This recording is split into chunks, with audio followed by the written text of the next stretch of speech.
It's not precisely stated, Your Honor, but it is at least it is cabined to the notion of motive, which 404B evidence can be introduced for. Motive for personal gain, planning, malice and premeditation. Those all speak to the purpose for which it can be introduced, which is intent.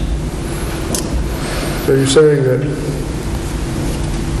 I mean, that last sentence, is he saying those should be evidence of intent in the original crime, the prior crime, or they should be evidence of intent in this crime? They're appropriate for showing intent in this crime, yes, Your Honor. They don't show that he committed the crime, in contrast with modus operandi, where something is introduced to show intent, or to show that the person actually committed the crime. This is introduced to illustrate the petitioner's state of mind when he killed Miss Ford. To briefly address the prejudice point, which was raised with respect to McGinnis. Again, McGinnis and LaRock build out that unless there's a showing that the evidence tends to suggest a conclusion on an improper basis, a court could reasonably conclude that the probative value outweighs the prejudice.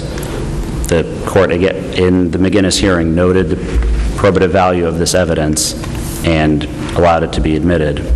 There's no showing that he abused his discretion there.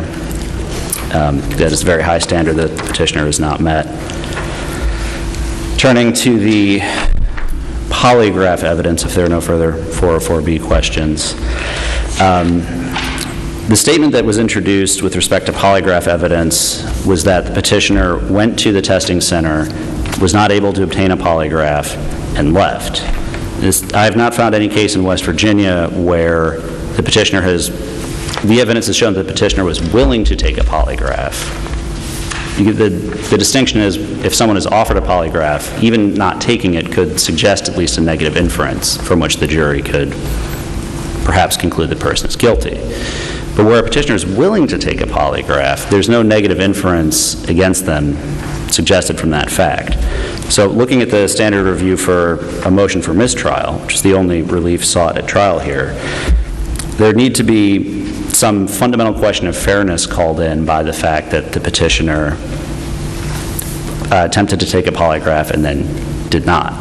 But the petitioner's willingness to take a polygraph, in addition to not being introduced by the prosecution or being emphasized by the prosecution to show any factor of guilt, doesn't even imply any factor of guilt.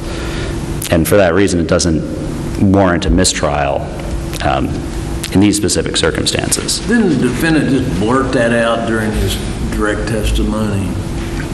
The only reference I'm aware of is in a recording of his interview. I don't know in his testimony in this case what he referred to. That was in the tape. And yes, Your Honor. That was supposed to be redacted, and they didn't redact it. Yes, Your Honor. But he essentially, during that interview, just blurted out, hey, I went down to take the polygraph, the guy irritated me, so I left and didn't take the polygraph. And that got played in front of the jury, and it should have been redacted by agreement between the defense and the prosecution. Is that correct? Yes, Your Honor. Okay. The state did note that it would assume the risk if there were anything warranting a mistrial in that recording, but our position is that isolated statement did not fall within that heading. It did not warrant a mistrial. There was no limiting instruction given either. To that. I don't believe there was a limiting instruction given. The only relief sought was with respect to a mistrial. And again, the standard for that has not been satisfied here. The last point to address briefly is the speedy trial claim. Petitioner's brief laid out the constitutional right to a speedy trial as codified in 62-321. The brief does not go through the constitutional analysis to meet a speedy trial claim. Insofar as they are advancing just a purely statutory claim, separate from the constitutional analysis, that the 4 terms that passed here warrant discharge of prosecution. This court has held that in the context of an incarcerated petitioner, the speedy trial analysis does play out differently. In State Ex Rel Sutton v. Keatle, this court said, if a defendant is incarcerated under sentence in one county and there are criminal charges pending in another county, then the prosecutor in the county where the charges are pending must exercise reasonable diligence to secure the defendant's return for trial. Otherwise, the three-term rule in 62-321 is applicable. If referring to the docket sheet in this case, we can look at the 4 terms that were not chargeable to the defendant or otherwise excused: October 2015, October 2016, February 2017. In each of those instances, there were transport orders given for the petitioner to be moved and brought to trial. So unlike in Keatle, where the prosecutor merely entered a general detainer saying, provide this defendant at some point in time, each specific term, the state did exercise reasonable diligence in producing the accused. There's not entries on the docket sheet showing why any of those particular trials were continued. The statements by opposing counsel and my conferral with the county prosecutor indicate that there were continuances granted for not specified purposes, some relating to availability of witnesses, which is excusable under the statute, others relating to joint availability of counsel. None of this is reflected on the docket, and at best this shows an ambiguity in the record which should be addressed by a remand for further explication from the circuit court on why these terms were continued. In State v. Fordrell, this court noted that it is appropriate when the record does not show whether reasonable diligence was exercised to remand the case for factual findings on that issue, similar to what this court did in State v. Sites, where there was a dispute over what precisely occurred that could not be resolved simply by a reference to the docket or to the record. With respect to any of the other issues in this case, we would rest on our briefs and note there's no error on any of these points. To that end, there's no cumulative error, and we would ask that the judgment of the trial court be affirmed. Thank you. Brief Couple minutes. With respect to the last argument made pertaining to speedy trial, I'll note that the code does not say unless the defendant is in jail somewhere else. Now, he's in jail in West Virginia. He's available. If you follow my colleague's argument here, the state doesn't have to actually try you in a term just so long as it enters a transport order. Then they can continue and it doesn't matter. That's not the case. They have to bring the man to trial within 3 terms. For various reasons, they didn't. And the record has to reflect those. The statute that says he has to bring them in 3 terms. Also, there's an escape clause for the judge that says if there are reasons beyond the control of the court that takes it beyond that, then you don't have to dismiss. That's right. Yeah. But none of the orders show that. There was never there's a finding. nothing in the record on that, right? I don't think there is anything in the record on that. I do know, I think there were 4 terms. And I do know that one of them had to do with scheduling the gentleman from the Smithsonian who came down and testified as to the forensics in the case. But I don't know, I don't recall what the others were. And in one term, it was moved once within the term. Please and then come to continued. order. The Senate will please come to order. All those not having privileges of the floor will please vacate the chamber. And with those on the floor and our guests in the gallery, please rise as we are led in prayer this morning by Pastor Larry Cooper of Springdale Free Will Baptist Church in Hurricane, West Virginia. And then please remain standing as we are led in the pledge this morning by the Senator from Mercer County, Pastor Cooper. Let us pray. Father, as we come before you this day, we want to thank you for your blessings to us and ask for your presence here today. We pray for your blessings for each member of the Senate that represents our great state. And we also pray for those that assist them and their staff, that you'll bless them also.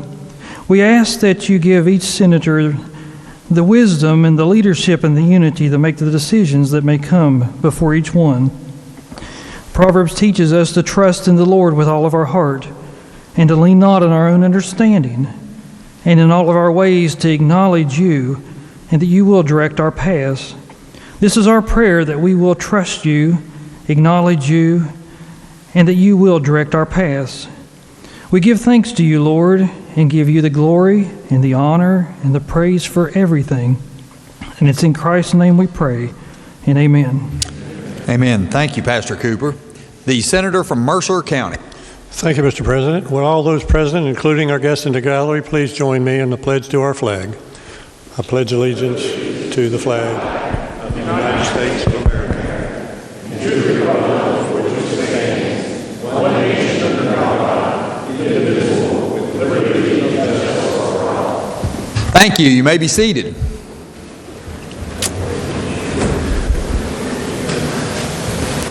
The reading of the journal. West Virginia Legislature, Senate Journal, February 11th, 2020. The Senate met at 11:16 a.m. Senator Carmichael, Mr. The President, senator from the chair. Morgan County requests unanimous consent that further reading of the journal be dispensed with and that it be approved as having been read. Is there objection? Chair hears none, so ordered. Introduction of guest. On behalf of the Senate, it is my pleasure to welcome our honorary pages for the day. Please stand and be recognized when your name is called. As guest of the senior senator from the 8th, we have Michaela Montgomery and Ryan Beasley. As guest of the senator from Braxton County, Chloe McCartney.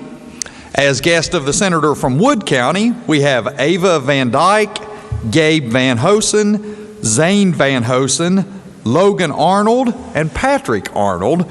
And as guest of the senator from Mercer County, we have Ethan Carey and Riley Riggs. They're all standing in the front of our gallery. If the Senate would give them a warm welcome.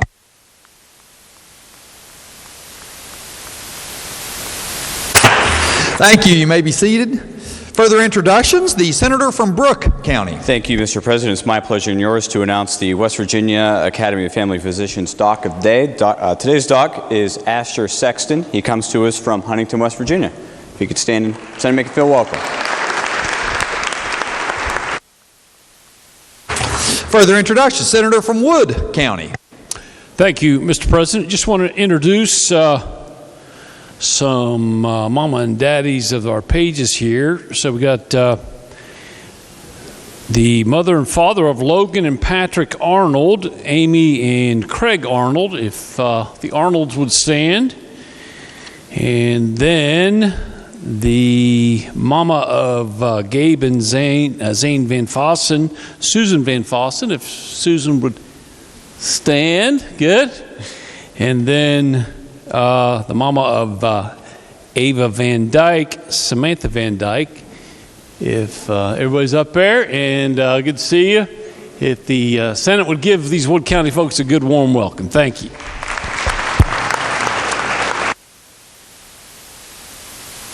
The senator from Mercer County. Thank you, Mr. President. I've got several visitors today, and I'm not sure which gallery, but if you would all stand as I call your name, we have Carla and Stan Carey, who parents of Ethan Carey, our page. Also have Sarah and David Riggs, parents of Riley Riggs, our page. In addition, we have Angie Fisher here with a FAA group from Mercer County. She has about 20 representatives from Pikeville High School, Princeton High School, and Bluefield High School. If you would all please stand and let the Senate make you welcome.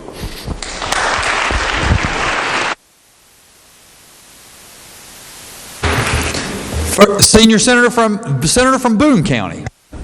Thank you, Mr. President. On behalf of the junior senator from the 4th and you, Mr. President, we're very pleased to have the wife of our Pastor Cooper today, Anita Cooper, and their friends Melissa and Cody Holly as guests. If they would stand, and the Senate make them welcome.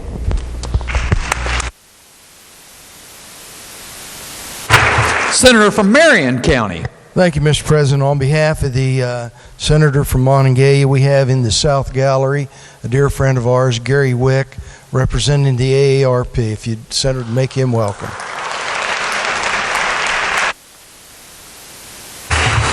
The senator from Braxton County.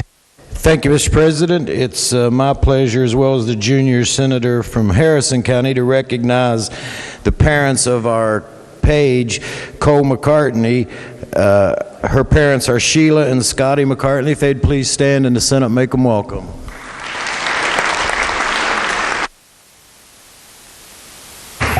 The senator from Preston County. Thank you, Mr. President. It's your pleasure and ours to recognize a group of people who are getting it done. Today is the 7th annual Local Food and Farms Day at the West Virginia State Capitol. The West Virginia Food and Farm Coalition and its partners host this event so that those involved in food production, agriculture, and food access can come together and celebrate this week and talk to our legislators about policies which affect the state.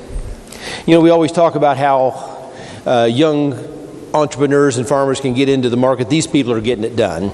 Today we're joined by farmers, chefs, restaurant owners, cideries, local grocery stores, food hubs, farmers markets, and institutional partners from across the state of West Virginia. In the gallery, please stand up and the Senate make them welcome.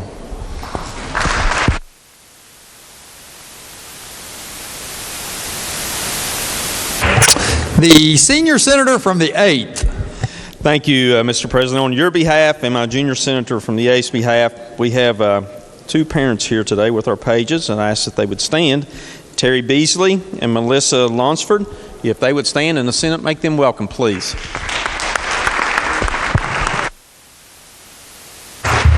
Thank you. Are there further introductions? Further introductions. Communications from the House of Delegates. The Clerk of the House announced that the House amended and passed Committee Substitute for Senate Bill 364, authorizing Department of Transportation promulgate legislative rules. Message be received. The senator from Brooke County. Thank you, Mr. President. I move the Senate concur in the House amendments to Senate Bill 364. The senator from Brooke County moves that the Senate concur in the House amendments to Senate Bill 364. Is there discussion? The senator from Brooke County. Thank you, Mr. President. The purpose of the bill is to authorize agencies of the Department of Transportation to promulgate legislative rules. The House amendment clarifies that the Division of Highways is required to act on small cell wireless applications within the requisite number of calendar days as opposed to business days. It also clarifies that if the final day to act falls on a federal or state holiday, the date to act upon the application shall be the next weekday that is not a federal or state holiday. Mr. President, I recommend we concur with the House amendment. The senator from Brooke, the question for the Senate is, shall the Senate concur in the House amendments? Is there further discussion? The senator from, senior senator from the 5th. The senator from Brooke yield. Senator yield, senator does yield. Yes. So this rule has nothing to do with broadband expansion or any of the rules that have been passed in the last year related to that, saying that there's no value, and it did not usurp any of the issues that we're going to have to probably address in this next few weeks here in the legislature. No, this rule in particular doesn't address anything that you're mentioning. Thank you. Thank you. Is there further discussion? Not the question before the Senate is, shall the Senate concur in the House amendments to Senate Bill 364? All those in favor will say aye. Those opposed, no. The ayes appear to have it. The ayes do have it. I declare the motion adopted. The question now is, shall the bill pass? Is there further discussion? Not, all those in favor will vote yea. Those opposed will vote nay. The clerk will prepare the machine.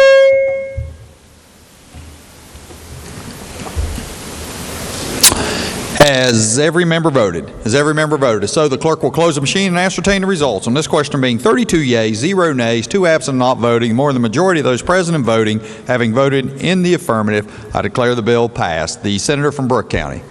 Mr. President, I request unanimous consent, or I move that the bill be made effective from passage and request unanimous consent that the roll call vote be made to do so. The senator from Brooke County requests unanimous consent that the roll call used on passage of the bill be used to make it so effective. Is there objection? Chair hears none. On this question being 32 yeas, 0 nays, 2 absent not voting, more than 2/3 of those elected having voted in the affirmative, I declare the bill effective from passage. Clerk will communicate the action of the Senate to the House. The Clerk of the House announced that the House has amended and passed Committee Substitute for Senate Bill 500 relating to Class Y Special Crossbow Hunting Permit. The message be received. The senator from Brooke County. Mr. President, I move the Senate concur in the House amendments to Senate Bill 500. Senator from Brooke County moves that the Senate concur in the House amendments to Senate Bill 500. Is there discussion? The senator from Brooke County. Thank you, Mr. President. The purpose of this bill is to remove the requirement for applicant for Class Y Special Crossbow Hunting Permit to provide written release authorizing examination of all medical records regarding qualifying disability and removes language that completed permit form constitutes Y permit. The House amendment purely makes a technical change and it is not substantive. Therefore, Mr. President, I recommend we concur with the House amendment. Is there further discussion? Further discussion? If not, all those in favor will say aye. Those opposed, no. The ayes appear to have it. The ayes do have it. I declare the motion adopted. The question now is, shall the bill pass? Is there further discussion? If not, all those in favor will vote yea. Those opposed will vote nay. The clerk will prepare the machine. Has every member voted? Has every member voted? If so, the clerk will close the machine and ascertain the results. On this question there being 32 yeas, 0 nays, 2 absent and not voting, more than the majority of those elected having voted in the affirmative, I declare the bill passed. Clerk will communicate the action and send it to the House. The Clerk of the House announced that the House amended and passed committee substitute for Senate Bill 501, adding protection, operation of North Bend Rail Trail, Greenbrier River Trail, and Elk River Trail to Parks and Recreation section of DNR. Message be received. The Senator from Brooke County. Thank you, Mr. President. I move the Senate concur in the House amendments to Senate Bill 501. Senator from Brooke County moves that the Senate concur in the House amendments to Senate Bill 501. Is there discussion? Senator from Brooke County. Thank you again, Mr. President. The purpose of this bill is to clarify location of the Greenbrier River Trail. It clarifies the location of the North Bend Trail and adds protection, operation, and maintenance of the Elk River Trail as a duty of the Parks and Recreation. The House amendment purely makes a technical change and is not substantive. Therefore, Mr. President, I recommend we concur with the House amendment. Is there further discussion? Further discussion? If not, all those in favor will say aye. Those opposed, no. The ayes appear to have it. The ayes do have it. I declare the motion adopted. The question now is, shall the bill pass? Is there further discussion? If not, all those in favor will vote yea. Those opposed will vote nay. The clerk will prepare the machine.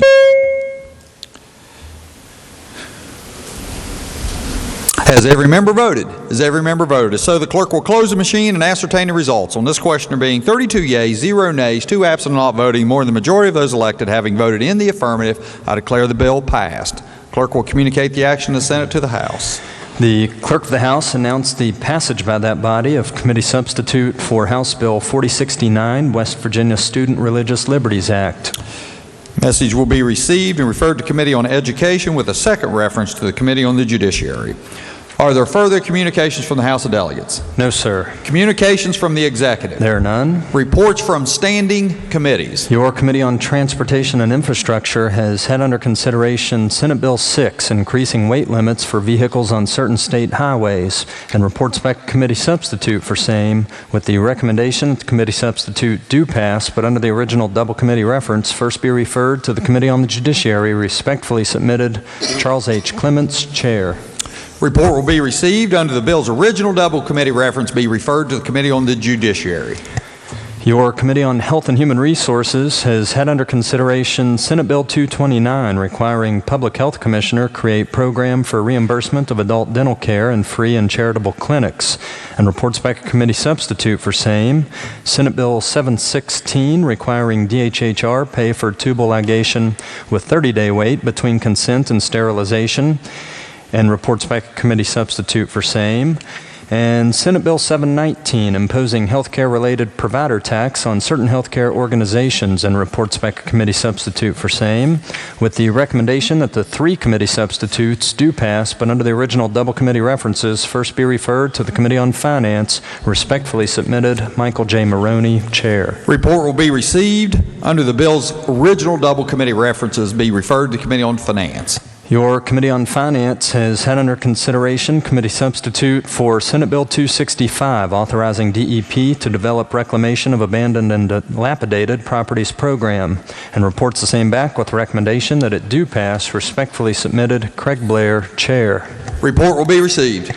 Your Committee on Finance has had under consideration Senate Bill 285, eliminating West Virginia Greyhound Breeding Development Fund, and reports back a committee substitute for same, with the recommendation that the committee substitute do pass. Respectfully submitted, Craig Blair, Chair. Report will be received.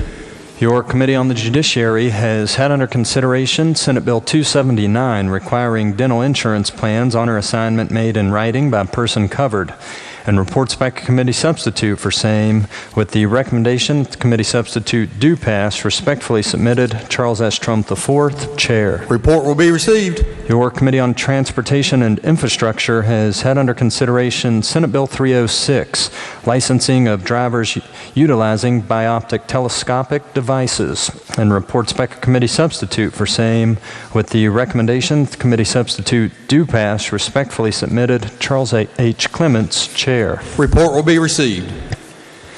Your Committee on Transportation and Infrastructure has had under consideration Senate Bill 589 relating to critical needs in state water and sewer systems, and reports back to committee substitute for same, with the recommendation that the committee substitute do pass, but under the original double committee reference, first be referred to the Committee on Finance. Respectfully submitted, Charles H. Clements, Chair.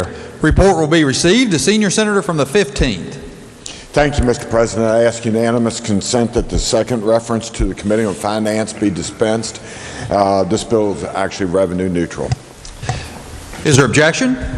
Chair hears none, so ordered. Your Committee on Finance has had under consideration committee substitute for Senate Bill 597 relating to judicial branch members' salaries and pensions, and reports back to committee substitute for same, with the recommendation that committee substitute for committee substitute do pass. Respectfully submitted, Craig Blair, Chair. Report will be received.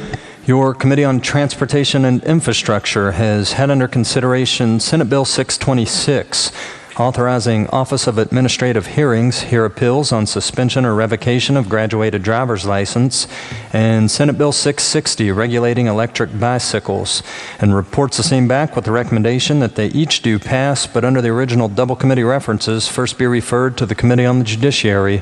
Respectfully submitted, Charles H. Clements, Chair. Report will be received. Under the bill's original double committee reference, be referred to the Committee on the Judiciary. Your select committee,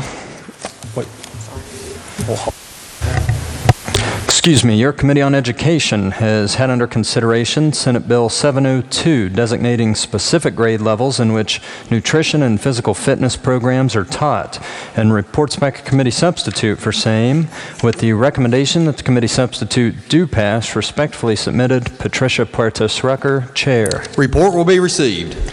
Your Committee on Education has had under consideration Senate Bill 703 increasing earning limit for employees who accept separation incentive, and Senate Bill 712 correcting name of forensic analysis laboratory, and reports the same back with recommendation that they each do pass. Respectfully submitted, Patricia Puertas Rucker, Chair. Report will be received. Your Committee on the Military has had under consideration Senate Bill 704 allowing disabled Purple Heart recipients park free at municipal metered parking spaces, and reports the same back with recommendation that it do pass, but under the original double committee reference, first be referred to the Committee on Government Organization. Respectfully submitted, Michael J. Maroney, Chair. Report will be received. Under the bill's original double committee reference, be referred to Committee on Government Organization. Your Committee on Government Organization has had under consideration Senate Bill 706, clarifying duties of law enforcement training and certification subcommittee, and reports back to committee substitute for same, with the recommendation that the committee substitute do pass. Respectfully submitted, Mark R. Maynard, Chair. Report will be received. Your Committee on Health and Human Resources has had under consideration Senate Bill 746, providing contracted managed care companies access to uniform material screening tool, and reports back to committee substitute for same, with the recommendation that the committee substitute do pass. Respectfully submitted, Michael J. Maroney, Chair. Report will be received. Your Committee on Transportation and Infrastructure has had under consideration Senate Concurrent Resolution 8, naming the U.S. Army First Lieutenant Harold H. Frazier Memorial Bridge, and reports back to committee substitute for same, with the recommendation that the committee substitute be adopted. Respectfully submitted, Charles H. Clements, Chair. Report will be received. Your Committee on Transportation and Infrastructure has had under consideration Senate Concurrent Resolution 12, naming the U.S. Army Private First Class Gary Alcott Berkheimer Memorial Bridge, and reports the same back with the recommendation that it be adopted. Respectfully submitted, Charles H. Clements, Chair. Report will be received. Your Committee on the Judiciary has had under consideration engrossed committee substitute for House Bill 2497 relating to the whistleblower law, and has amended same, and engrossed House Bill 4476 providing for the timely and efficient collection, submission, testing, retention, and disposition of forensic evidence in sexual assault cases, and has amended same, and reports the same back with the recommendation that they each do pass as amended. Respectfully submitted, Charles S. Trump IV, Chair. Report will be received. Your Committee on the Judiciary has had under consideration engrossed House Bill 4166 prohibiting certain sex offenders from being in a supervisory position over children, and reports the same back with the recommendation that it do pass. Respectfully submitted, Charles S. Trump IV, Chair. Report will be received. Your Committee on Government Organization has had under consideration engrossed House Bill 4353, creating a rational nexus requirement between prior criminal conduct and initial licensure decision-making, and has amended same, and reports the same back with the recommendation that it do pass as amended. Respectfully submitted, Mark R. Maynard, Chair. Report will be received. Your Committee on Military has had under consideration engrossed House Bill 4412 relating to education benefits to members of the West Virginia Army National Guard and West Virginia Air National Guard, and reports the same back with the recommendation that it do pass, but under the original double committee reference, first be referred to the Committee on Education. Respectfully submitted, Michael J. Maroney, Vice Chair. Report will be received. Under the bill's original double committee reference, be referred to Committee on Education. Your Committee on the Judiciary has had under consideration engrossed committee substitute for House Bill 4470 relating to persons 18 years of age or older in the custody of the Bureau of Juvenile Services, and reports the same back with the recommendation that it do pass. Respectfully submitted, Charles S. Trump IV, Chair. Report will be received. That's all I have, sir.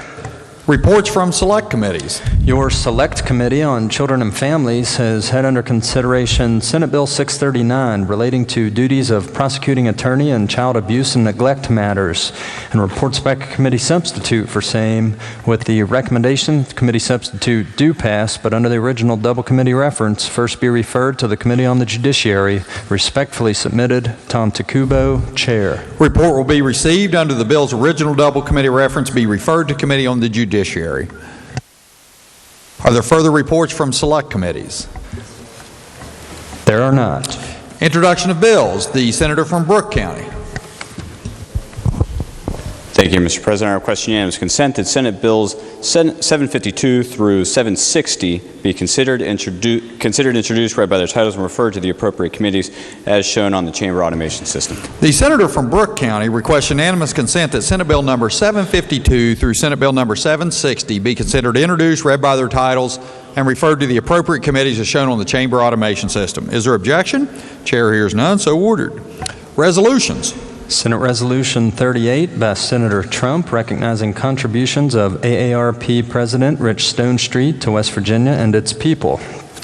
Under the rules of the Senate, the resolution will lie over one day. Senate Resolution 39 by Senator Stallings designating February 13th, 2020 as Tiny Hearts Day. Under the rules of the Senate, the resolution will lie over one day. Are there further resolutions? No, sir. Motions? Petitions? There are none. Unfinished? Recognize the senator from Brooke County. Thank you, Mr. President. I request unanimous consent to return to the fourth order of business. Is there objection? Chair hears none. Are there additional reports from standing committees? Yes, sir. Your Committee on Energy, Industry, and Mining has had under consideration Senate Bill 761 originating in committee relating generally to state resource enhancement, and reports the same back with recommendation that it do pass. Respectfully submitted, Randy E. Smith, Chair. Report will be received. Senator from Brooke County. Mr. President, I request unanimous consent that the bill be referred to the Committee on Transportation and Infrastructure and then the Committee on Finance. Without objection. Thank you, President. Thank you, Mr. President. I move that the Senate Bill 761 be referred to the Committee on Transportation and Infrastructure and then the Committee on Finance. Senator from Brooke County moves that the committee report be referred to the Committee on Transportation and Infrastructure with a second reference to the Committee on Finance. Is there discussion? Senator from Tucker County. Thank you, Mr. President. Would the majority leader yield? Senator yield. Senator does yield. This is the roads bill and that was passed out, originated in energy yesterday, correct? That is correct. And it is being sent to two committees, double referenced to finance, which it doesn't have a physical note on it, and to infrastructure and roads. That is correct. Okay, I just wanted to make sure. So. Okay. Permission to speak to the motion, Mr. President. Senator is recognized to speak to the motion. Here we are on day 36.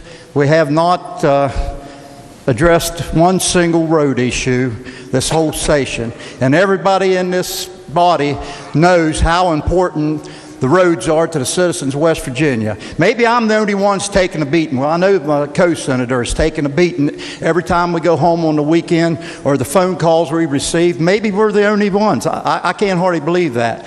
But this bill was brought out of the committee because lack of interest, I was told.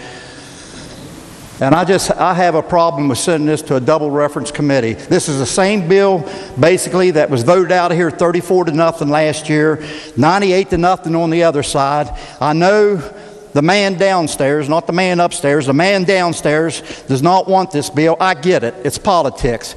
But I think we ought to have a chance to at least give it to him and let him make the decision that he's the one that doesn't want to fix the road, that it's not this body that doesn't want to fix the roads. So for those reasons, I vote against this motion here, and I request the yeas and the nays. The further discussion, the senator from Preston County. Thank you, Mr. President. I urge rejection of this motion. I'd like to see this bill come to the floor and be voted on like we did last year. As my co-senator from Tucker County mentioned, that it was passed unanimously out of this body last year and also unanimously out of the House of Delegates, yet stonewalled and vetoed by the governor. We need accountability. We need transparency. We need action. Mr. President, this is no laughing matter. I have a hard time believing that there's not at least a majority of the members in this body that would agree with us that the actions of the Division of Highways has been admirable but not enough, and we want to make sure that in the next administration downstairs and the next body of senators and delegates that the transparency is there, that we can make sure that we keep our finger on the pulse, make sure they're getting the work done. I urge a no vote. That's red, to reject the motion. Is there further discussion? The senator from Marshall County. I also would urge a no vote and support everything the senator from Tucker said. Further discussion. The senator from Wetzel County. Thank you, Mr. President. Contrary to what some people may say, I have been working this whole session with highways to make sure that the job is being done or at least being addressed. They are compiling for me some numbers that I can show this body that we have spent a lot of money on highways within the state, and we continue to. The problem that we're facing with roads in this state didn't happen overnight, and there's no way we're going to be able to fix it overnight. We put $13 to $15 million in buying new equipment, and a lot of that equipment is so specialized you just can't go to the shop and buy one. You have to order them. They have to be made. That equipment is coming in, and they're working on the roads. And we're saying when we want to get them fixed, we're trying to make sure that it's done right. There's no sense in going out and fixing a road, paving a road, when all of a sudden you didn't clean the ditches out, you didn't open the culverts out, and the first thing you know, all the work you've done is washed away. I know this is a contentious issue in a lot of areas, but every area in this state has problems. And that's why I wanted to bring out these figures to show you what has been done, where it's been done, and what needs to be done as best we can. The part of this bill that bothers me is setting aside $80 million of money that has to be set aside. Will be in order. Has to be set aside for contract work. That is going to hamper the Department of Highways to where they can't react to emergency situations. We've had flooding. We have had slides, we've got slips, we've got gas traffic, we've got all of these different problems in the state, and only the highway department sees the whole state, and they need to have the freedom to put those funds where they are needed to, and we can get the best bang for our buck for our highway dollars. We put over $100 million extra in the highway fund last year. We don't have that $100 million to put in this year. So what happens when we end up pulling $80 million out of that to put into a special fund for contractors? We have tied the hands of the highway department that they can't get it done. Believe me, I have been working with these people the whole session. And when we try to put a formula into things, just remember, if we live by that formula, we're going to die by that formula. So I urge adoption of the motion. Point of order. Are we on the motion or the bill? We're on the motion. I move that we vote yes and adopt the resolution so we can have time to look at what the consequences of this bill will be. Is there further discussion? Recognize the senator from Harrison County for this debate. Thank you, Mr. President. I want to stand to add my voice to the gentleman's motion. You know, the first impression it's made in this state is when you drive across the border and get on our roads. And we've ignored it for far too long. It'd be silly to bury this bill. Let's get out and talk about it on the merits and see if it should be passed. I support the gentleman's motion. Are there other members desiring to speak to this motion? The senator from Upshur County. Thank you, Mr. President. I, along with the senator from Nicholas County, was in Grant County 2 weeks ago this Friday. Now, we share Grant County with the gentleman from Tucker and the gentleman from Preston. And one of the comments that came up, besides what's wrong with our phone system with Frontier, was when are we going to get these roads fixed? I support the gentleman's motion.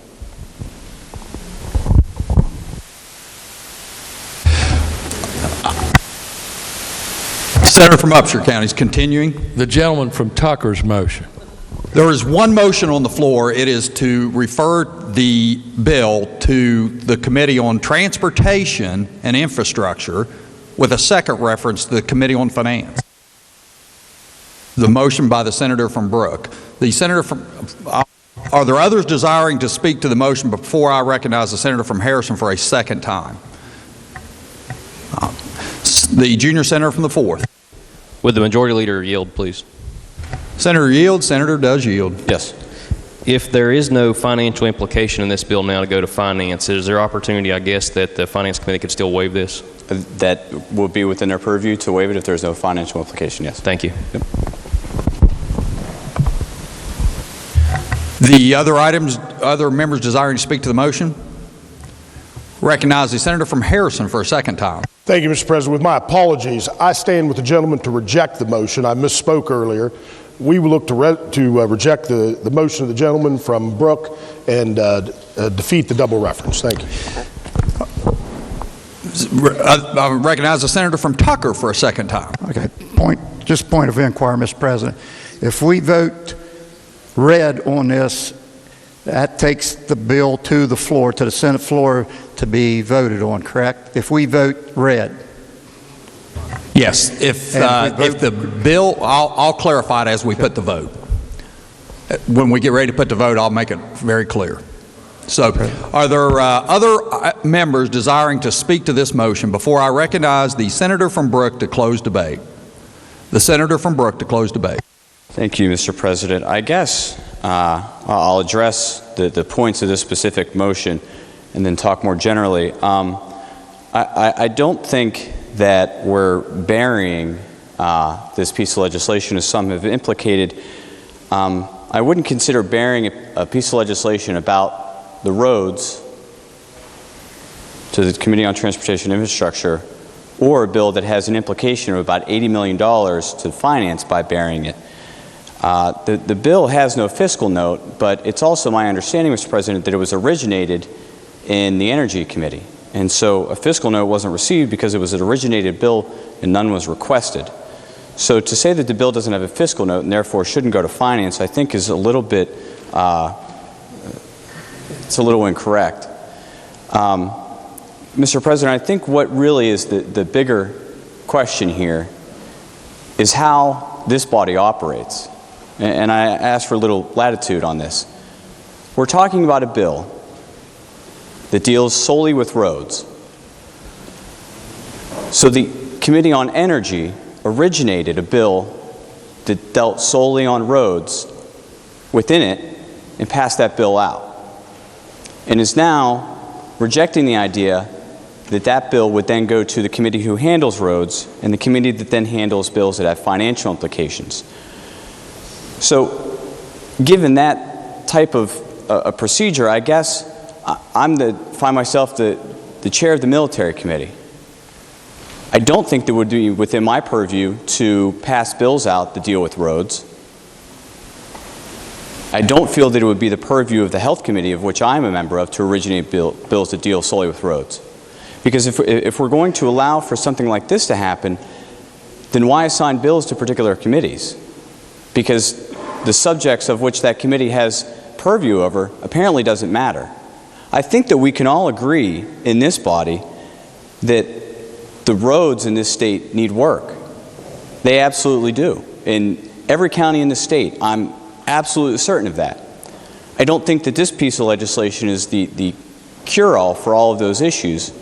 And while it may be a start, because I have voted to support this bill previously, I voted for this bill previously when it went through the process and the procedure. So there's a bigger question at stake with this, Mr. President, and it is how this body operates. Is it within the purview of a committee to originate a bill that has nothing to do with the subject matter of that committee and then push them straight to the floor? And I think the question to that, or the answer to that question, Mr. President, is no. We have a process in place because it's how the legislative process works. So I urge a green vote on this motion.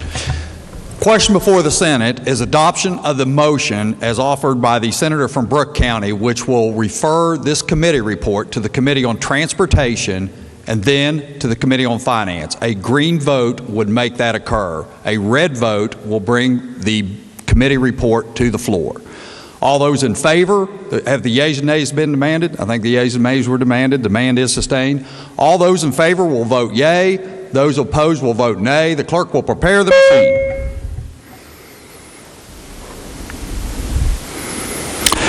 Has every member voted? Has every member voted? So the clerk will close the machine and ascertain the results. On this question there being 17 yeas, 16 nays, 1 absent and not voting, more than the majority of those elected having voted in the affirmative, I declare the motion adopted. Are there further committee reports? No, sir.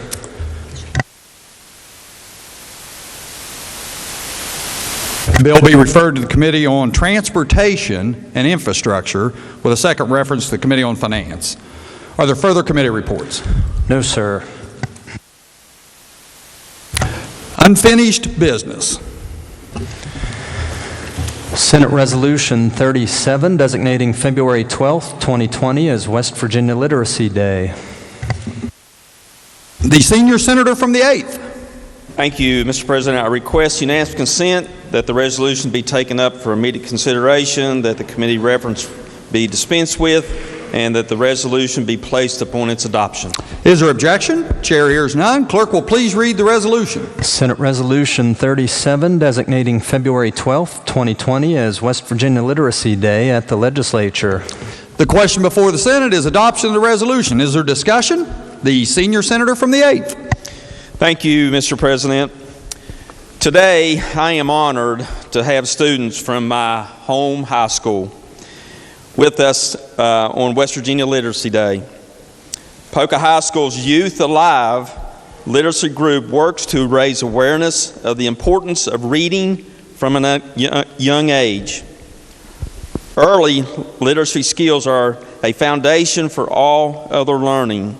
Studies show that early literacy skills lead to improvements in increased vocabulary, brain development, academic success, multisensory development, increased quantitative reasoning, emotional awareness, increased creativity through stimulation of their imaginations. Parents and grandparents can be the child's first teachers in literacy through the introduction of books. Our grandchildren, Eli and Emma and Jackson, they love when my wife and I get to read to them. This creates a wonderful time of bonding and that added benefit of creating a love for reading. The development of literacy skills builds better schools and prepares children with these proficiencies to succeed in other academic subjects. Mr. President, I'm so proud of the Polka Dots for all they do to help West Virginia children learn to love to read. Mr. President, I urge adoption of this resolution. So further discussion, recognize the senator from Marion County. Thank you, Mr. President. I also stand in support of this resolution and want to thank the senior senator from the 8th for being the lead sponsor and the students here at Polka High School for endeavoring in a very worthwhile cause. Today is Literacy Day, and there is another dimension to this type of program.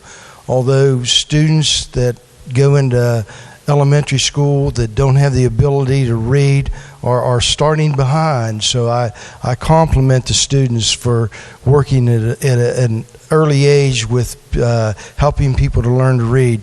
But also we can't forget the opportunity that is given to adults. I was an administrator in Marion County and had the opportunity to integrate a literacy program for adults. And we found that teaching adults that a lot of them didn't have the ability to read and comprehend, and that just puts you so far behind. We had students in our adult programs that couldn't read at all, and they were at a complete disadvantage when they were trying to get a high school equivalency test or learn a trade. So by instituting this program, we enticed literacy volunteers to come into our school, provided them a space and the opportunity to help adults to learn to read. And we opened a whole new world to these adult students that never had the opportunity to learn to read. So I want to make sure that we remember all the volunteers who work and go into our schools and help adults. They're doing a very worthwhile cause, and I just want to compliment again the students at Polka High School for endeavoring in this very worthwhile opportunity to help people to read, and I do stand in support of the resolution. Thank you. Are there other members desiring? They recognize the junior senator from the 8th. Thank you, Mr. President. I want to take an opportunity and commend these students as well. I can't imagine trying to get through this world and this life without being able to read.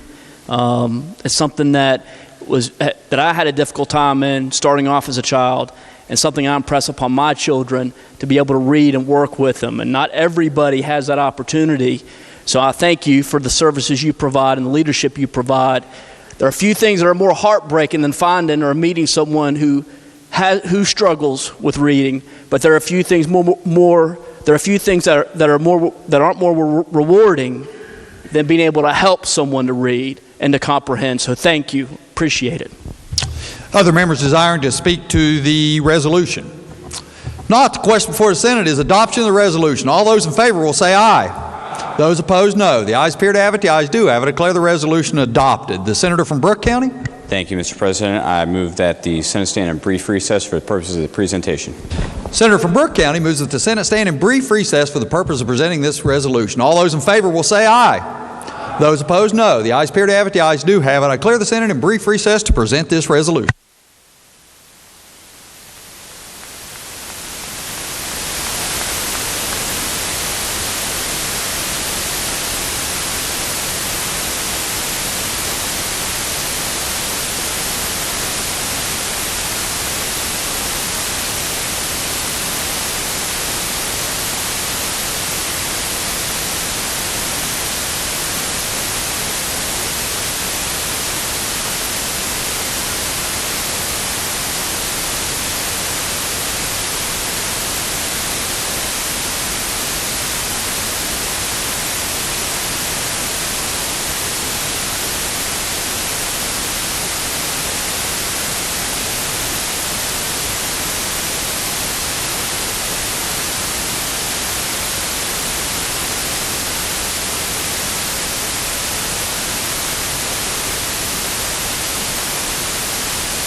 Senate will please come to order. The Senate will please come to order.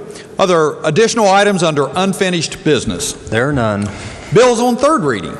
Engrossed committee substitute for Senate Bill 163 relating to municipal or county taxation of hotel rooms booked through Marketplace Facilitator. Third reading of the bill.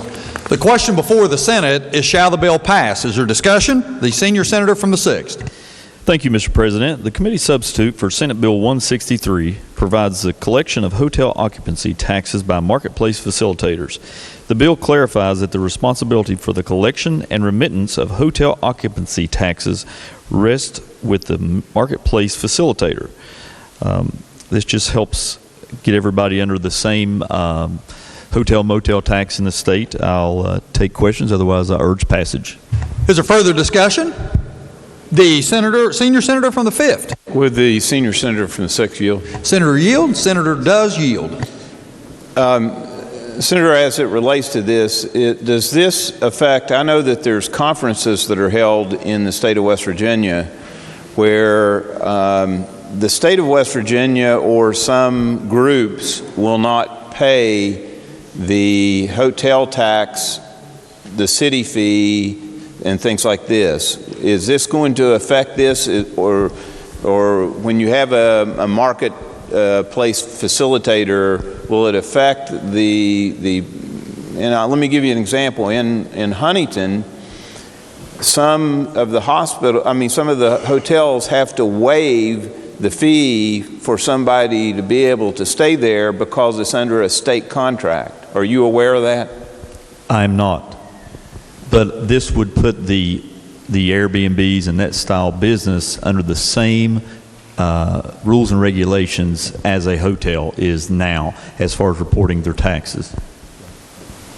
And so if a hotel motel has the opportunity to waive those fees, then an Airbnb would also have that same right as the hotel motel.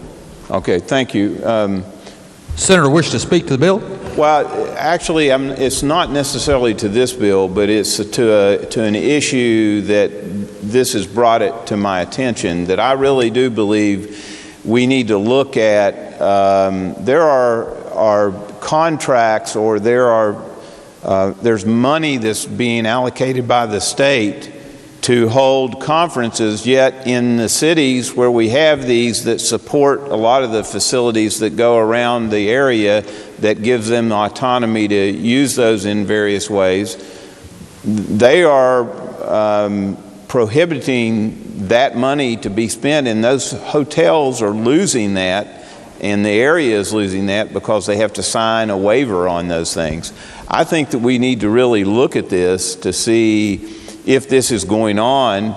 I know this was started when the city of Charleston didn't want to pay when we stay here, if you remember. And I think that that's been carried forward into other areas, and I think we probably need to look at that as we would do that. Thank you. Are there other members desiring to speak to the bill? Senator, wish to close debate. Recognize the senior senator from the 6th to close debate. In relation to the comments from the senior senator from the 5th, we are currently looking at the way that these funds are distributed, and I will bring that up in our study on how these funds are distributed, and it raises a good point. I urge passage of the bill. He recognized we've already, Senator from Wood County is recognized. Jeff, can I ask one question, Mr. Chairman? Just so I understand the bill, we're bringing Airbnb. I'll allow this. I'm going to allow this one time, but in the future, when we recognize people to close debate, that's it. I apologize. So recognize the senior senator from the 6th. I'll be quick. Just so I understand, we're bringing Airbnb under the same taxation as other hotels, et cetera. Yes, this is no new tax, just a cross-the-board hotel motel tax for all people with a occupancy style business. Okay, thank you. Thank you, Mr. President. Thank you. The question for the Senate is, shall the bill pass? All those in favor will vote yea. Those opposed will vote nay. The clerk will prepare the machine.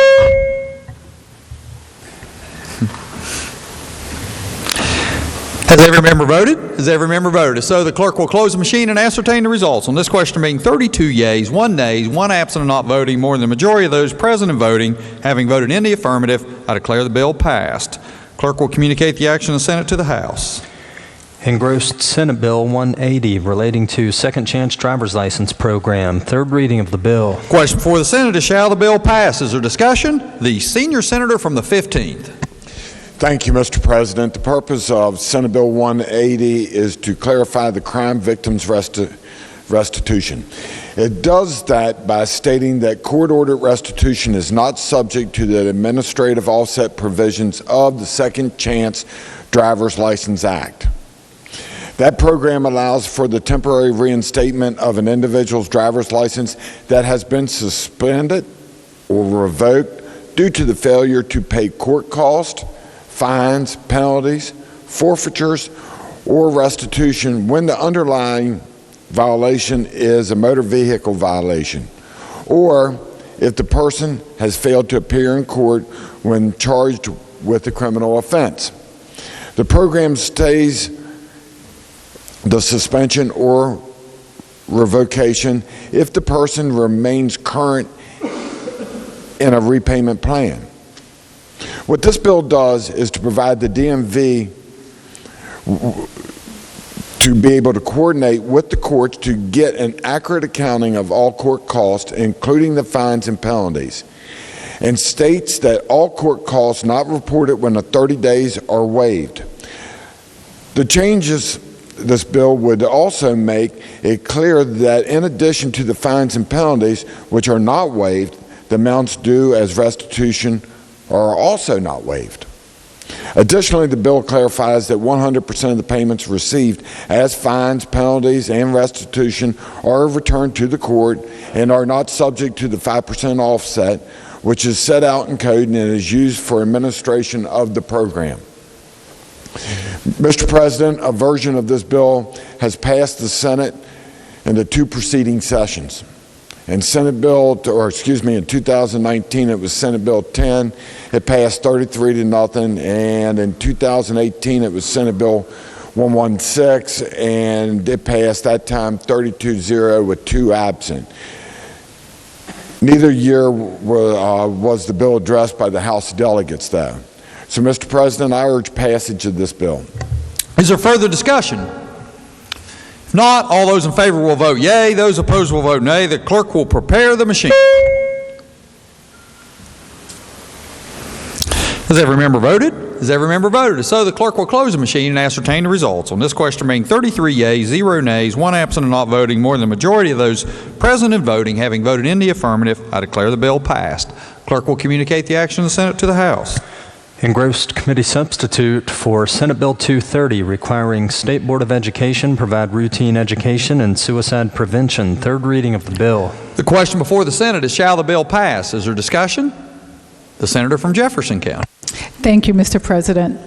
This committee substitute is a cleanup bill that reinstates suicide prevention-related requirements that were inadvertently removed with the passage of House Bill 406 in 2018, which eliminated the Department of Education and the Arts. I'm happy to answer any questions. I urge passage. Is there further discussion? The recognized senator from Brooke County. Thank you, Mr. President. Just very briefly on this bill, I want to thank the chair of the Education Committee for her help on this, and also want to thank the State Department of Education for their attention on this issue as well. Mr. President, we have in West Virginia what one report has called a silent epidemic when it comes to youth suicide. When we're talking about children between the ages of 12 and 18, it's the second leading cause of death. And when it comes to those between 18 and 22, it's also the second leading cause of death. Nationally, West Virginia ranks 8th in the nation, and that's fairly tragic when it comes to suicide rates. When it comes to youth suicide, I think this bill is very important because the same study that I talked about earlier, some pretty grim statistics when they talked about asking children, have you ever seriously considered suicide in the past 12 months? And 18.7%, that's basically 1 out of 5, answered yes to that question. and the national average is only 17.7%. So that's a full percentage point above the national average.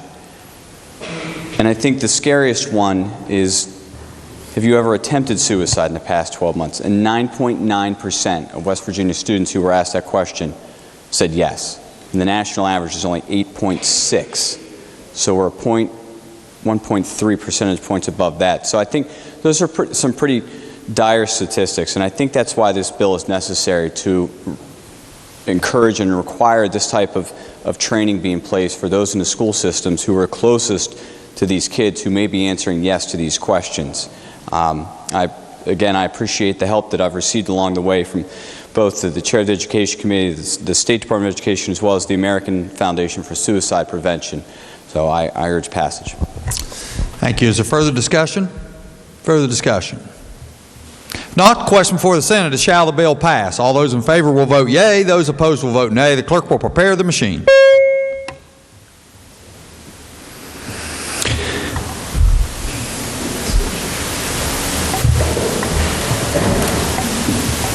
Has every member voted? Has every member voted? If so, the clerk will close the machine and ascertain the results. On this question being 33 yeas, 0 nays, 1 absent and not voting, more than the majority of those present and voting having voted in the affirmative, I declare the bill passed. The Senator from Brooke County.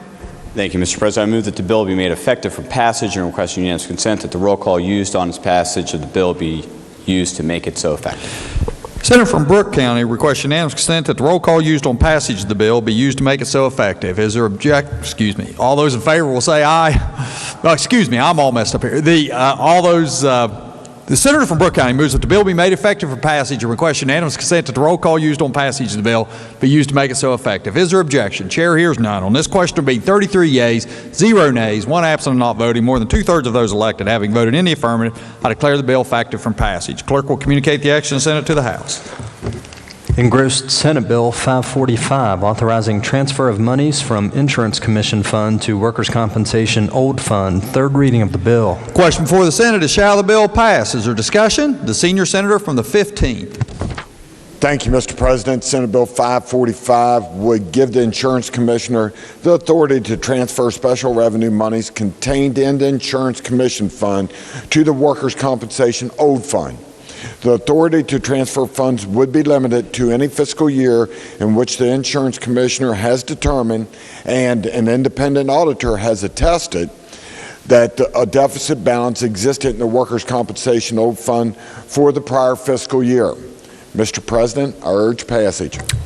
Is there further discussion? Not, all those in favor will vote yea. Those opposed will vote nay. The clerk will prepare the machine.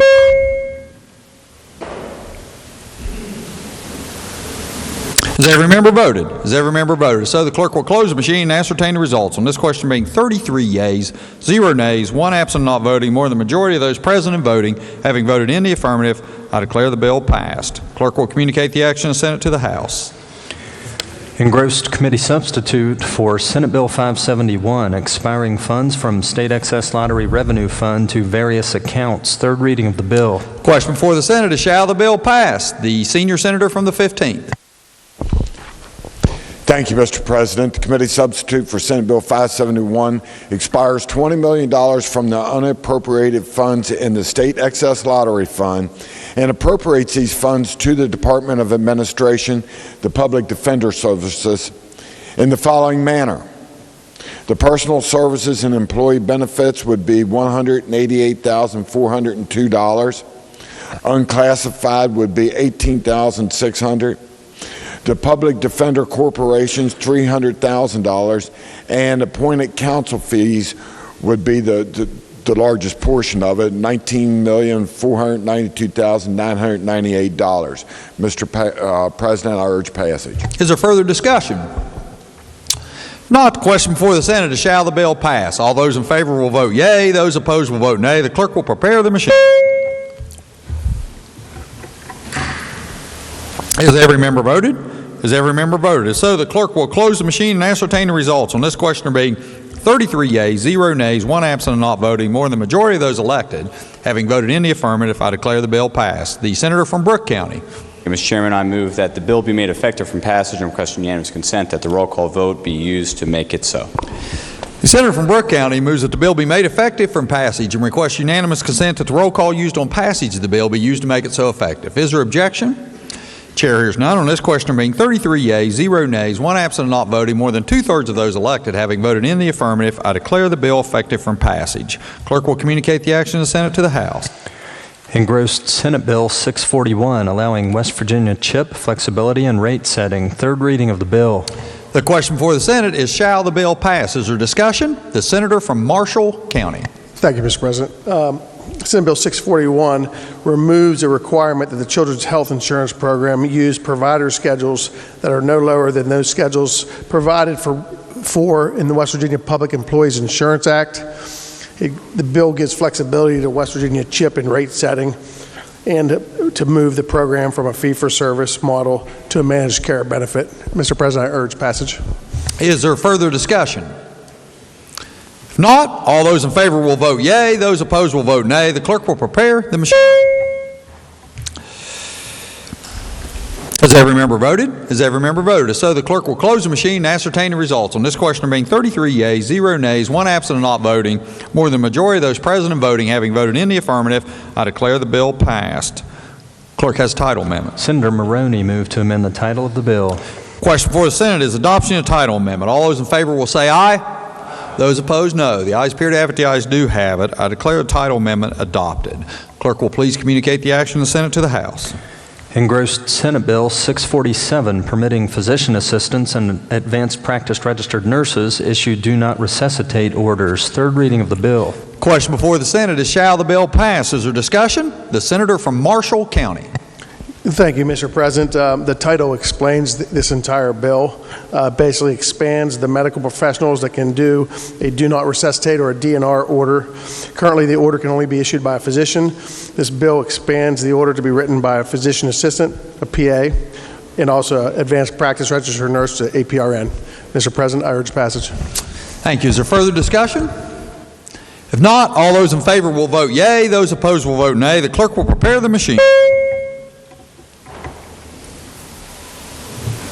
Has every member voted? Has every member voted? If so, the clerk will close the machine and ascertain the results. On this question being 33 yeas, 0 nays, 1 absent and not voting, more than the majority of those present and voting having voted in the affirmative, I declare the bill passed. Clerk will communicate the action of the Senate to the House. Engrossed committee substitute for Senate Bill 662, removing restrictions on fiduciary commissioners. Third reading of the bill. Question before the Senate is, shall the bill pass? Is there discussion? The senator from Morgan County. Thank you, Mr. President. The committee substitute for Senate Bill 662 would amend a single section of the state code as Chapter 44, Article 3, Section 1. Chapter 44 is the state's. Article 3 relates to the powers and duties of fiduciary commissioners, lawyers who get appointed to oversee the work of fiduciaries in the administration of estates. This bill would strike from current law language that says not more than 2 of the fiduciary commissioners may be from the same political party, leaving county commissions unrestricted in that regard in making their appointments of fiduciary commissioners. Be happy to try to answer questions. Otherwise, I urge the bill's passing. Is there further discussion? Not, all those in favor will vote yea. Those opposed will vote nay. The clerk will prepare the machine.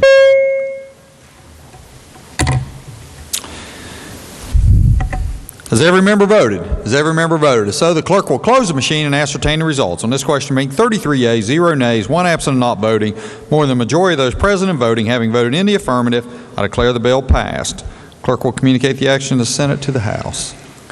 Engrossed Senate Bill 664, adding physician's assistant to list of medical professionals capable of determining if individual lacks capacity. Third reading of the bill. The question before the Senate is, shall the bill pass? Is there discussion? The senator from Marshall County. Thank you, Mr. President. Another short bill. This bill adds physician assistants or PAs to the list of medical professionals who can determine if an individual lacks capacity. This bill also updates terminology related to the advanced practice registered nurses. Furthermore, the bill permits a physician assistant or a PA and an APRN as well as a psychologist to inform a person if they are conscious that they have been determined to be incapacitated. Mr. President, I urge passage. Is there further discussion? Not all those in favor will vote yea. Those opposed will vote nay. The clerk will prepare the machine. Has every member voted? Has every member voted? So the clerk will close the machine and ascertain the results. On this question being 33 yeas, 0 nays, 1 absent not voting, more than majority of those present and voting having voted in the affirmative, I declare the bill passed. Clerk will communicate the action and send it to the House. Engrossed committee substitute for Senate Bill 674, permitting DOH purchase hardware items and equipment from local seller. Third reading of the bill. The question before the Senate is, shall the bill pass? Is there discussion? The senior senator from the 6th. Thank you, Mr. President. The committee substitute for Senate Bill 674 would allow the Division of Highways to purchase hardware items and equipment from a local seller rather than the holder of the state contract if the cost of the equipment is less than the cost from the holder of the state contract. I'll entertain questions. Otherwise, I urge passage of the bill. Is there further discussion? Not all those in favor will vote yea. Those opposed will vote nay. The clerk will prepare the machine.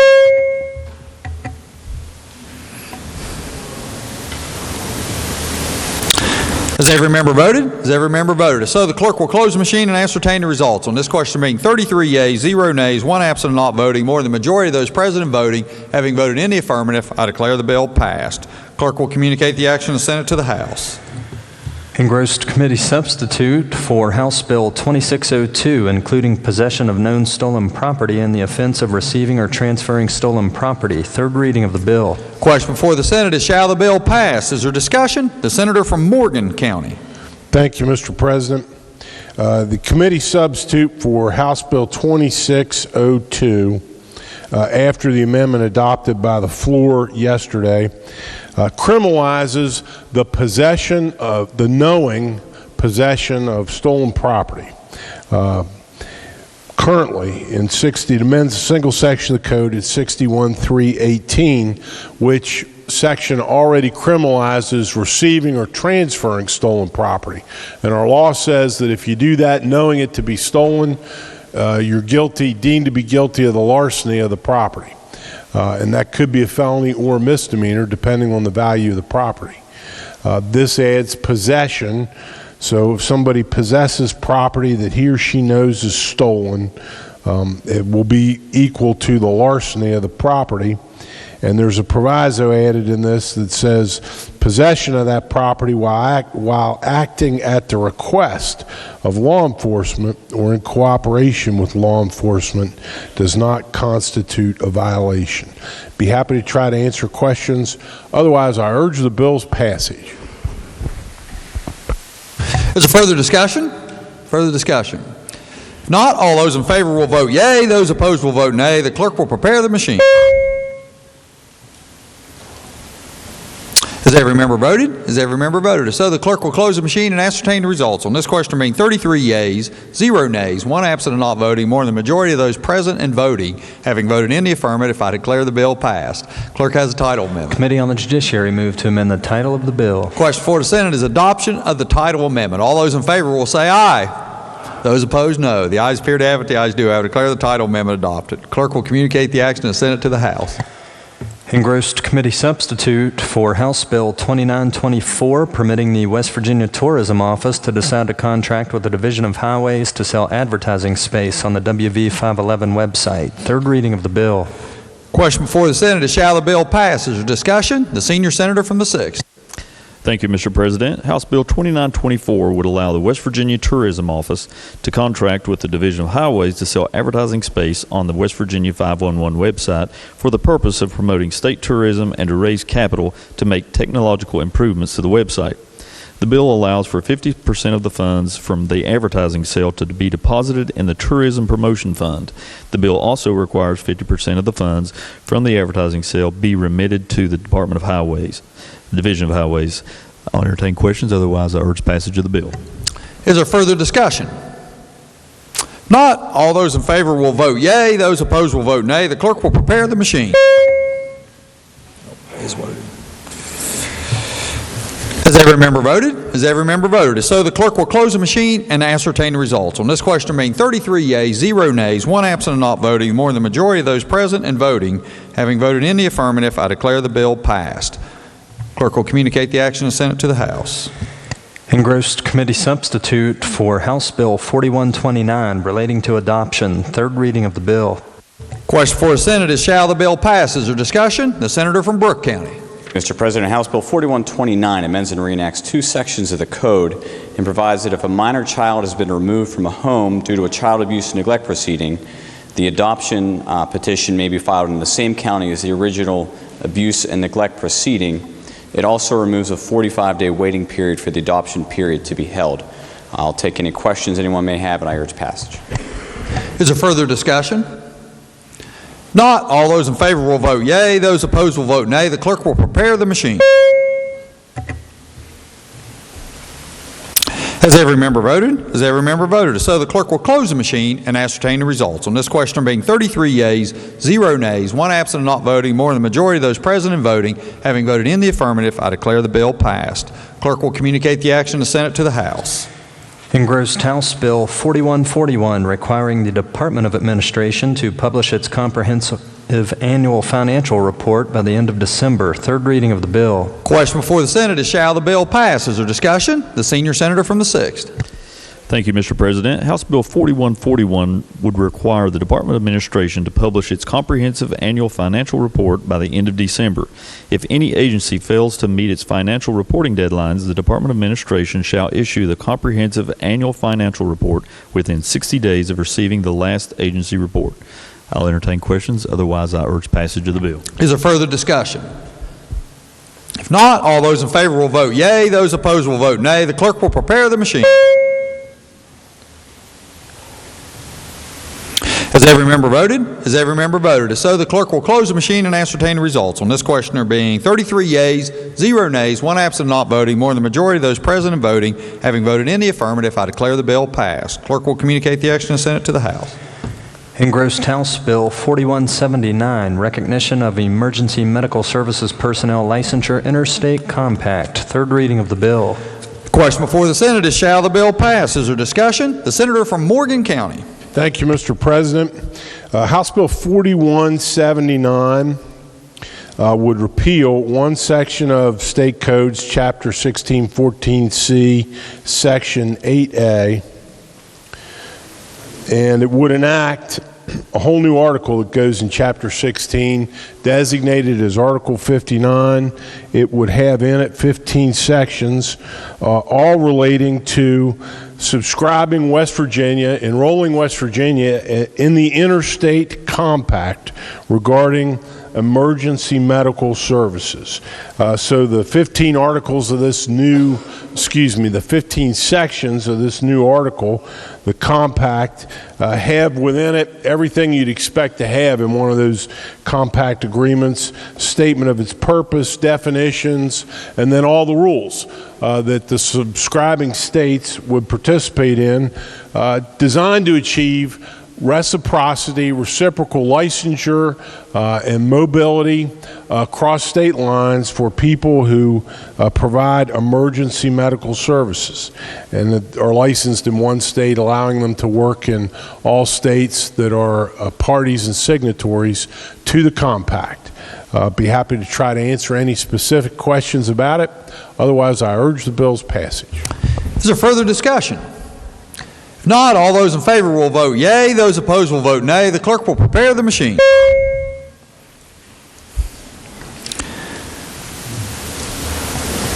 Has every member voted? Has every member voted? If so, the clerk will close the machine and ascertain the results. On this question being 32 yeas, 0 nays, 2 absent not voting, more than the majority of those present and voting, having voted in the affirmative, I declare the bill passed. Clerk has a title amendment. Senator Trump moved to amend the title of the bill. Question before the Senate is adoption of the title amendment. All those in favor will say aye.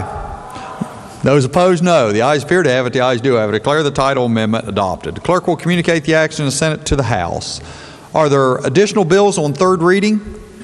No, sir. Bills on second reading. Senate Bill 202, allowing one member of PSD Board to be county commissioner. Second reading of the bill. Are there amendments to the bill? Yes, sir. Senator Weld moved to amend the bill on page 2, section 3. Recognize the senator from Brooke County. Thank you, Mr. President. Request unanimous consent to explain the amendment in lieu of having it read. Is there objection? Chair hears none. The senator may proceed. Thank you, Mr. President. Senate Bill 202 would allow for a county commission to appoint one of its own members to the board of a public service district.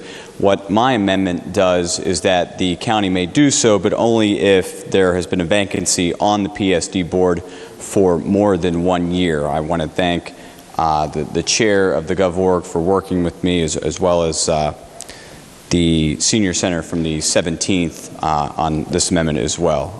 I'll entertain any questions. I urge adoption of the amendment. Is there further discussion? Further discussion? Senior senator from the 6th. Thank you, Mr. President. I rise in support of this amendment. Some questions were brought up in committee, and this amendment addresses those, and it's a great compromise. Thank you. Is there further discussion?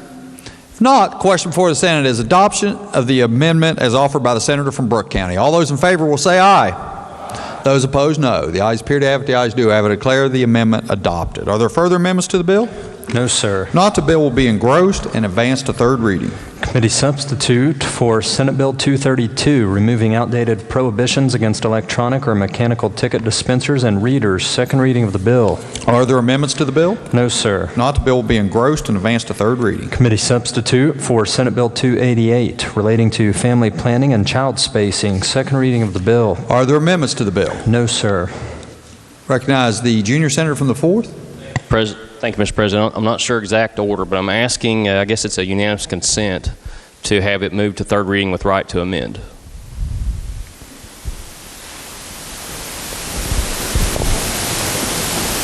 Is there objection? Chair hears none, so ordered. Bill be advanced. Or bill be advanced.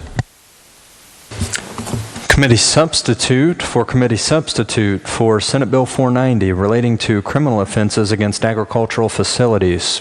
Senator from Brooke County. Thank you, Mr. President. I request unanimous consent to lay the bill over 1 day, but retain its place on the calendar. Is there objection? Chair hears none, so ordered. Committee substitute for Senate Bill 583, creating program to further development of renewable energy resources. Second reading of the bill. Are there amendments to the bill? Yes, sir. Senator Smith moved to amend the bill by striking out everything after the enacting clause. The senator from Tucker County. Thank you, Mr. President. I ask unanimous consent to explain the amendment in lieu of having it read. Is there objection? Chair hears none. Senator may proceed. This amendment being offered is to make technical cleanups. The committee substitute offered in committee was not the same as explained by the council due to a drafting error. This amendment does not change any part of the bill as was offered and was voted on committee. So it's just basically a cleanup amendment. I urge passage. Is there further discussion? Recognize the senior senator from the 17th. Thank you, Mr. President. Will the senator from Tucker yield? Senator yields. Senator does yield. Yes, sir. Senator, I took a quick look through the amendment, and some of it, quite honestly, I don't understand, but the last sentence is the one that causes me a little bit of concern. And this bill, as you know, just generally is to encourage the development of solar power energy. The last sentence in your amendment states that notwithstanding any provision of this article to the contrary, no provision herein this section shall displace any current levels of coal-fired generation capacity. So what does that sentence mean to you? I'm trying to wrap my mind around it because I think on one hand we're trying to develop solar energy. On the other hand, we're saying that while coal power generation is declining, the solar cannot replace the decline in coal. So I'm wondering how this would even affect the bill. It's basically to make people feel good. This bill here does not affect any coal power plants. This is all additional. You know, it gives the Commerce Department a tool to provide solar energy if they want it. Okay, so it does not really. I mean, it doesn't affect coal power plants at all. This bill here doesn't. That's a phrase that was put in there to make the people, some of the stakeholders feel good about. We're not trying to take away coal. It does nothing. It does not take anything away from the solar. Basically, it does nothing but make it sound good. Well, my concern about that, Senator, is with that provision in there, it may just invalidate the entire purpose of the bill. I think if we say that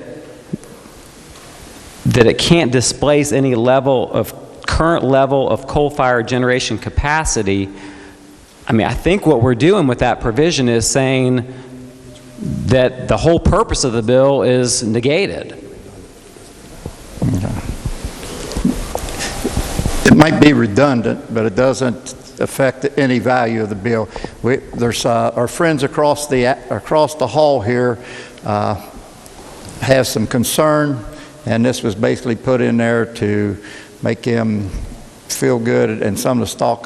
This does not affect the solar part of it at all. I understand what you're saying, Senator, but because this here has nothing to do with coal power. This is 100% energy. It will not take anything away from the solar or the intent of the bill, but I mean, if you feel better taking it out.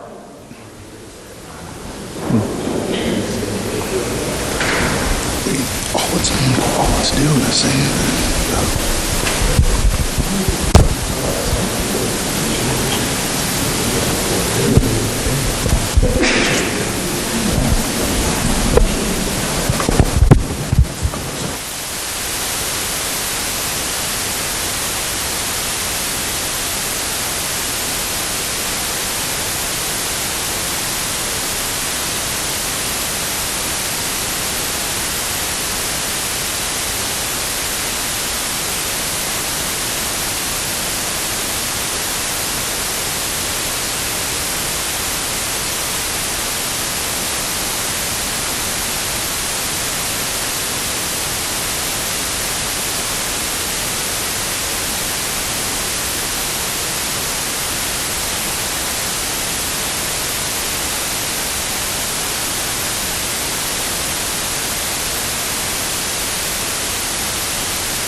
Recognize the senator from Brooke County. Thank you, Mr. President. Request unanimous consent to lay the bill over one day while retaining its place on the calendar. Is there objection? Chair hears none. Objection's been heard. Senator from Brooke County. Mr. President, I move that the bill be laid over for one day and retain its place on the calendar. Senator from Brooke County moves that the bill lie over one day, retaining its place on the calendar. Is there discussion? The senator from Cabell County is recognized. Thank you, Mr. President. I think I just heard the proponent of the amendment say that I could have been mistaken. Well, would Senator yield? Senator from Tucker yield. Senator does Yes, yield. sir. Thank you, Senator. We vetted this bill in committee pretty well, didn't we? Yes, sir. And when you said our friends down the hall, I'm not being disrespectful, wanted you to add this amendment, who is that? Who were you speaking about? There was some concerns that it was going to affect coal, and this is an agreement that they all reached to, the solar. It has no effect on the bill itself. Well, who? It's just I'm sorry. I just want to make clear to everyone that the motion is to lie the bill over one day, and the discussion can only be as to the propriety of laying it over one day. Well, thank you. So who are our friends down the hall? I don't know if you heard me, sir. Well, but it can only be debated as to the propriety. Sometimes the friends over on the other side. I know where the house is located. I know it's down the hall. Okay, thank you, Senator. You want to yield? So is there further discussion as to the propriety of laying over the bill one day, retaining its place on the calendar? If not, all those in favor of the motion will vote yea. Those opposed will vote. All those in favor will say aye. Those opposed, no. The ayes appear to have it. The ayes do have it. Declare the motion adopted. The bill will lie over one day, retaining its place on the calendar. Committee Further bills on second reading? Yes, sir. Committee substitute for Senate Bill 638, creating new private club licenses and requirements. Second reading of the bill. Are there amendments to the bill? No, sir. Bill will be engrossed and advanced to third reading. Are there additional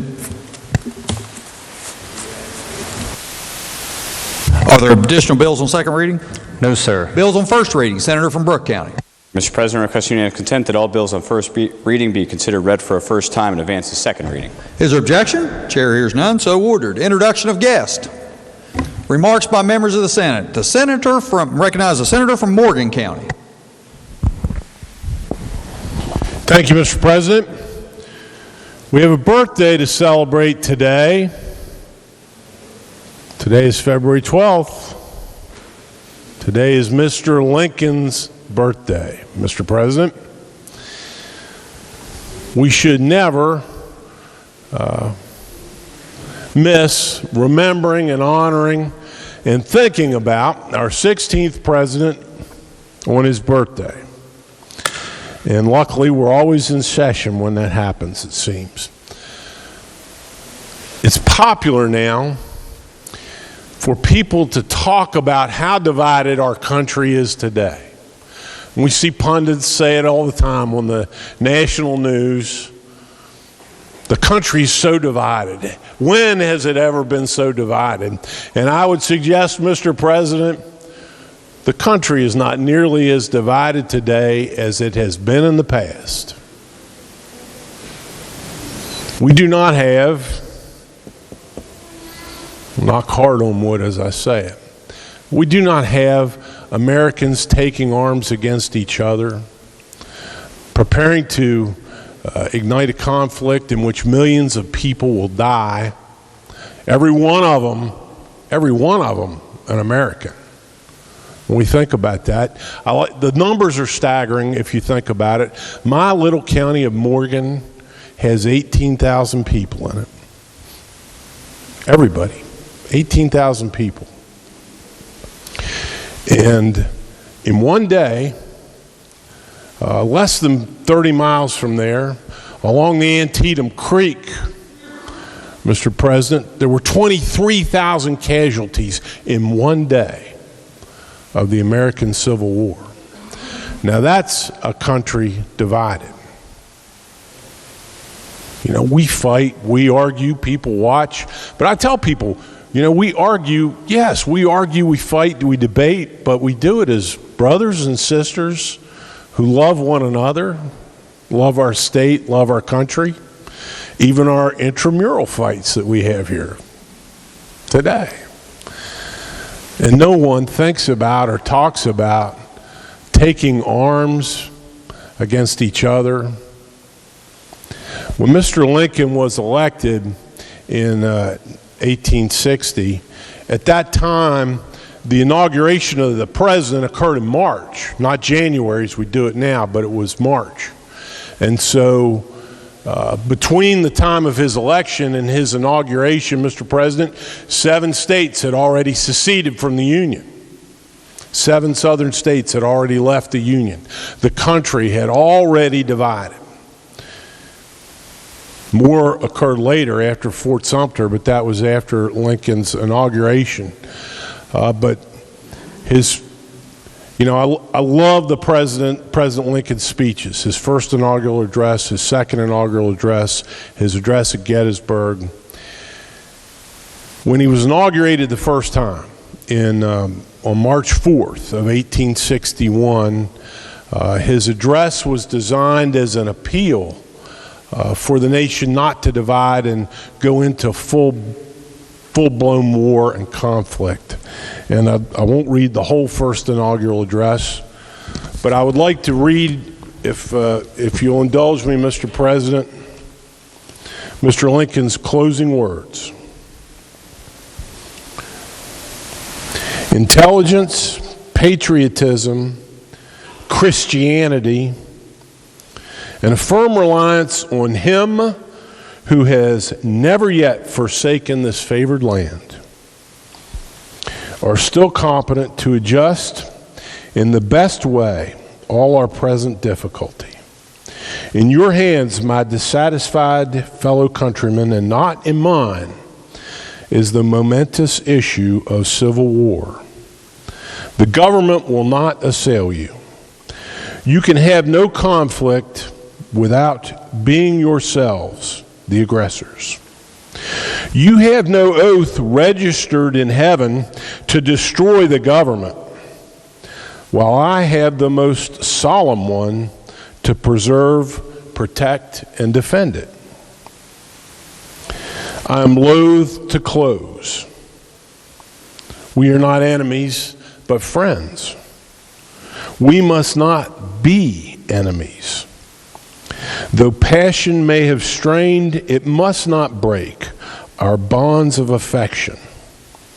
The mystic cords of memory, stretching from every battlefield and patriot grave to every living heart and hearthstone, all over this broad land will yet swell the chorus of the Union. When again touched, as surely they will be, by the better angels of our nature. So, Mr. President, as we think about Mr. Lincoln, whom we honor, we on this side of the chamber particularly as, a father of the Republican Party, whom we all in West Virginia honor as an author of our statehood. But as we think about him and the burdens he bore for all of us a century and a half ago, let us think about his words calling us to harmony, to union, and let us all here over the course of the last 4 weeks of this session try ourselves to be touched by the better angels of our nature. Thank you, Mr. President. Thank you. Further remarks? Further remarks? Recognize Senator from Brooke County. Thank you, Mr. President. We request unanimous consent that the remarks of the Senator from Oregon on President Abraham Lincoln be placed in the appendix of the journal. Without objection, so ordered. Further remarks? Miscellaneous business, or further remarks? Senator from Marshall County. Just real quick, Mr. President, I just wanted to announce that the West Virginia Healthcare Providers Legislative Reception is a joint reception between Behavioral Health, the Healthcare Association, and the Hospital Association. Will be this evening at the Culture Center, 5:30 to 7. Thank you. Senator from Brooke County. Thank you, Mr. President. Pending announcements, I move the Senate stand adjourned until 11 a.m. tomorrow. Are there announcements? Senator from Morgan County. Thank you, Mr. President. Your committee on the Judiciary will meet today at 3 o'clock p.m. in the Judiciary Committee Room 208 West Wing. Senior Senator from the 15th. Thank you, Mr. President. Your Committee on Finance will meet today at 3 p.m. Room 451M, and the agenda has been posted. Senator from Preston County. Thank you, Mr. President. Your Committee on Agriculture and Rural Development will meet today at 2 p.m., 208 West. Further announcements. Further announcements. The Senator from Wood County. Thank you, Mr. President. Your Committee on Pensions will meet today at 2 p.m., 451M. Further announcements. Senator from Marshall County. Last one, I apologize. But this, I am announcing a health meeting for tomorrow, and this is also early, but because there's a big agenda, and I just wanted everyone to get a chance to look at the bills. There are 2 additional bills that will probably be on the agenda that haven't come back yet, and the health attorney will have those bills for all members of the committee today if they'd like to see them. Well, when is the announcement for the meeting? I'm sorry, it's 1 o'clock tomorrow and 451M. Thank you. Further announcement, the Senator from Mercer County. Thank you, Mr. President. Your Committee on Economic Development will meet 30 minutes after adjournment, which would be approximately 1:15, 208 West. Are there further announcements? Not. Question before the Senate is, shall the Senate stand adjourned until tomorrow at 11 a.m.? All those in favor will say aye. Those opposed, no. The ayes appear to have it. The ayes do have it. I declare the Senate adjourned until tomorrow at 11 a.m.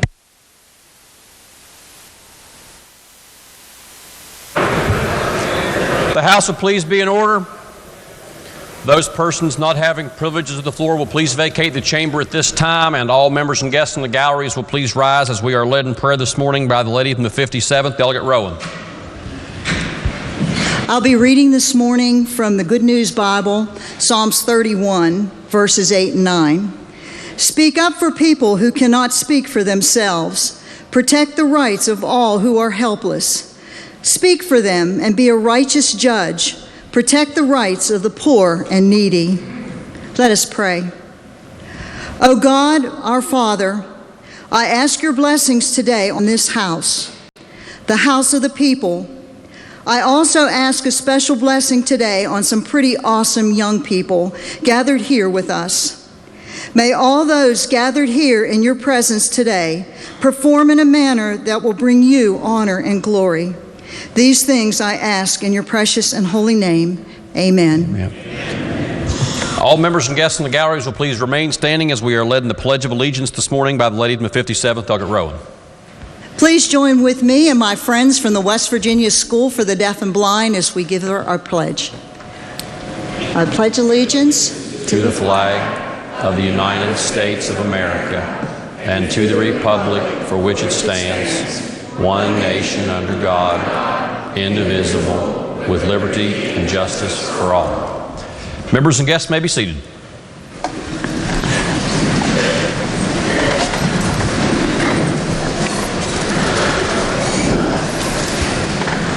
Ladies and gentlemen, we are joined today by the students from the Schools for the Deaf and the Blind who will now perform for us this morning.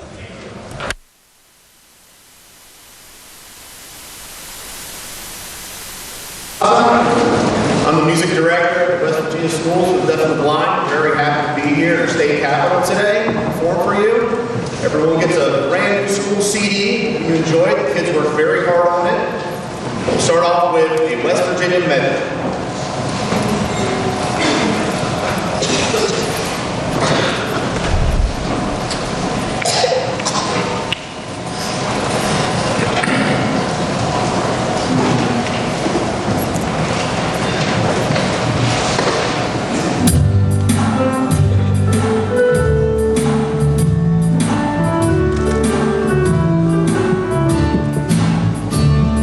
West Virginia hills now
We got one more for you, and that's our school song, the WSTV song.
This bill's yours.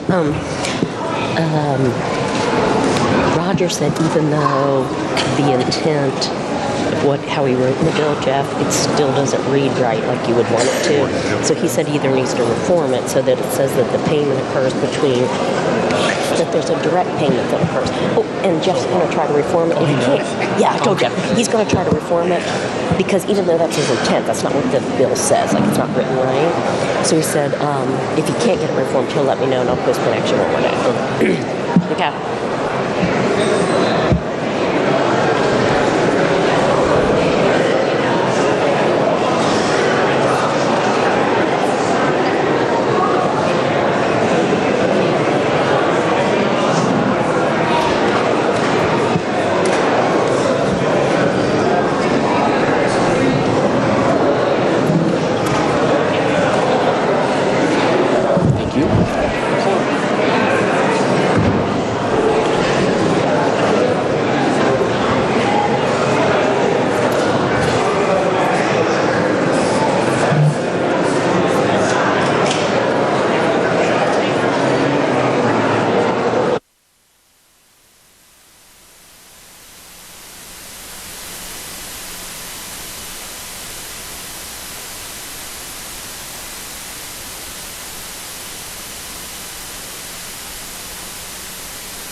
House will be in order.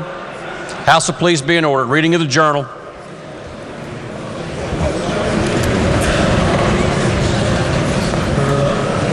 Journal of the House of Delegates, Charleston, Tuesday, February 11th, 2020.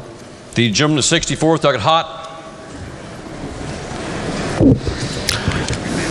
Mr. Speaker, I ask unanimous consent that further reading of the journal be dispensed with and that it be approved as having been read. The gentleman of the 54th, docket hot, asks unanimous consent that further reading of the journal be dispensed with and it be approved as having been read. Are there objections? The chair hears no objection. Introduction of guests.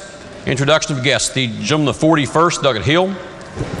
Thank you, Mr. Speaker. I have a couple friends from Nicholas County today in the South Gallery. If they will please stand. Melissa Adkins, she's Personnel Director for the Nicholas County Board of Education, and Heather Tolley, who is a candidate for the House of Delegates in the 41st District. Please make them welcome.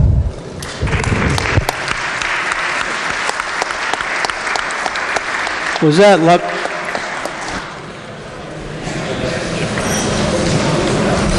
Lady in the 57th, docket Rowan. Mr. Speaker, here to hear our kids today, we actually have all the members from the State School Board, Dave Perry and the rest of them up there in the South Gallery, if they'd please stand, and the House give them a warm welcome.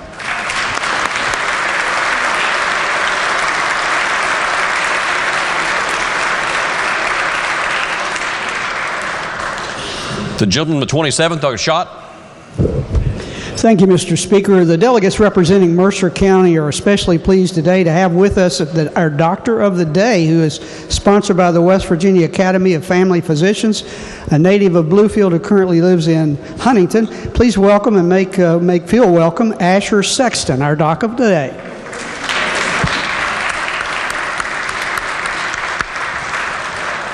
The gentleman of the 14th, docket Butler. Thank you, Mr. Speaker. Joining us today, we have several pages from Roosevelt Elementary School in Mason County. And if these students would please stand as I call their names, and also the parents in the galleries. We have Kira Tatterson with her mom, John and Amber Tatterson. We have Reagan Carlson and her mom, Ashley Carlson. And we have Carter Price and her mom, or his mom, Tracy Price. And Selena Brown with her mom, Clara Brown, and also Roma Jordan with her mom, Rachel Jordan. With the House, please welcome all of these folks.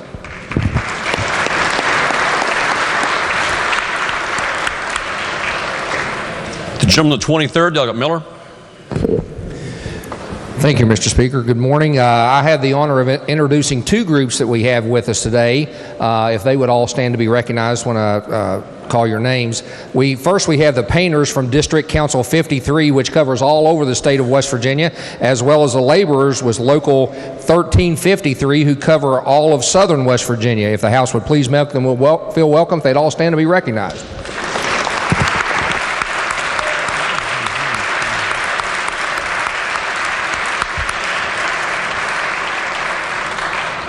The gentleman of the 24th, Delegate Tomlin. Thank you, Mr. Speaker. On behalf of myself and Delegate Rodriguez, I'd like to introduce some of our pages today. Students are from Mann Elementary Student Government. They're sponsored by Counselor Tammy Lucas in the South Gallery. We have Cooper Nelson, son of Chuck and Tammy Nelson. Christina Wheatley, daughter of Nina and George Wheatley. Kelsey Fender, granddaughter of Darlene Tiller. Easton Faculty, son of Sheena and Jeremy Faculty. Drake Walls, son of John and Julie Walls. Noah Cantrell, son of Savannah and Danielle Cantrell. Anna Belcher, daughter of Sheila and Tammy Belcher. And Sierra Salmons, daughter of Miranda and Donald Dempsey. If they would stand and everybody give them a warm welcome. Thank you.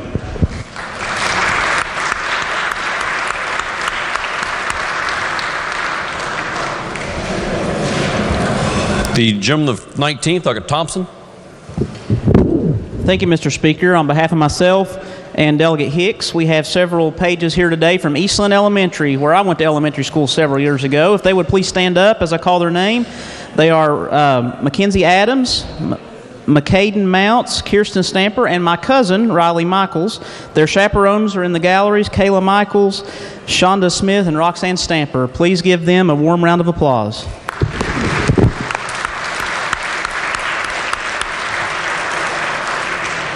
The gentleman the first, Doug McGeehan.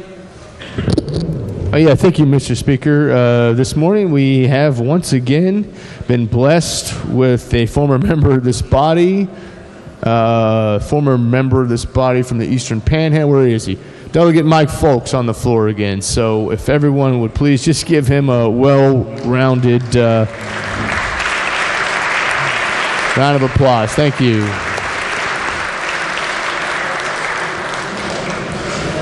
The gentleman the 28th, Doug Cooper.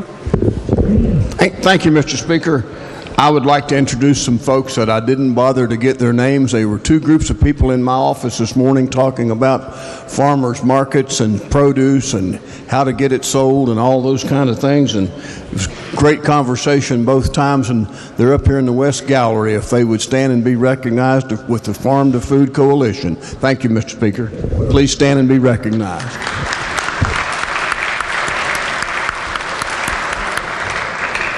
The gentleman the 17th, Doug Lovejoy. Thank you, Mr. Speaker. As my friend said, today is Local Food and Farm Day here at the Capitol. And today in the South Gallery, we have some guests from the West Virginia Food and Farm Coalition. That's a group dedicated to building a local food and agriculture system in West Virginia, providing incomes to our farmers and ensuring that all West Virginians have access to locally produced, nutritious food. If they would stand, House, please make them feel welcome.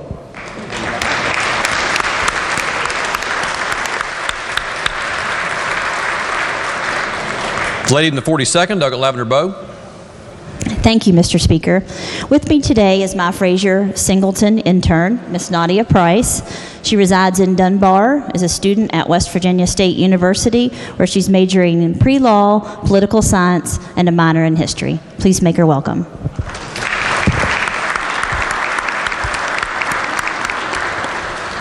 The gentleman the 20th, Doug Brown.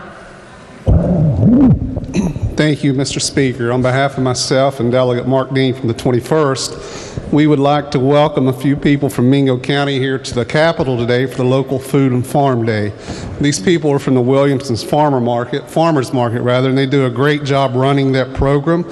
So if you'll stand and be recognized, in the West Gallery we have Kristen Deboard, who's the Marketing and Nutrition Manager, Rebecca Casey, who's the Agricultural and Mobile Market Manager, and Rebecca Hooker, who is the Farmer Market Manager. We appreciate all you do, and thank you for coming to the Capitol.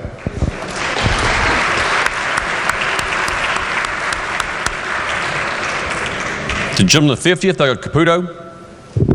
Thank you very much, Mr. Speaker. On behalf of Delegates Longstreth, Angie, Lucy, and myself, we have a couple special guests with us today. They're union painters from Fairmont, West Virginia. I'd like to ask them to stand as I call their name, Mr. David Kittle. And the second guy I want to introduce is, I want to give him a special shout out, Mr. Vince Marino. Vince painted Tina and I's house for us this summer. We hired a union painter and he done one heck of a job. So I'm going to give him a little shout out and a little commercial. If y'all looking for a painter, that's your guy. Please welcome him.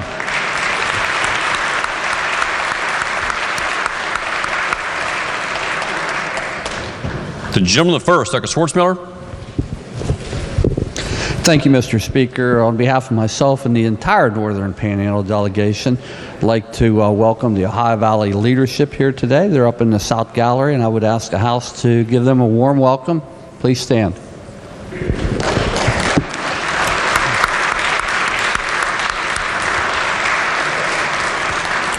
Are there further introductions? If not, reports to standing committees. Your Committee on Finance has had under consideration House Bill 4666 relating to competitive bids for intergovernmental relations and urban mass transportation. Reports back a committee substitute, therefore, with recommendation that the committee substitute do pass. The report will be received. Your Committee on Pensions and Retirement has had under consideration House Bill 4363 establishing the West Virginia Division of Natural Resources Police Officer Retirement System. Reports the same back with amendment with the recommendation that it do pass as amended and that it be referred to the Committee on Finance. The report will be received and the bill will be referred to the Committee on Finance. Originating in the Committee on Finance is House Bill 4955 relating to reducing the cost of fees for state license licenses to carry concealed deadly weapons and provisional state licenses to carry concealed deadly weapons. It's reported with recommendation that it do pass. The report will be received. Your Committee on Government Organization has had under consideration House Bill 2961, permitting the Commissioner to require a water supply system be equipped with a backflow prevention assembly. Reports back to committee substitute, therefore, with the recommendation that the committee substitute do pass. The report will be received.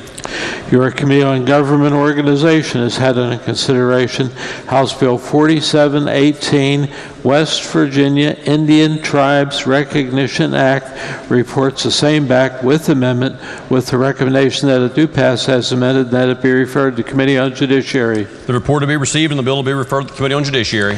Your Committee on Health and Human Resources has had under consideration House Bill 4123, clarifying that 911 telecommunication workers are included in the definition of those individuals who perform emergency services during a disaster. House Bill 4387, Donated Drug Repository Program. House Bill 4546, relating to tuberculosis testing for school superintendents. House Bill 4581, relating to West Virginia clearance for access, registry, and employment screening, and House Bill 4620, redefining definition of recovery residents. Reports back committee substitutes, therefore, with the recommendation that the committee substitutes each do pass. The report will be received. Your Committee on Health and Human Resources has had in consideration House Bill 4723, permitting a certified behavioral analyst to be eligible for the student loan repayment program.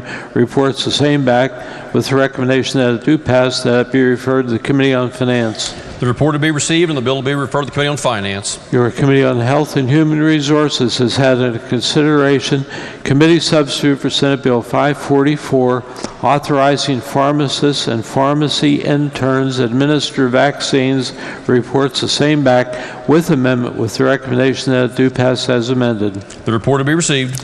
Your Committee on Veterans Affairs and Homeland Security has had under consideration House Bill 2732, Defend the Guard Act. Reports the same back with the recommendation that it do pass, that it be referred to the Committee on Judiciary.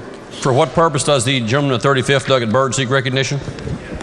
Thank you, Mr. Speaker. During Veterans Affairs yesterday, we received some information that House Bill 2732 could have a huge financial impact on the state and municipalities. Therefore, under Rule 95A, our request a fiscal note be attached to that bill before going to Judiciary.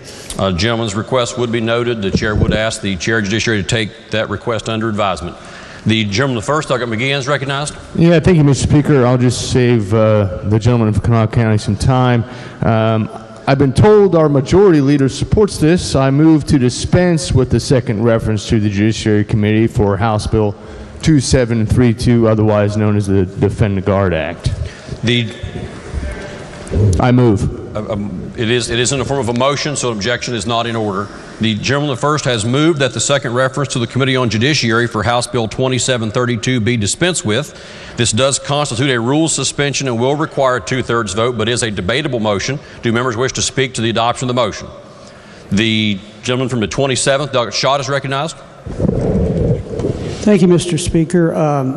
I have no objection to the gentleman's motion. I understand that the National Guard has placed in suspense a number of potential economic development projects that they're intended to develop in West Virginia. It's going to take us some time with the agenda we have in Judiciary to get to that bill, and apparently, based on what the comments that came out of the subject matter committee, there's a need to do substantial constitutional research, which we probably wouldn't be able to get to till middle of next week. So, in the interest of moving this bill along, I have no objection to the request to waive the second reference. Lady in the 51st, excuse me, as the maker of the motion, Douglas McGee is entitled to preference and recognition. The gentleman is recognized. I mean, unless the gentleman or gentlelady from Mon County wants to go first, that's fine. I can just close. Okay, Chair will recognize the gentleman to close. Lady from the 51st, Douglas Fleischhauer, is recognized. Thank you. I support the gentleman from Kanawha. I voted in favor of the bill going out of committee, but I have not had an opportunity to read the cases that were cited, Perpich versus Department of Defense. It has 29 footnotes. I think it is a subject that I want to make sure that I'm correct in my analysis. I think it deserves more study, and I support, and I think there are more fiscal issues at risk than I realize, and I think it needs to be vetted more. So I am opposed to the gentleman's motion, unfortunately. The gentleman in the 62nd, Douglas Bibby. Thank you, Mr. Speaker. As you recall, last week I voted against the discharge to bring this bill back into regular order, which we did yesterday. Those of you who were at the hearing yesterday, we ran short. We only had about 15 to 20 minutes of discussion. When I agreed to bring the bill back, I was fairly in support of the bill until I had time this past weekend to review all of the aspects of this. Funding is an issue. I mean, I agree with the gentleman's issue to put a fiscal note to it, but my concerns are more towards the constitutional issues and in what I perceive us putting our governor in a position of having to break U.S. law. And I would like to remind everybody about the Constitution. And everyone likes to talk about the two clauses for the militia. And the first one is to provide for calling forth the militia to execute the laws of the Union, express insurrections, and repel invasions. Now yesterday, or over the weekend, I sent my counsel some information I had, and we worked up an abstract for this bill. Now bear in mind, I was for this bill up until this weekend. And unfortunately, because of the lack of time, I'm sure a lot of people didn't get to look at the whole abstract. So with the body's indulgence, I'd like to go over that because I think it has important constitutional issues that we need to have. Also, there were several people that expressed to me they voted in agreement with the bill yesterday with the understanding it would go to judiciary to hash out some of the constitutional issues. Now, I believe that a full analysis of this issue requires a review of the history of the federal statutory changes to the War and the Defense Department, and also Title X and the U.S. Code, more specifically the Montgomery Amendment to the FY 87 National Defense Authorization Act and the West Virginia Constitution. The Montgomery Amendment that people talk about prompted the U.S. Supreme Court decision in Perpich versus Department of Defense. Those of you who may recall, I was on active duty at that time, and we were sending forces down to Honduras, and the Guard was being used to go down there for training and for building the airspace down there in Tegucigalpa. I didn't pay too much attention as I was in active duty at the time, but several governors at that time did take issue with using the Guard to go down to Honduras. A lot of it was political because they didn't support the president at that time, but they didn't want to get him into a situation overseas. So they took that to the Supreme Court. So Title 10, U.S. or Section 12301. The Supreme Court decision in Perpich and the interface of both the West Virginia Constitution are of relevance in consideration of this bill. Let me go on. The Montgomery Amendment codified at Title 10, U.S. Code 12301F, and I remind everybody that is a law of the Union. It is in the federal law. It is part of the laws of the Union. The Montgomery Amendment codified Title 10 U.S. Code 12301 and states that the consent of a governor described in subsections, those are superfluous to our argument here, may not be withheld in whole or in part with regard to active duty outside the United States, its territories, and its possessions because of any objection to the location, purpose, type, or schedule of such active duty. Notice I said active duty. I didn't say active duty for training. Active duty. So the question before the Supreme Court in purpose related to the objections to the overseas deployment for training. However, the U.S. Code language at Title 10, 12301, Section A states that in time of war or of national emergency declared by Congress or when otherwise authorized by war. I'll remind you, the President has, under law, a capability to call up the National Guard.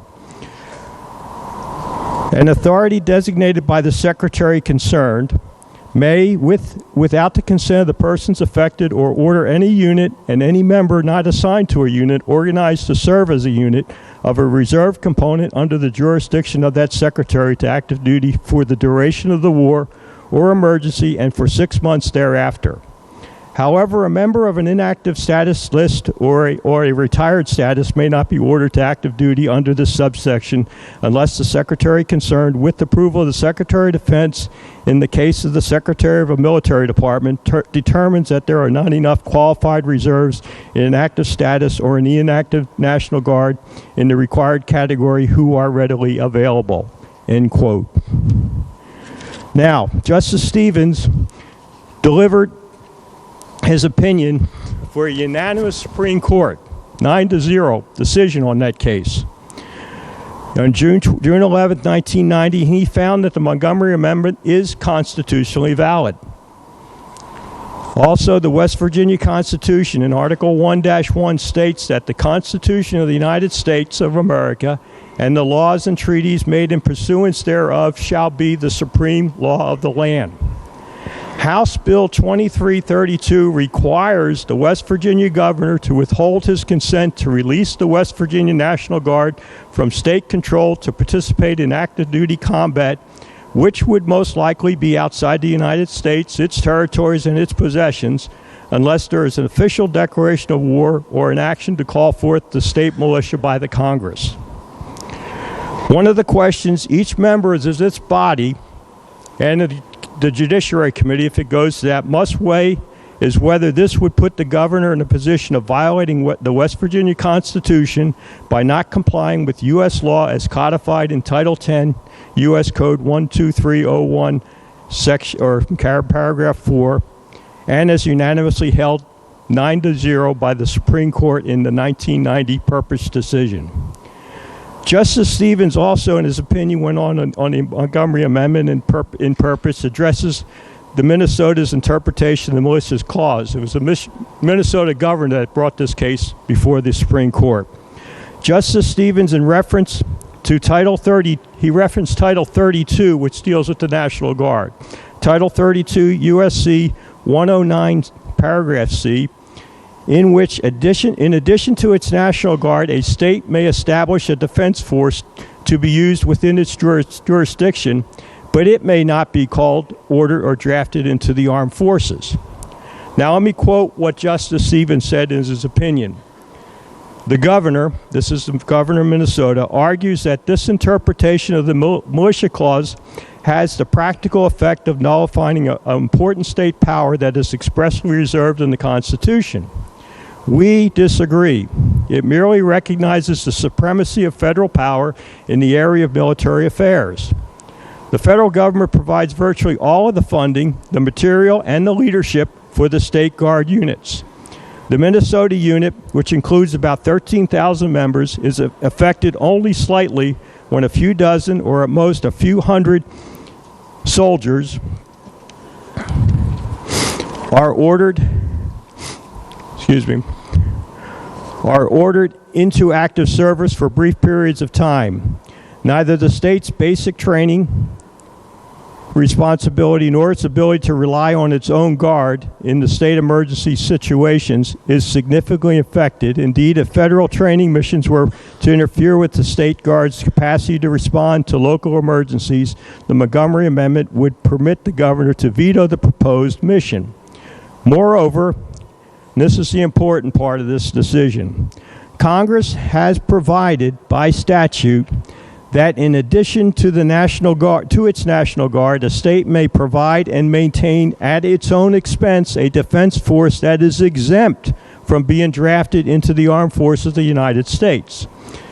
He goes on to say, see Title 32, USC 109. As long as that provision remains in effect, there is no basis for an argument that the federal statutory scheme provides Minnesota, and I would add any other state, of any constitutional entitlement to a separate militia of its own. So what I'm trying to say, Mr. Speaker, there are a lot of constitutional issues in this bill that need to be looked at through the Judiciary Committee and followed through normal process. And in closing, I'd like to say that Article 1 of the Constitution, people have asked, does the President have the right to engage in war? Well, Article 1 of the U.S. Constitution gives the Congress the power to declare war.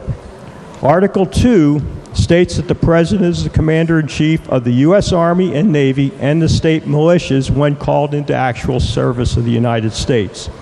Additionally, Article 1, Section 10, Clause 3 expressly prohibits the states from engaging in war except under conditions of actual invasion and imminent danger unless they have obtained the consent of Congress.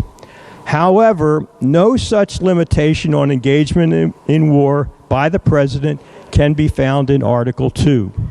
So what I would like to close in saying, there are numerous constitutional issues that need to be considered in this bill, and it would be highly inappropriate from my perspective to bypass the Judiciary Committee for considering the constitutional impacts that this would have, not only for what it would cause the National Guards within the states, but also we don't want to be putting our governor in a position where he would be having to break U.S. law, the laws of the Union, in not releasing the Guard to active duty. So with that, Mr. Speaker, I rise in objection to taking this bill out of regular order, and I would support continuing the process through Judiciary Committee. Thank you. There are other members seeking recognition to speak to the gentleman from the first motion. The chair will remind all members who are seeking recognition at this point that the motion is not on the passage of the bill, but is rather on the gentleman from the first motion that the reference to the Committee on Judiciary be dispensed with. So in light of that, the gentleman at 30th, Douglas Bates. Point of inquiry, Mr. Chairman. Yes. Just to understand the effect of this motion, if it was to be successful, will that bring the bill to the floor on first reading? It would be on first reading tomorrow. And the gentleman from Kanawha's request for a fiscal note, what happens to that? You deferred that decision to the chair of Judiciary. So I did. It would be rendered within your jurisdiction, or would there need to be a subsequent request? There would need to be a subsequent request. Okay. Thank you, Mr. Speaker. Do other members wish to speak to the motion before the chair recognizes the sponsor to close? If not, then the gentleman the first, Doug McGinn, is recognized to close debate on the motion. Thank you, Mr. Speaker. I would not have made this motion without our majority leader suggesting it to me and reaffirming her support for it. I think if we, waive the reference to judiciary, as the chair of the judiciary said, he's not going to have time to take it up anyway. It would be on first reading tomorrow if that was to happen, giving us the whole weekend if you really want to delve into research the effects of this before third reading hits, presumably on Monday. So really, I think a lot of people have their minds made up about this one way or the other. It's important, I think, just to have the open debate on the merits and the demerits of the bill. I don't think we need the lawyers delving into it for hours on end in yet another committee. Like I said, I think many people have their minds made up, and I'm fairly certain that leadership might want to get this out of their hair, so to speak. So I'd appreciate the support. Let's just get it over with, have the debate, and move forward. So really, with that, I'm not going to go into any legal arguments or philosophical arguments because this is just on the motion to waive the committee reference. I'm not going to try to refute who I consider to be an honorable person and my friend from the gentleman from Berkeley County. So anyway, I appreciate your support on this. That's all I'm going to say. Thank you very much. The question before the House is the motion that the second reference to the Committee on Judiciary for House Bill 2732 be dispensed with. Yes, the gentleman from me first. Doug McGinn. Point of inquiry, Mr. Yes. Speaker. I've been advised, is this not a majority vote? The chair is advised by the clerk that it is a rule suspension. The chair will confirm with the clerk.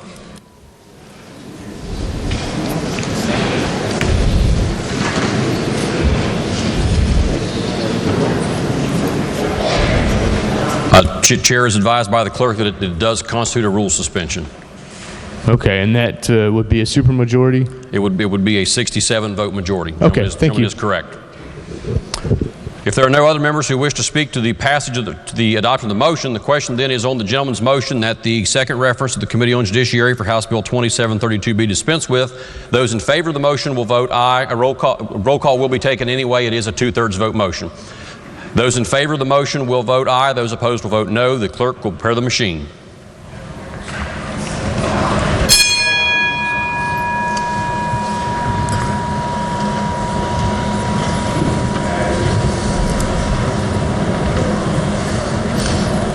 Has every member voted? If so, the clerk will close the machine and ascertain the result. On this question, there are 61 ayes, 37 nays, and 2 members absent not voting. Less than 2/3 present and voting, having voted in the affirmative, the motion is lost. The bill will be referred to the Committee on Judiciary. Next report to standing committees. Your Committee on Veterans Affairs and Homeland Security has had under consideration House Bill 4176, West Virginia Intelligence Fusion Center Act, and House Bill 4485, reorganizing and redesignating the Department of Military Affairs and Public Safety as the Department of Homeland Security. Reports the same back with amendment with the recommendation that they each do pass and that they be referred to the Committee on Judiciary. The report to be received and both bills will be referred to the Committee on Judiciary. Your Committee on Judiciary has had under consideration Committee Substitute for Senate Bill 534, removing workers' compensation exclusion for temporary legislative employees, and Senate Bill 642, correcting incorrect code citation in West Virginia Consumer Credit and Protection Act.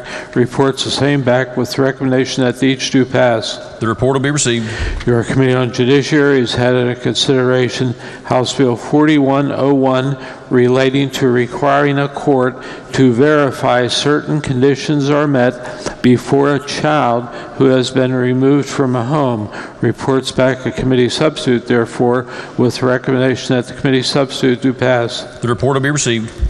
Your Committee on Judiciary has had under consideration House Bill 4067, relating to crimes against property, House Bill 4670, relating to the juvenile restorative justice programs, and House Bill 4690, relating to solid waste facilities.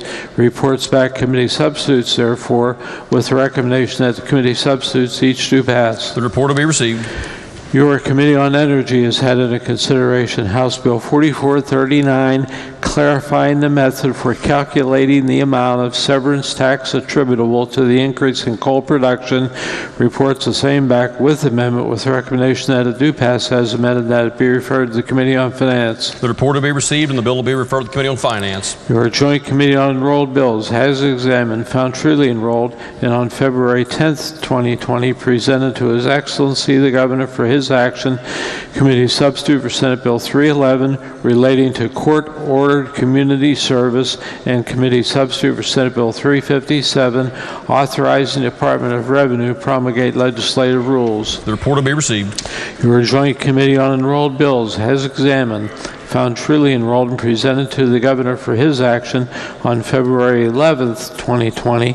Committee substitute for House Bill 4042, requiring agencies exempt from some or all out-of-state purchasing requirements to adopt procedural rules. The report will be received. Are there further reports of standing committees? If none, then reports of select committees. Message from the executive. Message from the Senate. The clerk of the Senate announces the passage by the Senate of Committee Substitute for Senate Bill 97, allowing senior judge to continue receiving per diem compensation beyond annual salary of sitting judge due to delay by governor in filling vacancy. The message will be received and the bill will be referred to the Committee on Pensions and Retirement, then the Committee on Finance. The Senate has passed Committee Substitute for Senate Bill 131, creating Tim Tebow Act. The message will be received. The bill will be referred to the Committee on Education. The Senate has passed Committee Substitute for Senate Bill 208, protecting consumers from unfair pricing practices during state of emergency. The message will be received and the bill will be referred to the Committee on Judiciary. The Senate has passed Committee Substitute for Senate Bill 517, creating State Parks and Recreation Endowment Fund. The message will be received. The bill will be referred to the Committee on Finance. The Senate has passed Committee Substitute for Senate Bill 575, designating local fire department as safe surrender site to accept physical custody of certain children from lawful custodian. The message will be received. The bill will be referred to the Committee on Health and Human Resources. The Senate has passed Committee Substitute for Senate Bill 607, reporting motor vehicle crashes to owners. The message will be received and the bill will be referred to the Committee on Judiciary. The Senate has passed Senate Bill 618, conforming West Virginia law to federal distance requirements for locations of salvage yards. The message will be received and the bill will be referred to the Committee on Judiciary. The Senate has passed Senate Bill 654, allowing certain sheriffs transfer from PERS to Deputy Sheriff Retirement System. The message will be received and the bill will be referred to the Committee on Finance. The Senate has passed Committee Substitute for Senate Bill 657, allowing designation of tourism development districts. The message will be received. The bill will be referred to the Committee on Finance. Are there further messages from the Senate? If not, resolutions. House Resolution 10, expressing concern of the House of Delegates to the need to create patient navigation, psychosocial, and survivorship support services and programs for childhood cancer patients and their families in West Virginia. Lady from the 49th. Thank you, Mr. Speaker. I ask unanimous consent that the further reading of resolutions introduced be dispensed with and that each resolution be considered as formally introduced and referred to the appropriate committees as indicated on the chamber automation system. The lady from the 49th asks unanimous consent that further reading of resolutions introduced be dispensed with and that each resolution be considered as having been formally introduced and referred to the appropriate committees as shown on the chamber automation system. Are there objections?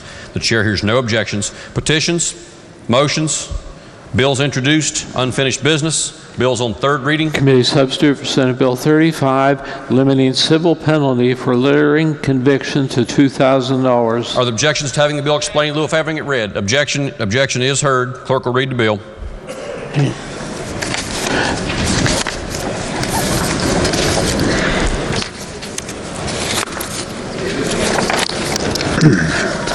A bill to amend and reenact 2215A4 of the Code of West Virginia, 1931 as amended, relating to limiting the civil penalty for persons convicted of littering to an amount up to $2,000, being enacted by the Legislature of West Virginia.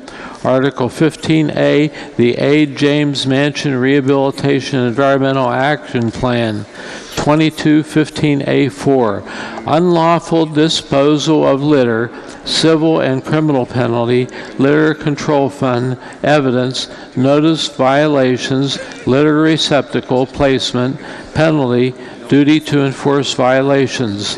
A1, a person may not place, deposit, dump, throw, or cause to be placed, deposited, dumped, or thrown any litter as defined in 2215A-2 of this code in or upon any public or private highway, road, street, or alley, any private property, any public property, or the waters of the state, or within 100 feet of the waters of this state, except in proper litter or other control waste receptacle. 2, A person may not place, deposit, dump, throw, or cause to be placed, deposited, dumped, or thrown any litter from a motor vehicle or other conveyance, or to perform any act which constitutes a violation of the motor vehicle law contained in 17C 1414 of this code. If any litter is placed, deposited, dumped, discharged, thrown, or caused to be placed, deposited, dumped, or thrown from a motor vehicle, boat, airplane, or other conveyance, it is prima facie evidence that the owner or operator of the motor vehicle, boat, airplane, or other conveyance intended to violate the provisions of this section. Wait, just a second, right there. Robert. Yeah, switch out. Switch out.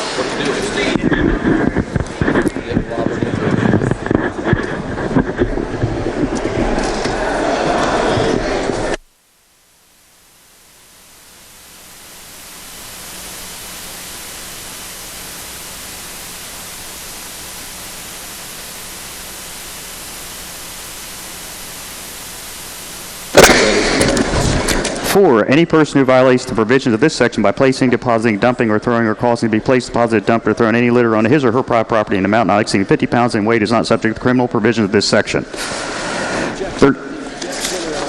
5, any person who violates the provision of this section by placing, depositing, dumping, or throwing, or causing to be placed, deposited, dumped, or thrown any litter not collected for commercial purposes in an amount not exceeding 100 pounds in weight or 27 cubic feet in size is guilty of a misdemeanor. Upon conviction, he or she is subject to a fine of not less than $100, no more than $2,500, or in the discretion of the court, sentenced to perform community service by cleaning up litter from any public highway, road, street, alley, or any other public park or public property or waters of the state as designated by the court for not less than 8 nor more than 100 hours or both. If any person is convicted of the misdemeanor by placing, depositing, dumping, or throwing litter in the waters of this state, that person shall be fined not less than $500 nor more than $3,000, or in the discretion of the court, sentenced to perform community service by cleaning up litter from any waters of the state as designated by the court for not less than 20 hours nor more than 120 hours, or both. 6. Any person who violates the provision of this section by placing, depositing, dumping, or throwing, causing to be placed, deposited, dumped, or thrown any litter not collected for commercial purposes in an amount greater than 100 pounds in weight or 27 cubic feet in size, but less than 500 pounds in weight or 216 cubic feet in size, is guilty of a misdemeanor. Upon conviction, he or she is subject to a fine of not less than $2,500, no more than $5,000, or in the discretion of the court, may be sentenced to perform community service by cleaning up litter from any public highway, road, street, alley, or any other public park or public property or waters of the state as designated by the court for not less than 16 hours, no more than 200 hours, or both. If any person is convicted of the misdemeanor by placing, depositing, dumping, or throwing litter in the waters of the state, that person shall be fined not less than $3,000 nor more than $5,500, or in the discretion of the court, sentenced to perform community service by cleaning up litter from any waters of the state as designated by the court for not less than 20 hours nor more than 220 hours, or both. 7. Any person who violates the provision of this section by placing, depositing, dumping, or throwing, or causing to be placed, deposited, dumped, or thrown any litter in an amount greater than 500 pounds in weight or 260 cubic feet in size, or any amount which had been collected for commercial purposes, is guilty of a misdemeanor. Upon conviction, the person shall be fined not less than $2,500 nor more than $25,000, or confinement in jail for not more than 1 year, or both. If any person is convicted of the misdemeanor by placing, depositing, dumping, or throwing litter in the waters of the state, that person shall be fined not less than $3,000 nor more than $11,000, or confinement in jail for not more than 1 year, or both. In addition, he or she may be guilty of creating or contributing to an open dump as defined in 2215.2 of this code and subject to the enforcement provisions of 2215.15 of this code. 8. Any person convicted of a second or subsequent violation of this subsection is subject to double the authorized range of fines and community service for the subsection violated. 9. The sentence of litter cleanup shall be verified by environmental inspectors from the Department of Environmental Protection. Any defendant receiving a sentence of litter cleanup shall provide, within a time to be set by the court, written acknowledgement from an environmental inspector that sentence has been completed and the litter has been disposed of lawfully. 10. Any person who has been found by the court to have willfully failed to comply with the terms of a litter cleanup sentence imposed by the court pursuant to this section is subject to, at the discretion of the court, double the amount of the original fines and community service penalties originally ordered by the court. 11. All law enforcement agencies, officers, and environmental inspectors shall enforce compliance with this section within the limits of each agency's statutory authority. 12. A magistrate or municipal court judge may not dismiss an action brought under the provision of this section without notification to the prosecuting attorney of that county of his or her intention to do so and affording the prosecuting attorney an opportunity to be heard. 13. No portion of this section restricts an owner, renter, or lessee in the lawful use of his or her own private property or rented or leased property, or to prohibits the disposal of any industrial and other waste into waters of the state in a manner consistent with the provisions of 2211(1) et sec of this code. But if any other renter or lessee, private or otherwise, knowingly permits any of these materials or substances to be placed, deposited, dumped, or thrown in any location that high water or normal drainage conditions will cause these materials or substances to wash into any waters of the state, it is prima facie evidence that the owner, renter, or lessee intended to violate the provisions of this section, provided that if a landowner, renter, or lessee, private or otherwise, reports any placing, depositing, dumping, or throwing of these substances or materials upon his or her property to the prosecuting attorney, county commission, division of natural resources, or the Department of Environmental Protection, the landowner, renter, or lessee will be presumed to not have knowingly permitted the placing, depositing, dumping, or throwing of the materials or substances. B, any indication of ownership found in litter is prima facie evidence that the person identified violated the provision of this section, provided that no interference may be drawn solely from the presence of any logo, trademark, trade name, or other similar mass reproduced things of identifying character appearing on the found litter. C1, every person is convicted of or pleads guilty to disposing of litter in violation of subsection A of this section shall pay a civil penalty not less than $200 nor more than $2,000 as costs for cleanup, investigation, prosecution of the case, in addition to any other court costs that the court is otherwise required by law to impose upon a convicted person. 2, the clerk of the circuit court, magistrate court, or municipal court in which these additional costs are imposed shall, on or before the last day of each month, transmit 50% of a civil penalty received pursuant to this section to the state treasurer for deposit in the state treasury to the credit of a special revenue fund known as the Litter Control Fund, which has transferred to the Department of Environmental Protection. Expenditures for purposes set forth in this section are not authorized from collections but are to be made only in accordance with appropriation and in accordance with the provisions of 1231 et sec of this code and upon fulfillment of the provisions set forth in 5821 et sec of this code. Amounts collected which are found from time to time to exceed the funds needed for the purposes set forth in this article may be transferred to other accounts or funds and designated for other purposes by appropriation of the legislature. D, the remaining 50% of each civil penalty collected pursuant to this section shall be transmitted to the county or regional solid waste authority in the county which the money shall be expended by the county or regional solid waste authority for the purpose of litter prevention, cleanup, and enforcement. The county commission shall cooperate with the county or regional solid waste authority serving the respective county to develop a coordinated litter control program pursuant to 222C48 of this code. E, the commission of the division of motor vehicles upon registering a motor vehicle or issuing an operator or chauffeur's license shall issue to the owner or licensee as the case may be a summary of this section and 17C1414 of this code.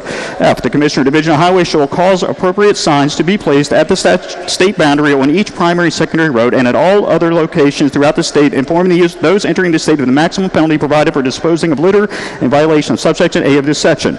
G, any state agency or political subdivision owns, operates, or otherwise controls any public area designated by the Secretary by rule promulgated pursuant to 2215A3A8 of this code shall procure and place litter receptacles at its own expense upon its premises and shall remove and dispose of litter collected in the litter receptacles. After receiving 2 written warnings from any law enforcement officer or officer to comply with this section or the rules of this Secretary, any state agency or political subdivision fails to place and maintain litter receptacles upon its premises in violation of this subsection or the rules of the Secretary shall be fined $30 per day of the violation. That's it. House will be in order. House will be in order. Chair recognizes the gentleman at 27th, Douglas Schott, to explain the bill.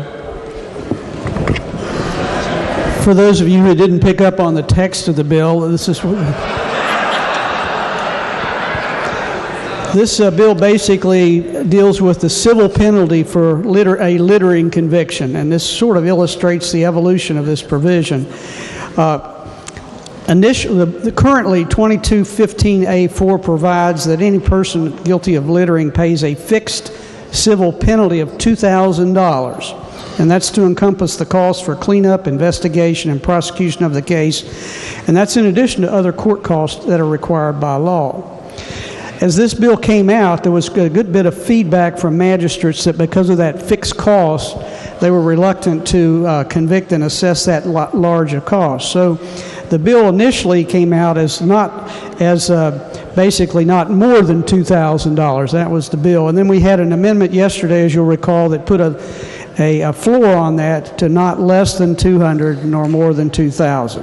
So right now the bill as amended basically says in cases where you're convicted of littering, there's a fixed civil penalty that's not less than $200 nor more than $2,000. And basically as the co-sponsor of the amendment yesterday basically explained, 50% of that civil penalty goes to the treasurer for the litter control fund, and the other 50% to the county and regional solid waste authority. Mr. Speaker, I urge passage of the bill. The question before the House is, shall the bill pass? Do members wish to speak to passage of the bill? The gentleman at 27th, Dr. Porterfield. My light's just left on. Okay. Are there other members who wish to speak to passage of the bill? If not, then the question before the House is, shall the bill pass? Those in favor of passage will vote aye. Those opposed will vote no. The clerk will prepare the machine.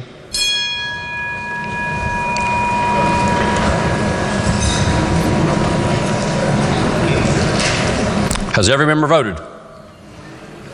If so, the clerk will close the machine and ascertain the result. On this question, there are 85 ayes, 9 nays, and 6 members absent not voting. A majority of members having voted in the affirmative, the chair declares the bill passed. The clerk will please report the title. Senate Bill 35, council up for Senate Bill 35, limiting civil penalty for littering conviction to $2,000. Are there amendments to the title? Delegate Schott moves to amend the title of the bill. The question before the House is the adoption of the title amendment. Those in favor of the title amendment will say aye. Aye. Those opposed will say no. The ayes have it. The chair declares the title amendment adopted. The title as amended by the House will be and remain the title of the bill. The clerk will please communicate the action of the House to the Senate. Request concurrence therein. Next bill on third reading. Senate Bill 321, relating to collection of tax and priority of distribution of estate or property in receivership. Are there objections to having the bill explained in lieu of having it read? Objection is heard. The clerk will read the bill. A bill to amend and enact 11-1011 of the Code of West Virginia, 1931 was amended, and to amend and enact 11-15-18A of said code, all relating to the collection of tax and the priority of distribution of an estate or property in receivership and the liability of the fiduciary. Being enacted by the Legislature of West Virginia, Article 10, West Virginia Tax Procedure and Administration Act, 11-10-11, collection of tax. A, general. The tax commissioner shall collect the taxes, additions to tax, penalties, and interest imposed by this article or any of the other articles of this chapter to which this article is applicable. In addition to all of the remedies available for the collection of debts due this state, the tax commissioner may proceed by foreclosure of the lien provided in 11-10-12 of this code or by levying distraint under 11-10-13 of this code.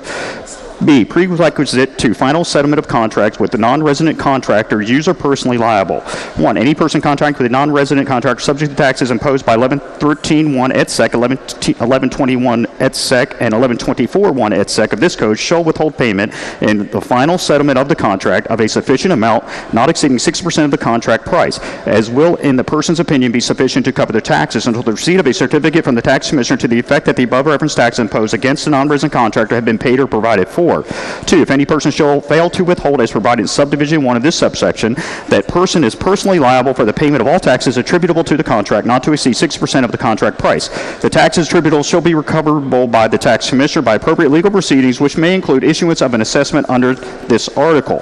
C, prerequisite for issuance of certificate of dissolution or withdrawal of corporation. The Secretary of State shall withhold the issuance of any certificate of dissolution or withdrawal in the case of any corporation organized under the laws of this state or organized under the laws of another state and admitted to do business in this state until the receipt of a certificate from the tax commissioner to the effect that every tax administered under this article imposed against any corporation has been paid or provided for, or that the applicant is not liable for any tax administered under this article. D, prerequisite to final settlement of contract with the state or political subdivision, penalty. All state, county, district, and municipal officers and agents making contracts on behalf of this state or any political subdivision thereof shall withhold payment in the final settlement of any contract until the receipt of a certificate from the tax commissioner to the effect that the taxes imposed by 1113-1 et sec, 1121-1 et sec, and 1124-1 et sec of this code against the contract have been paid or provided for. If the transaction embodied in the contract or the subject matter of the contract is subject to county or municipal business occupation tax, then the payment shall be also be withheld until receipt of a release from the county or municipality to the effect that all county municipal businesses and occupation taxes levied or accrued against the contractor have been paid. Any official violating this section subject to a civil penalty of $1,000 recoverable as a debt in a civil action brought by the tax commissioner. E, limited effect of tax commissioner certificates. The certificates of the tax commissioner provided in subsections B, C, and D of this section shall not bar subsequent investigation assessments, refunds, and credits with respect to the taxpayer. F, payment when person sells out or quits business, liability of successor, lien. 1, if any person subject to any tax administered under this article sells out his, her, or its business or stock of goods, or ceases doing business, any tax additions, tax penalties, and interest imposed by this article or any other articles of this chapter to which this article is applicable shall become due and payable immediately, and that person shall, within 30 days after selling out his, her, or its business or stock of goods or ceasing to do business, make a final return return or returns and pay any tax or taxes which are due. The unpaid amount of any tax is a lien upon the property of that person. 2, the successor in businesses of any person who sells out his, her, or its business or stock of goods or ceases doing business is personally liable for the payments of tax, additions to tax, penalties, and interest unpaid after expiration of the 30-day period allowed for payment, provided that the business is purchased in an arm's length transaction, and if the purchaser withholds so much of the consideration for the purpose as will satisfy any tax, addition to tax, penalties, and interest which may be due until the seller produces a receipt from the tax commissioner evidencing that payment thereof, the purchaser is not personally liable for any taxes attributable to the former owner or the business unless the contract of sale provides for the purchaser to be liable for some or all of the taxes. The amount of tax, addition to tax, penalties, and interest for which the successor is liable, and it is a lien on the property of the successor which shall be enforced by the tax commissioner as provided in this article. G, priority and distribution of estates or property in receivership. All taxes due and unpaid under this article will be paid from the first money available for distribution voluntary or compulsory in receivership, bankruptcy, or otherwise of the estate of any person or entity subject to 3810C1 et sec of this code and subject to the priority of taxes and debts due to the United States which under federal law are given priority over the debts and liens created by this article. H, injunction. If the taxpayer fails for a period of more than 60 days to fully comply with any other provision of this article or any other article of this chapter to which this article is applicable, the tax commissioner may institute a proceeding to secure an injunction to restrain the taxpayer from doing business in this state until the taxpayer fully complies with the provision of this article and any other articles. No bond is required of the tax commissioner in any action instituted under this subsection. I, cost. In any proceeding in this section upon judgment or decree for the tax commissioner, he or she shall be awarded his or her cost. J, refunds, credits, rights to offset. 1, whenever a taxpayer has a refund or credit due it for an overpayment of any tax administered in this article, the tax commissioner may reduce the amount of the refund or credit by the amount of any tax administered in this article, whether it be the same tax or any other tax, which is owned by the same taxpayer and collectible as provided in subsection A of this section. 2, the tax commissioner may enter into agreements with the Internal Revenue Service that provide for offsetting state tax refunds against federal tax liabilities. Offsetting federal tax refunds against state tax liabilities and establishing the amount of the offset per transaction which both agencies may charge each other, provided that offsets under subdivision 1 of this subsection shall occur prior to offsets under this subdivision. At the times the monies are received as a result of an offset of a taxpayer's federal tax refund under the provisions of section 6402E of the Internal Revenue Code, the taxpayer is given credit against state tax liability of the amount of the offset less a deduction for the offset fee imposed by the Internal Revenue Service, provided, however, that the amount of the offset fee imposed by the Internal Revenue Service shall be added to the tax interest and penalties owned by the taxpayer to the state, provided further that the amount of this offset fee imposed by the taxpayer shall be deducted from the monies retained from the taxpayer's state tax refund and then deposited into the special revolving fund, which is hereby created and established in the state treasury and designated as the tax offset fee administration fund, and provided further that the fees deposited in the tax offset fee administration fund may be expended by the tax commissioner for the general administration of the tax administrator under the authority of this article. K, spouse relief of liability in certain cases. 1, in general, under regulations prescribed by the tax commissioner if A, a joint personal income tax return has been made for a taxable year, B, on the return there is a substantial understatement of tax attributable to grossly erroneous items of one spouse, C, the other spouse established that in signing the return he or she did not know and had no reason to know that there was a substantial understatement, and D, taking into account all the facts and circumstances, it is inequitable to hold the other spouse liable for the deficiency in tax for the taxable year attributable to the substantial understatement, then the other spouse is relieved of any liability of tax, including interest, addition to tax, and other amounts for taxable year to the extent of the liability is attributable to the substantial understatement. 2, grossly erroneous items. For purposes of this subsection, the term grossly erroneous items means with respect to any spouse. A, any item of gross income attributable to a spouse which is omitted from gross income, and B, any claim of deduction, credit, or basis by a spouse in an amount for which there is no basis in fact or law. 3, substantial understatement. For purposes of this subsection, the term substantial understatement means any understatement as defined in regulations prescribed by the tax commissioner which exceeds $500. 4, understatement must exceed specified percentage of spouse's income. A, adjusted gross income $20,000 or less. If the spouse's adjusted gross income for the readjustment year is $20,000 or less, this subsection applies only if the liability described in subdivision 1 this section is greater than 10% of the adjusted gross income. B, adjusted gross income of more than $20,000. If the spouse's adjusted gross income for the readjustment year is more than $20,000, paragraph A of this subdivision is applied by subdivision 25% for 10%. C, readjustment year. For purposes of this subdivision, the term readjustment year means the most recent taxable year of the spouse and ending before the date the deficiency notice is mailed. D, computation of spousal adjusted gross income. If the spouse is married to another spouse at the close of the readjustment year, the spousal adjusted gross income shall include the income of the new spouse whether or not they file a joint return.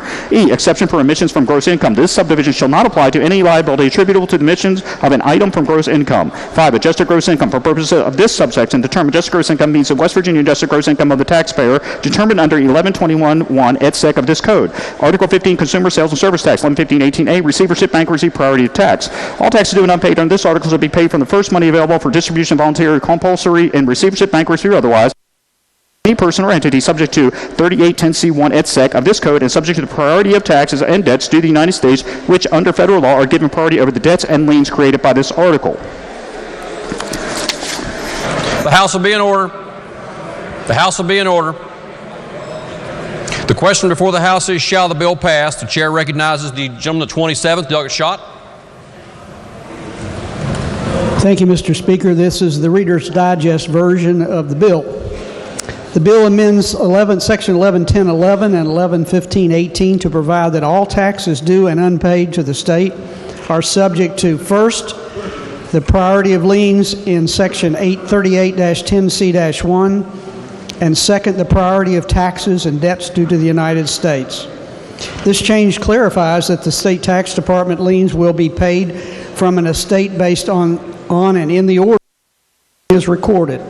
The proposed bill also removes existing language that imposes personal liability for any unpaid taxes on any trustee, receiver, administrator, executor, or person charged with the administration of the estate.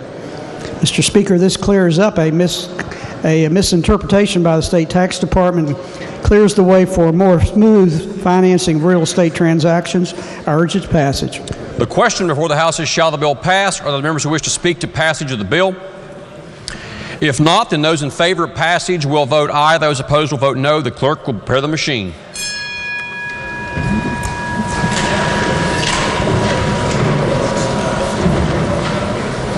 Has every member voted?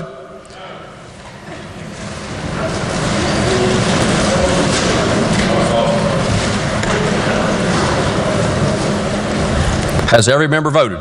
If so, the clerk will close the machine and ascertain the result. On the question, there are 91 ayes, 2 nays, and 7 members absent not voting. A majority of members having voted in the affirmative, the chair declares the bill passed. The clerk will please report the title. Senate Bill 321, relating to collection of tax and priority of distribution of estate or property in receivership. Are there amendments to the title? If not, then the title is read by the clerk will be and remain the title of the bill. The clerk will please communicate the action of the House to the Senate.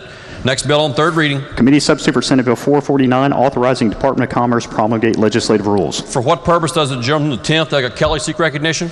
Thank you, Mr. Speaker. I was not in my seat when we voted for Senate Bill 35. I would have voted in the affirmative. The gentleman's preference will be noted. The question before the House then is committee substitute for Senate Bill 449. Are there objections to having the bill explained in lieu of having it read? Objection is heard. The clerk will read the bill.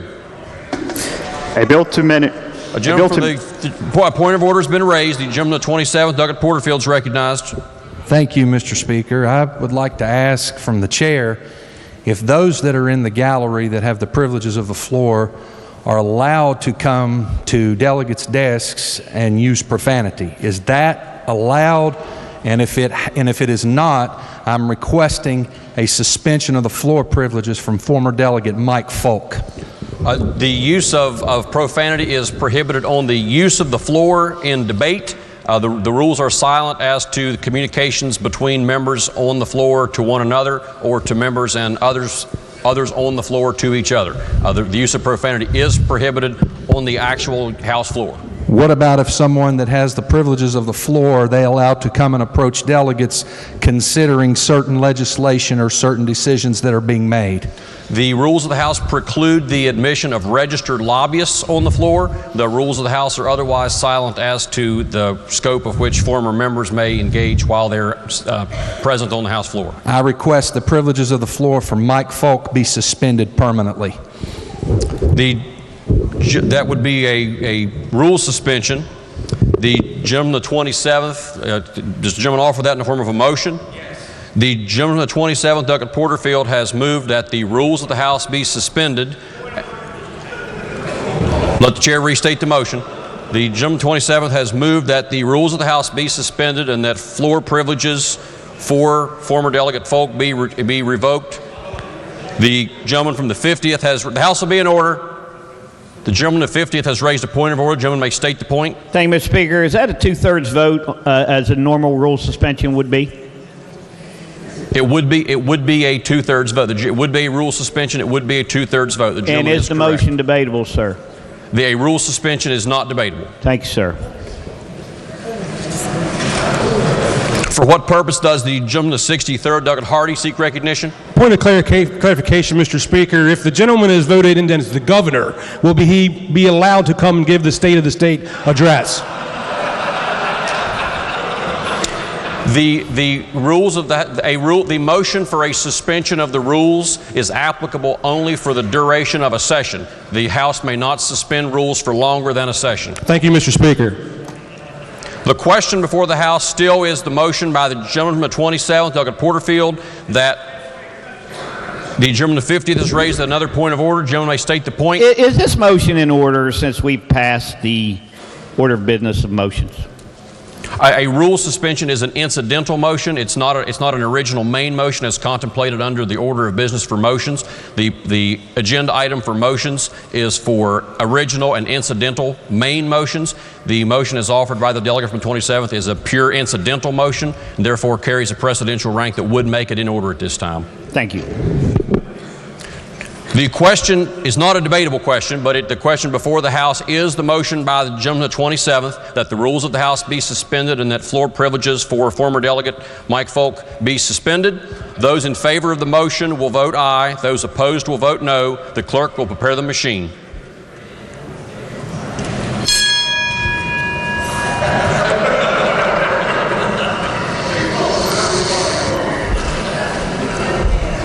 Has every member voted? If so, the clerk will close the machine and ascertain the result. On this question, there are 3 ayes, 94 nays, and 3 members absent not voting. Less than two-thirds having voted in the affirmative, the chair declares the motion lost. The question before the House now is committee substitute for Senate Bill 449. Objection to explanation of the bill has been heard. The clerk will read the bill. A bill to amend and enact 6410 Second Code of West Virginia 1931 amendment relating to authorizing certain agencies of the Department of Commerce to promulgate legislative rules. Authorizing the rules filed as modified by the Legislative Rulemaking Review Committee. Authorizing the Department of Commerce to promulgate legislative rules relating to Small Business Innovation Research and Small Business Technology Transfer Matching Funds Program. Authorizing the Division of Labor to promulgate legislative rule relating to supervision of plumbing work. Authorizing the Division of Labor to promulgate legislative rule relating to regulation of heating, ventilating, and cooling work. Authorizing the Division of Forestry to promulgate a legislative rule relating to sediment control during commercial timber harvesting operations licensing. Authorizing the Division of Forestry to promulgate a legislative rule relating to sediment control during commercial timber harvesting operations, logger certification. Authorizing the offer of minors health, safety, and training to promulgate a legislative rule relating to substance abuse screening standards and procedures. Authorizing the Officer of Minors Health, Safety, and Training to promulgate a legislative rule relating to rules governing the certification, recertification, and training of EMT minors and the certification of ETM instructors. Authorizing the Division of Natural Resources to promulgate a legislative rule relating to commercial whitewater outfitters. Authorizing the Division of Natural Resources to promulgate a legislative rule relating to transporting and selling wildlife pelts and parts. Authorizing the Division of Natural Resources to promulgate a legislative rule relating to boating. Authorizing the Division of Natural Resources to promulgate a legislative rule relating to special boating rules. Authorizing the Division of Natural Resources to promulgate a legislative rule relating to special requirements concerning boating. Authorizing the Division of Natural Resources to promulgate a legislative rule relating to public use of campgrounds in West Virginia state parks and state forests and campsites and state rail trails under the Division of Natural Resources. Authorizing the Division of Natural Resources to promulgate a legislative rule relating to special projects and grants for the West Virginia state parks, state forests, and state rail trails under the Division of Natural Resources. Authorizing the Division of Natural Resources to promulgate a legislative rule relating to defining terms used in all hunting and trapping. Authorizing the Division of Natural Resources to promulgate a legislative rule relating to prohibitions when hunting and trapping. Authorizing the Division of Natural Resources to promulgate a legislative rule relating to special fishing rule. Authorizing the Division of Natural Resources to promulgate a legislative rule relating to catching and selling bait fish.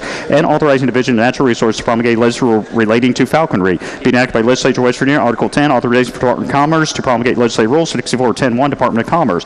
Legislative rule filed in the State Register on July 18, 2019, authorized under authority of 5B82 of this code, modified by the Department of Commerce to meet the objection of the Legislative Rulemaking Review Committee and refiled in the State Register on December 5, 2019, relating to the Department of Commerce, Small Business Innovation Research and Small Business Technology Transfer Matching Funds Program 154 CSR 15 is authorized.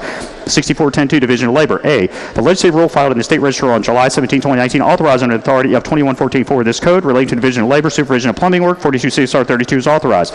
B, legislative rule filed in the State Register on July 17, 2019, authorized under authority of 2116-5 of this code relating to Division of Labor, regulation of heating, ventilating, cooling work, 42 CSR 34 is authorized. 6410-3, Division of Forestry. A, the legislative rule filed in the State Register on July 26, 2019, authorized under the authority of 19(1)(b)(4) of this code, relating to the Division of Forest Sediment Control during commercial timber harvesting operations, licensing 22 CSR 02 is authorized. B, the legislative rule filed in the State Register on July 26, 2019, authorized under the authority of 19(1)(b)(7) of this code, relating to the Division of Forest Sediment Control during commercial timber harvesting operations, logger certification, 22 CSR 03 is authorized. 6410-4, Office of Miners, Health, Safety, and Training. A, the legislative rule filed in the State Register on July 25, 2019, under 22.816 of this code, relating to the Office of Miner Health, Safety, and Training, Substance Abuse Screening Standards and Procedures, 56 CSR 19, is authorized. B, the legislative rule filed in the State Registrar on July 25, 2019, authorized under the authority of 22.810.3 of this code, relating to the Office of Miners Health, Safety, and Training, rules governing certification, recertification, and training of EMT miners, and the certification of EMTM instructors, 56 CSR 22, is authorized. 6410.5, Division Natural Resources.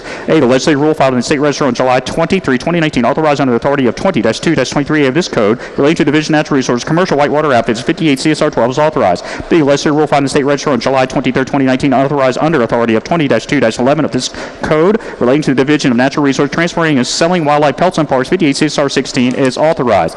C, the legislative rule filed in the State Register on July 23, 2019, authorized under the authority of 20-7-13 of this code, relating to Division of Natural Resources, boating, Rule 58 CSR 25 is authorized. D, the legislative rule filed in the State Register on July 23, 2019, authorized under authority of 2722 of this code, modified by the Division of Natural Resources to meet the objection of the Legislative Rulemaking Review Committee and refiled in the State Register on December 30, 2019, relating to the Division of Natural Resources Special Boating Rule 58 CSR 26 is authorized. E, the legislative rule filed in the State Register on July 23, 2019, authorized under the authority of 20-722 of this code, relating to the Division of Natural Resources Special Requirements concerning boating, 58 CSR 28 is authorized. F, the legislative rule in the State Register on July 23, 29, authorized under the authority of 20-5-2 of this code, modified the Division of Natural Resources to meet the objection of the Legislative Rulemaking Review Committee and refiled in the State Register on December 30, 2019, relating to the Division of Natural Resources public use of campgrounds in Western state parks and state forests and campsites and state rail trails under the Division of Natural Resources, 58 CSR 32 is authorized.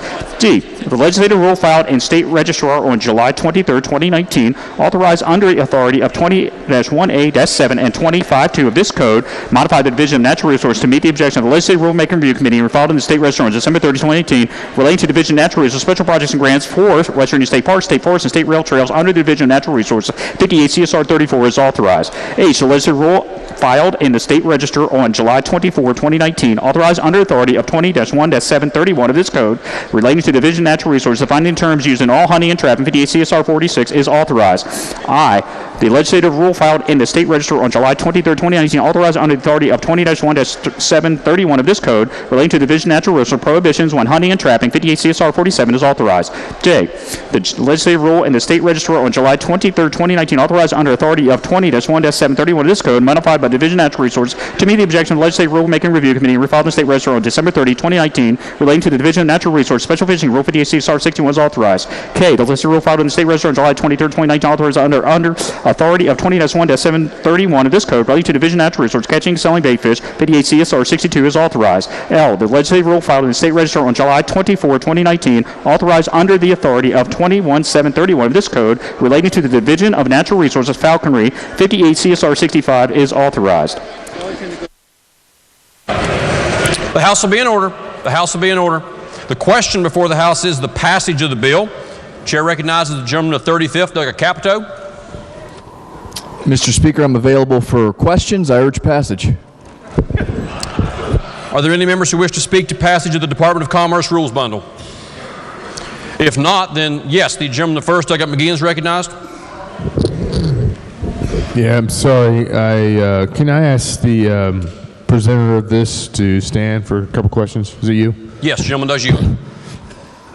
Anything in this rules bundle that's, can you go through a couple of highlights? Absolutely, without objection. Just, sure. I mean, These, just a couple the of major highlights. Department of Commerce rules bundle that's before the body and that was just read comes from several portions. We have a rule from the Small Business Innovative Research, which deals with our matching program that was put in last year. Division of Labor dealing with plumbing work, which defines the hourly requirements that deal with plumbers. Similar rules dealing with HVAC defines hour requirements to work related to HVAC. We have Division of Forestry rules that deal with sediment control during timber operations. Those deal with violations and where suspensions are appropriate. The other is Division of Forestry, which deals with sediment control as well. It adds a sunset provision and some CE. So nothing in your opinion that's drastically different or out of the standard variation from previous years? There were no hot rules in this bundle, if that's what the gentleman was asking. Thanks. Do other members wish to be recognized to speak to passage of the bill? Yes, the gentleman to 15th, Douglas Foster, is recognized. The gentleman from the 35th Yield. Absolutely. Just a question. I was looking through there, and the hours requirements for a master plumber, what does that happen to be? I had a sneaking suspicion that you might ask about that. Would it surprise you if it's 12,000 hours? It wouldn't surprise me. I thought that might be a typo at first, but I was just wondering if it was 12,000 hours. Is that 12,000 hours, so I'm just wondering, could I be a nurse anesthetist and an airline pilot before I could be a master plumber? Well, you can be anything you want to be in this country, I assume so. All right, thank you. Are there other members who wish to speak to passage of the bill?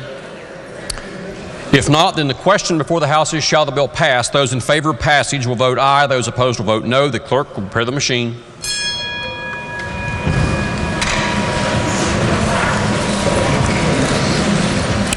Has every member voted? If so, the clerk will close the machine and ascertain the result. On this question, there are 96 ayes, 1 nay, and 3 members absent not voting. A majority of members having voted in the affirmative, the chair declares the bill passed. The clerk will please report the title. Committee substitute for Senate Bill 449, authorizing Department of Commerce promulgate legislative rules. Are there amendments to the title? If not, then the title is read by the clerk will be and remain the title of the bill. Lady from the 49th. Mr. Speaker, I move the bill take effect from passage. The lady from the 49th moves that the bill be made effective from passage. Those in favor of the lady's motion will vote aye. Those opposed will vote no. The clerk will prepare the machine.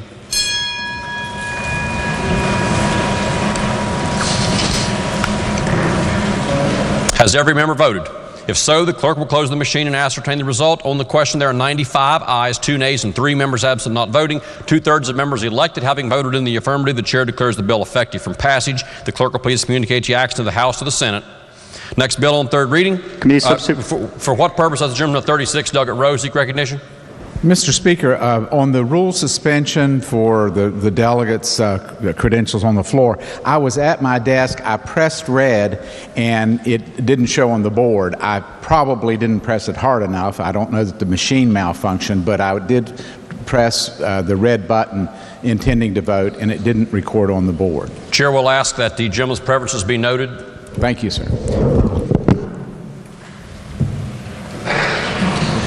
Yes. Yes. Next bill on third reading. Committee substitute for Senate Bill 532, distributing assets remaining in municipal policemen's or firemen's pension and relief fund on death of last retiree or beneficiary. Question before the House is, shall the bill pass, or is there objection to having the bill explained in lieu of having it read? The lady from the 38th, the chair hears no objection. The lady from the 38th, Doug Graves, to explain the bill. Thank you, Mr. Speaker, and everyone else in the chamber. This bill would allow a municipality to transfer to itself any assets remaining in a policeman's pension and relief fund or a fireman's pension and relief fund when the last member or beneficiary receiving benefits dies. The monies that a municipality transfers to itself may be used solely to fund future retirement obligations for the municipality's police and firefighters who are members of the Municipal Police Officers and Firefighters Retirement System. I would like to point out that if the Municipal Pensions Oversight Board has provided any state aid to the fund in question 5 years prior to the death of the last remaining retiree or beneficiary, then any monies remaining in such funds shall be transferred to the Municipal Pension Security Fund until the MPOB has repaid the amount of state aid it had provided. Thank you, Mr. Speaker. I do urge passage of this bill. The question before the House is, shall the bill pass? Are there members who wish to speak to the passage of the bill? If not, then those in favor of passage of the bill will vote aye. Those opposed will vote no. The clerk will prepare the machine.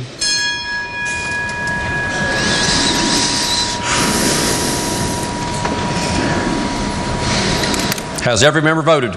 If so, the clerk will close the machine and ascertain the result on this question. There are 97 ayes, 0 nays, and 3 members absent not voting. A majority of members having voted in the affirmative, the chair declares the bill passed. The clerk will please report the title. Committee substitute for Senate Bill 532. Are there amendments to the title? Committee on Pensions and Retirement moved to amend the bill by striking out the title and substituting therefore a new title. The question before the House is the adoption of the title amendment from the Committee on Pensions and Retirement. Those in favor of adoption of the title amendment will say aye. Those opposed will say no. The ayes have it. The chair declares the title amendment adopted. The title as amended by the House will be and remain the title of the bill. The clerk will please communicate the action to the House to the Senate. Request concurrence therein. Next bill on third reading. House Bill 4178, requiring calls which are recorded that be maintained for a period of 5 years. The question before the House is, shall the bill pass? Are there objections to having the bill explained in lieu of having it read? Objection is heard. The clerk will read the bill. Okay. 4178.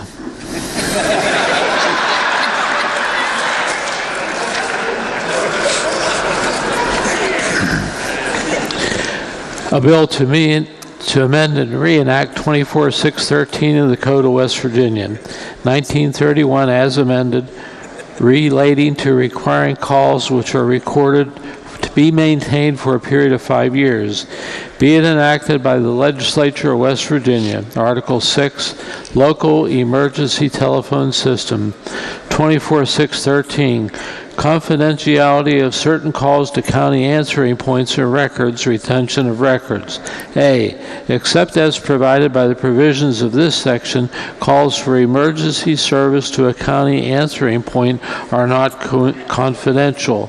All calls for emergency service reporting alleged criminal conduct which are recorded electronically in writing or in any other form are to be kept confidential by the county answering point receiving the call and may be released only pursuant to an order entered by a court of competent jurisdiction, a valid subpoena, or through the course of discovery in a criminal action requiring the release of the information, provided that nothing contained in this section may be construed as preventing the county answering point from releasing information to a responding agency as may be necessary for that agency's response on a call or the completion of necessary reports relating to that call.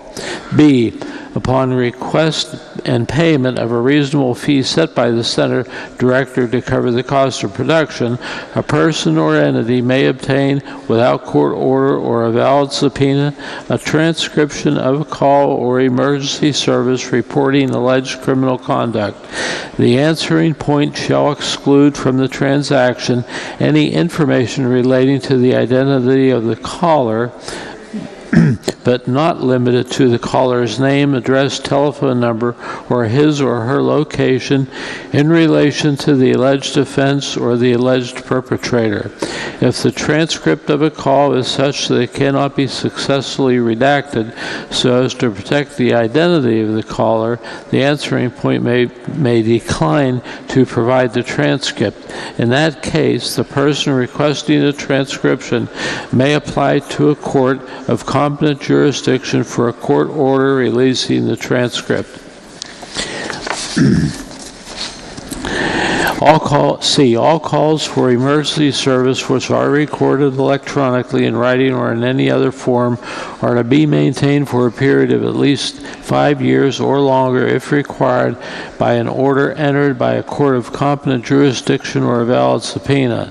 D, a county answering point may release information to bona fide law enforcement agencies, the prosecuting attorney of a county, or a United States attorney pursuant to a lawful criminal investigation.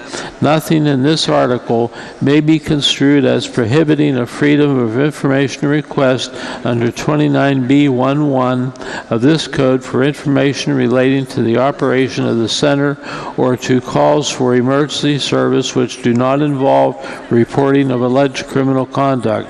E. Nothing in this article requires disclosure of any information that is specifically exempt from disclosure by the statute. Except as otherwise provided in this article, nothing prohibits disclosure of information that is not specifically exempted from disclosure under a provision of this code. 1F. Every county answering point shall, within 90 days of the effective date of this section, promulgate a written policy available to the public reflecting its compliance with the provisions of this section. G.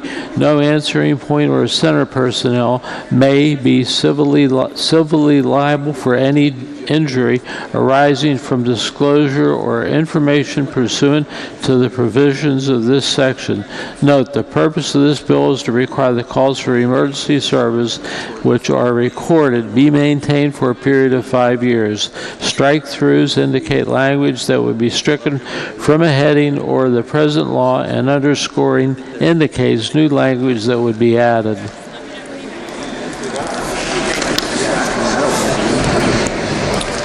The question before the House is the passage of the bill. Chair recognizes the gentleman from the 27th, Delegate Schott. Thank you, Mr. Speaker. This is a committee substitute for House Bill 4178. It requires that an emergency call centers in West Virginia retain call records for 2 years. Currently, they are only required to retain their electronic call records for 90 days. This basically increases the retention requirement to 2 years. It's as a result of discussions. You might notice that at one time the short title talked about 5 years, but as a result of discussions with the various directors of call centers and to the state's 9/11 council as well, they've agreed to the 2-year retention requirement as being fair and reasonable. That's basically all the bill is, and I urge its passage. The question before the House is, shall the bill pass? Are there members who wish to speak to passage of the bill? If not, then those in favor of passage will vote aye. Those opposed will vote no. The clerk will prepare the machine.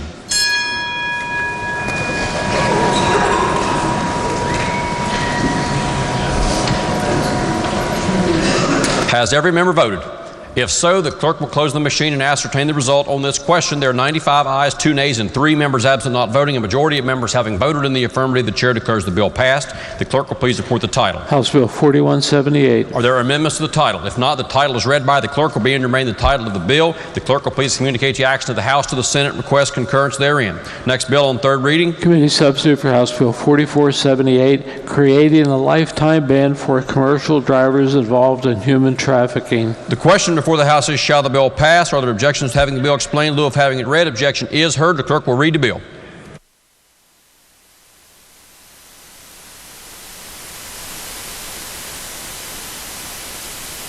A bill to amend the Code of West Virginia 1931 as amended by adding thereto a new section designated 17E114B relating to prohibiting a commercial driver who has used a commercial motor in the commission of a felony involving severe forms of trafficking in persons from holding a commercial driver's license for life. Be it enacted by the Legislature of West Virginia, Article 1, Commercial Driver's License, 17E114B, lifetime ban for commercial drivers involved in human trafficking.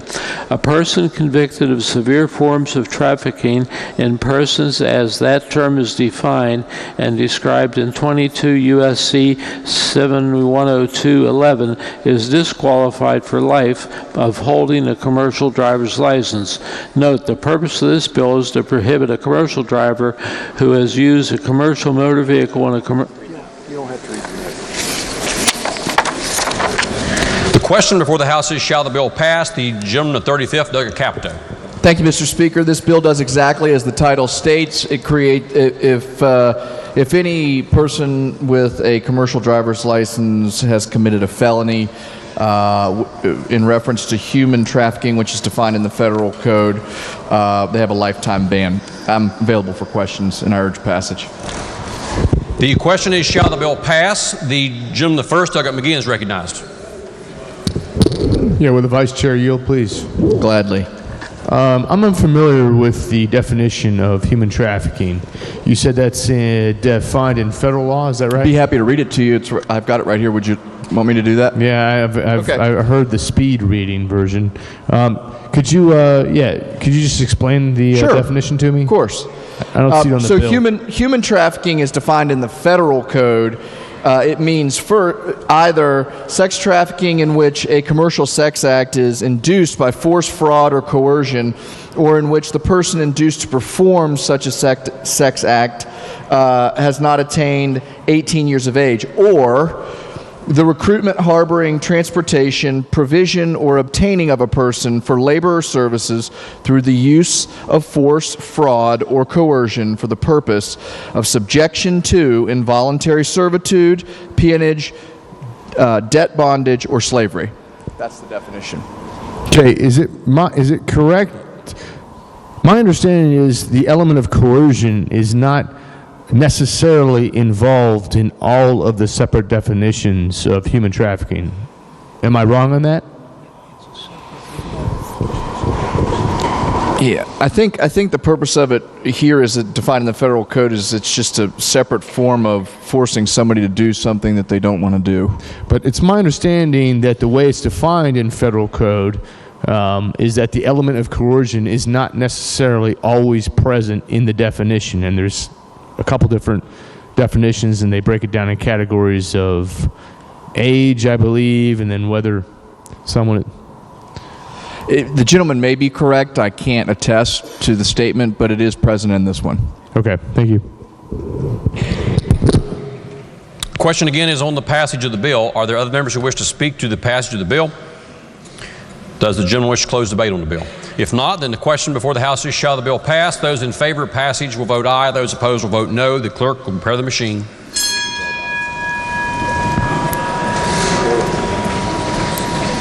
Has every member voted? If so, the clerk will close the machine and ascertain the result on this question. There are 97 ayes, 1 nay, and 2 members absent not voting. A majority of members having voted in the affirmative, the chair declares the bill passed. The clerk will please report the title. Committee substitute for House Bill 4478. Are there amendments to the title? If not, then the title is read by the clerk will be and remain the title of the bill. The clerk will please communicate the action of the House to the Senate and request concurrence therein. Next bill on third reading. Committee substitute for House Bill 4544. The question before the House is, shall the bill pass? Is there objection to having the bill explained in lieu of having it read? Objection is heard. The clerk will read the bill.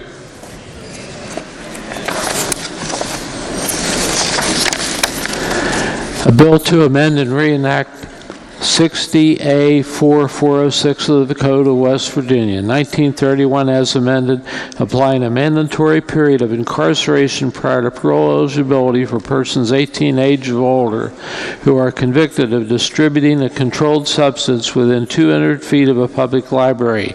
Be it enacted by the Legislature of West Virginia, Article 4, Offenses and Penalties, 60A4406, distribution to persons under the age of 18 by persons over the age of 21, distribution by persons 18 or over are in or within 1,000 feet of a school or college, distribution by persons 18 or over in or on or within 200 feet of a public library, increasing mandatory period of incarceration prior to parole eligibility. A, notwithstanding any other provision of law to the contrary, a person is ineligible for parole for a period of 3 years if he or she is sentenced to the custody of Commissioner of Corrections and Rehabilitation or his or her predecessor for service of a sentence of incarceration and is convicted of a felony violation under the provisions of 60A4401AI of this code for distribution of a controlled substance,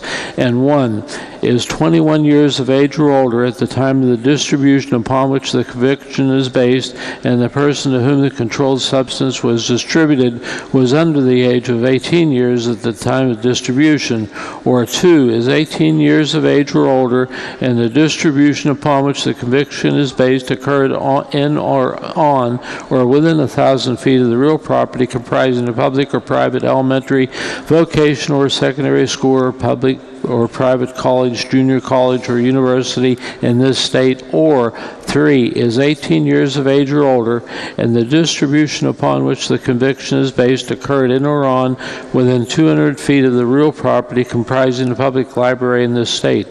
B, notwithstanding any other provision of law to the contrary, a person is ineligible for parole for a period of 2 years if he or she is sentenced to the custody of the Commissioner of Corrections and Rehabilitation or his or her predecessor for service of a sentence of incarceration as in convicted of a felony violation under the provisions of 60A4401 of this code for distribution of a controlled substance, and 1 is 21 years of age or older at the time of the distribution upon which the conviction is based, and the person to whom the controlled substance was distributed under the age of 18 years at the time of the distribution, or 2 is 18 years of age and older, and the distribution upon which the conviction is based occurred in or on or within 1,000 feet of the real property comprising a public or private elementary, vocational, or secondary school, or a public or private college, junior college, or university in this state, or 3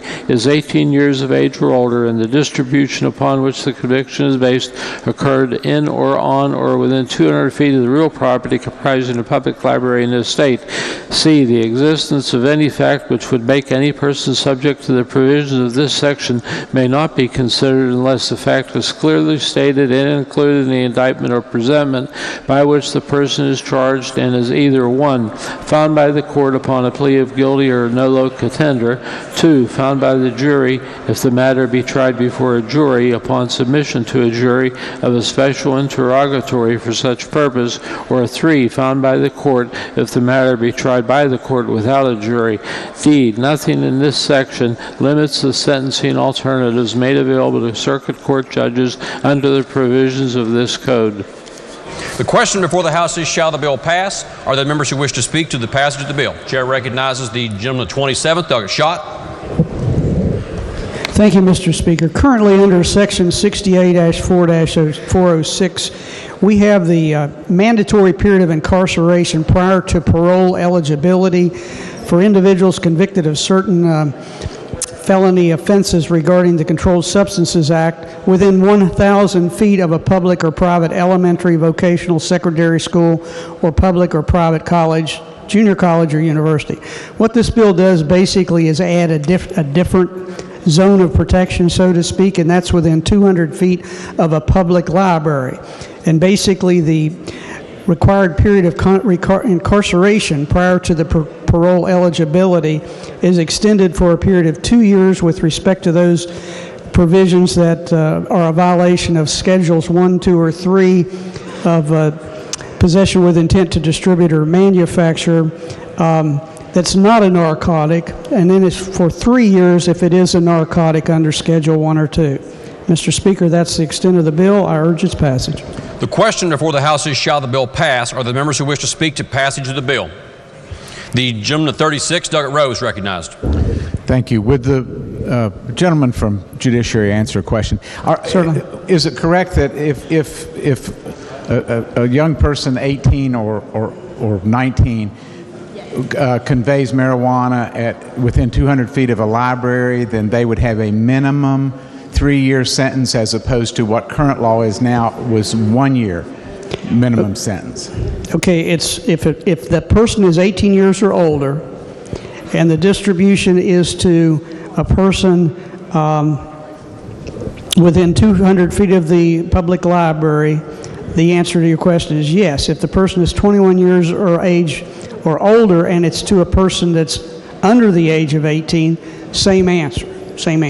Okay, so right now, if someone is caught conveying marijuana anywhere, they would get a 1 to 15 sentence.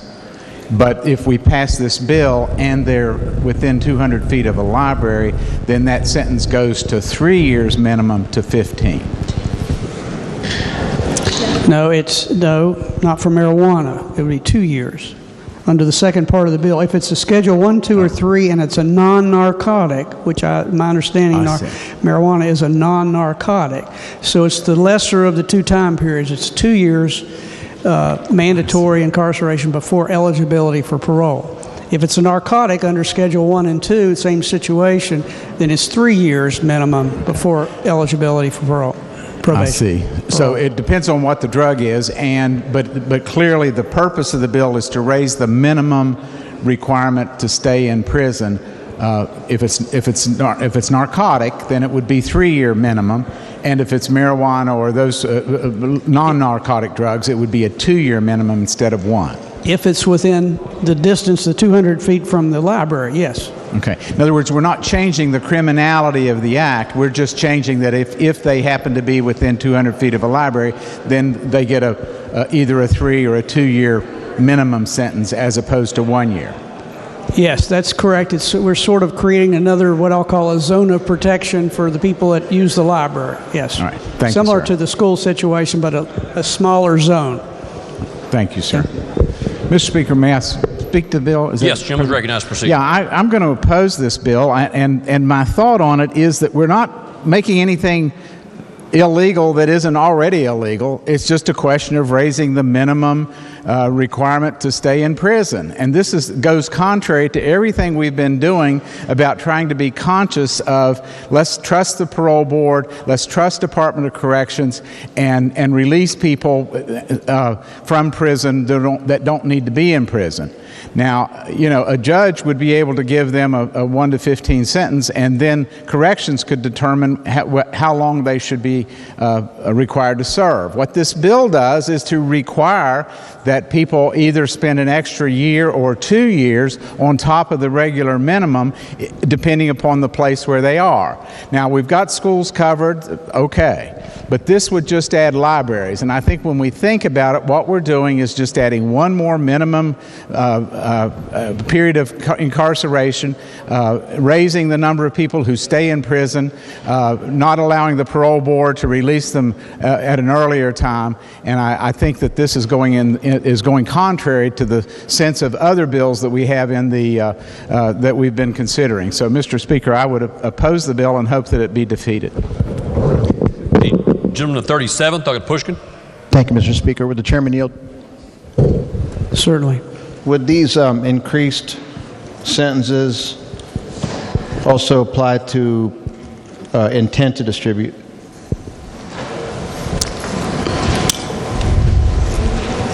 only says the distribution upon. Give me just 1 second. I want to make sure I give you a correct answer.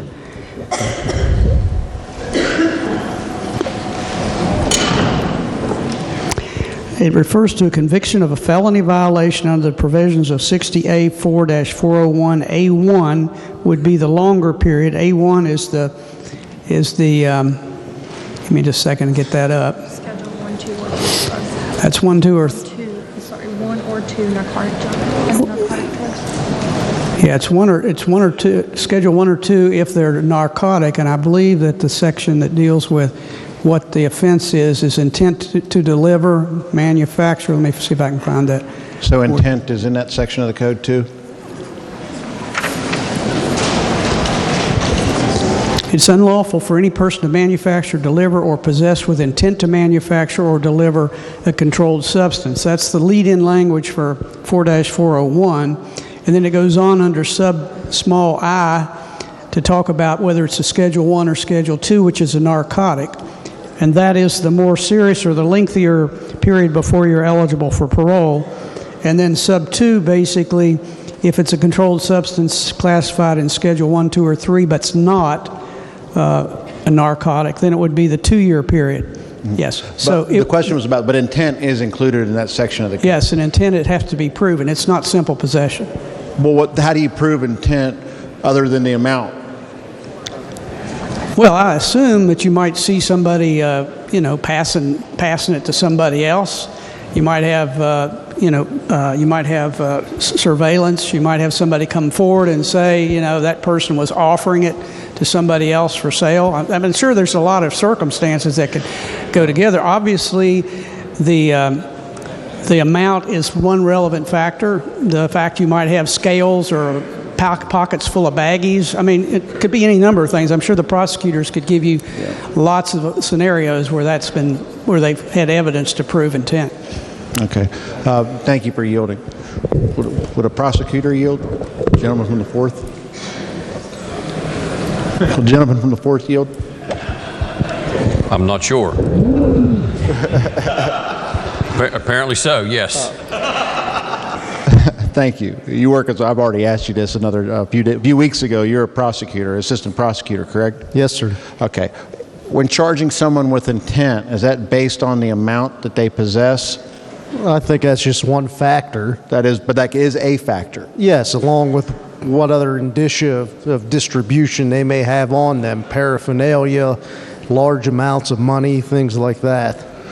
Can one be charged with intent solely based on the amount they have? You could be, but I don't know that. If I was going to try the case, I'd hope that I'd have other indicia. But you're not speaking for every prosecutor now. You're speaking for yourself. Right. But thank you very much for yielding. No problem. Briefly, Mr. Speaker, address Yes, the bill. Joe, proceed. I'm also going to oppose the bill because I think this also intent can be based on the amount that's possessed. So you could potentially be giving somebody increased sentences for possession, whether it's a large amount, because they're near a public library. I don't think really that was the intent of the Drug-Free School Zone Act that we're now amending. So I'm going to oppose this bill because I think that prisons should be for people that we're afraid of and not the people we're mad at. Lady in the 48th, Doug Waxman. Thank you, Mr. Speaker. I'm standing up to support this bill. My library asked for this bill because of the huge problem that our libraries have in my county with drug use and sale within the library. The library should be a safe place where children can go and study and not have to witness drug deals. So I would certainly hope in our duty to protect the public from having to witness crimes in a place where they're going to study. I would hope certainly we would all agree that that is a place that should be safe for children to not have to witness drug deals, and I hope that everybody will consider supporting this bill. Thank you. The lady in the 32nd, Doug Staggers. Thank you, Mr. Speaker. In Fayetteville, there's a library branch that is hidden. It's in the Sailors. My 32nd delegates can tell you this. It's in the Sailors and Memorial on the side. If you don't know where it is, it's not well marked. It's on one of the main streets. If you had no idea that there was a library there, you wouldn't know it if you were just carrying your monthly stash of marijuana someplace with just intent to carry. You would be really surprised to find that you were near any place near a library. So we have to take that in consideration too, pre-knowledge of where the library is. The gentleman in the 30th, Doug Bates. Thank you, Mr. Speaker. Would the Chairman of Judiciary yield? Or the Vice Chair? Thank you, Mr. Speaker. Yes, what we're trying to do basically is... You were asked to yield for questions. Appreciate the promotion, but not... Sorry. Go ahead. Thank you. Is it already illegal to do drug deals in libraries? I'm sure it is, yes. Okay. So, speak to the bill. Thank you. Speak to the bill. Yes, gentleman's recognized. I don't know about you, but I mean, we had the county folk here earlier in the week, and they are wearing me out over the drug bill, the drug bill, the jail bill. All right. Yep. They are wearing us out. Right. That's what they're concerned about, not drug deals in libraries. Thank you, Mr. Speaker. Are there other members who wish to speak to the passage of the bill before the chair recognizes the gentleman of the 27th to close debate? If not, the chair recognizes the gentleman of the 27th, Doug Schott. Thank you, Mr. Speaker. This bill is basically intended to protect those who should have some expectation of being safe when they enter a library and not exposed to this type of activity. It basically enhances the penalty for distribution, and I think that's the key word in the statute. under both Section 2 and under Section 3 of the bill. So if you distribute one of these substances, if it's a narcotic, you're basically going to be barred from parole for 3 years if that occurs within 200 feet of a library, and for 2 years if it's a non-narcotic.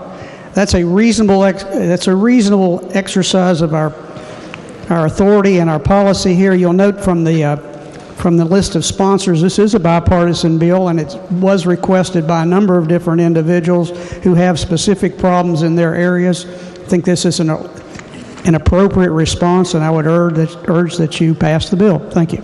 The question before the House is, shall the bill pass? Those in favor of passage will vote aye. Those opposed will vote no. The clerk, prepare the machine.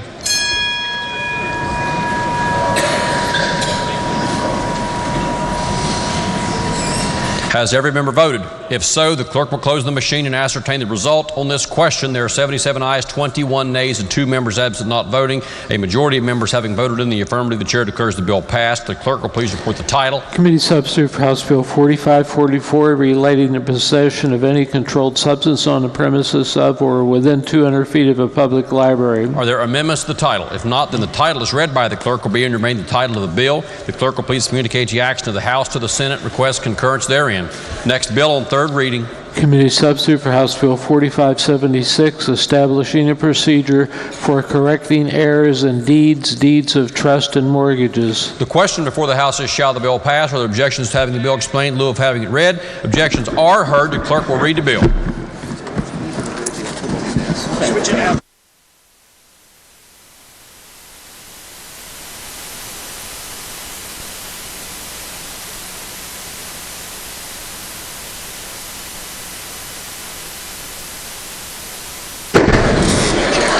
This one.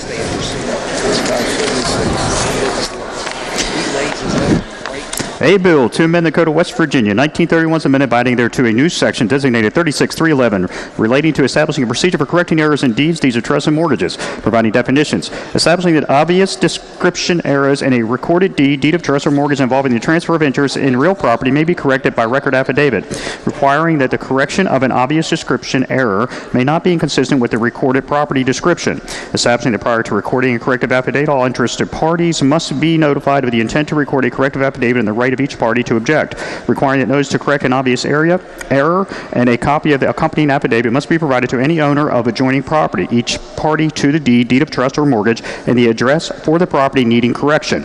If a local entity is a party, notice shall be sent to the attorney for the local entity or the local entity. If the state is a party, notice shall be served upon the Attorney General and the state agency that has or had possession of the property, establishing that if there is no objection within 30 days of service upon all designated parties to the deed, pertinent attorneys, the title insurance company, and adjoining property owners, the corrective affidavit may be recorded.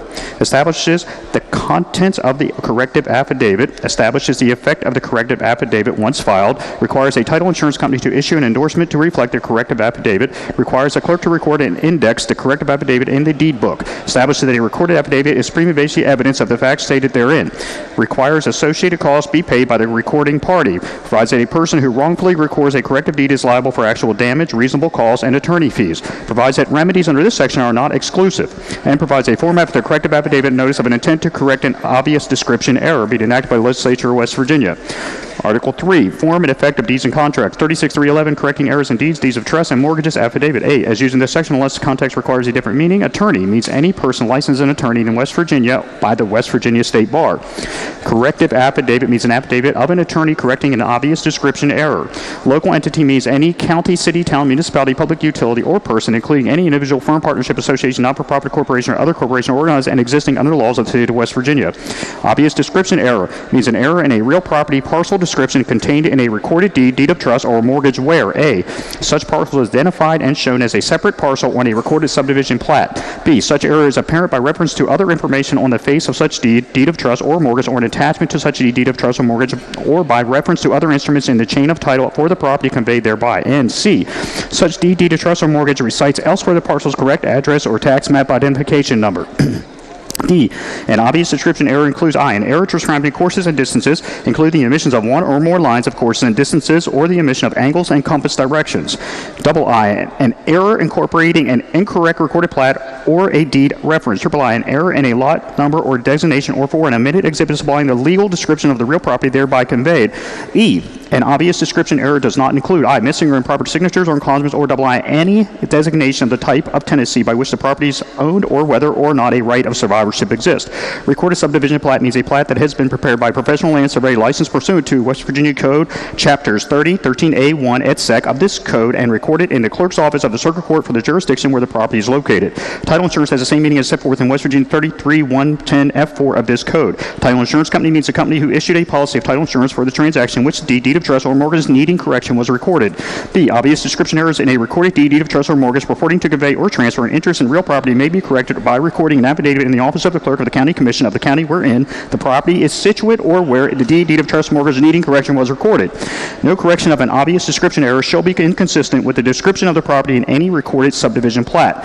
C, prior to recording a corrective affidavit, the attorney seeking to record the affidavit shall deliver a copy of the affidavit to all parties to the deed of trust or mortgage, including the current owner of the property, to the attorney who prepared the deed of trust or mortgage, if known and if possible, and to the title insurance company, if known, and give notice of the intent to record the affidavit and each party's right to object to the affidavit. D, for an affidavit to correct an obvious description error in a deed as defined and described in subdivision A3, notice and a copy of the affidavit shall also be provided to any owner of property adjoining a line to be corrected. E, the notice and a copy of the affidavit shall be delivered by personal service, sent by certified mail, return receipt requested, or delivered by a commercial overnight delivery service or the United States Postal Service, and a receipt obtained to the last known address of each party to the deed of trust or mortgage to be corrected that 1. Is admitted to record in the office of the clerk of the county commission of the county wherein the property is situated and where the deed of trust or mortgage needing correction was recorded. 2. Is contained in the deed of trust or mortgage needing correction. 3. Has been provided to the attorney as a forwarding address, or 4. Has been established with reasonable certainty by other means and to all other persons and entities to whom notice is required to be given. F. The notice and a copy of the affidavit shall be sent to the property address for the real property conveyed by the deed of trust or mortgage needing correction. 1. If a local entity is a party to the deed of trust or mortgage, notice and a copy of the affidavit required by this subsection shall be sent to the county, city, or town attorney for the local entity, if any, and if there is no such attorney, then to the chief executive for the local entity. For the purposes of this section, the term party includes any local entity that is a signatory.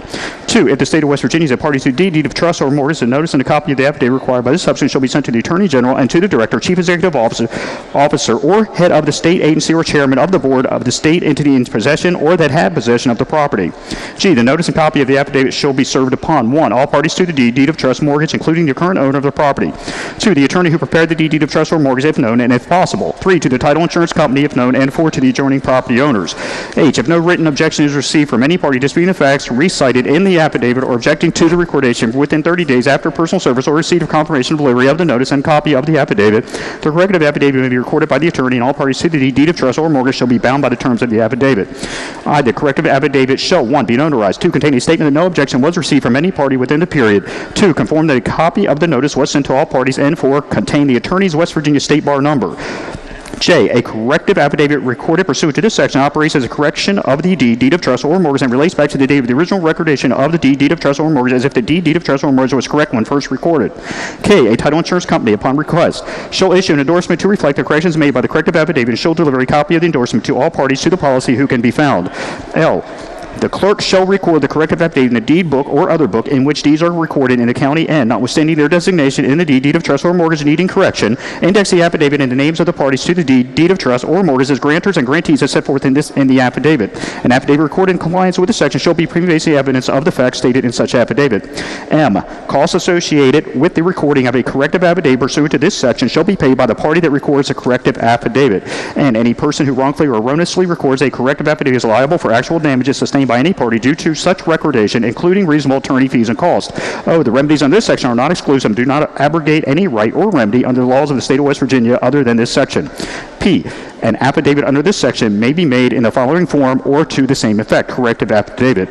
This affidavit prepared pursuant to West Virginia Code 36311 shall be indexed in the names of blank grantor and blank grantee whose addresses are blank. The undersigned affiant being first duly sworn, deposes, and states as follows. 1, that the affiant is a West Virginia attorney. 2, that the deed of trust or mortgage needing correction was made in connection with a real estate transaction in which blank purchased real estate from blank as shown in a deed recorded in the office of the clerk of the county commission of blank county, West Virginia, in deed book blank page blank, or as instrument number blank, or in which real estate was encumbered as shown in a deed recorded in the office of the clerk of the county commission of blank county, West Virginia, in deed book blank page blank, or as instrument number blank. 3, that the property description in the aforementioned deed of trust or mortgage contains an obvious description error. 4, that property description containing the obvious description error reads blank blank. 5, that the correction property description shall read blank blank. 6, that the affidavit is given pursuant to West Virginia Code 36.311 to correct the property description in the aforementioned deed of trust or mortgage, and such description shall be made as stated in paragraph 5 above upon recordation of this affidavit in the office of the clerk of the county commission of blank county, West Virginia.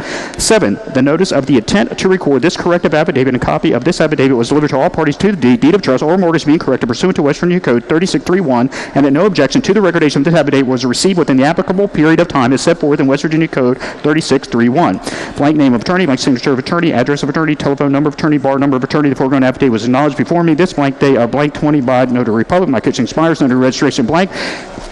Notice under this section may be made in the following form or to the same effect.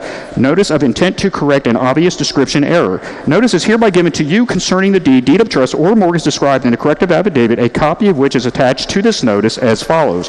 1, the attorney identified below has discovered or has been advised of an obvious description error in the deed of trust or mortgage recorded as part of your real estate settlement. The error is described in the attached affidavit. 2, the undersigned will record an affidavit to correct such error unless the undersigned received a written objection disputing the facts recited in the affidavit or objecting to the recordation of the affidavit. Your objections must be sent within 30 days of receipt of this notice to the following address: blank address, blank name of attorney, signature of attorney, address of attorney, telephone number of attorney, bar number of attorney. The question before the House is, shall the bill pass? The chair recognizes the gentleman of 35th, Doug Capito. Thank you, Mr. Speaker. I think you heard from the recitation of the bill there that this bill allows for obvious description errors in recorded deeds of trusts or mortgages to be corrected by recording an affidavit in the county land records. Prior to recording the deed, the attorney seeking to record the affidavit must deliver a copy of the affidavit to the property address and to all parties to the instrument. It lays out, as we heard, notice provisions and procedures for filing those affidavits. The affidavit must be recorded in compliance with this new section code, and if it is in compliance, it'll be prima facie evidence of the facts stated in such an affidavit. The cost will be incurred by the person filing the affidavit. Mr. Speaker, that's a summarization after the reading of the bill. I do urge its passage and am available for questions. The question before the House is, shall the bill pass? The gentleman of 55th, Douglas Sponagle. Gentlemen, yield just for 2 questions. Yes. What's the filing fee to record that affidavit? Stand by.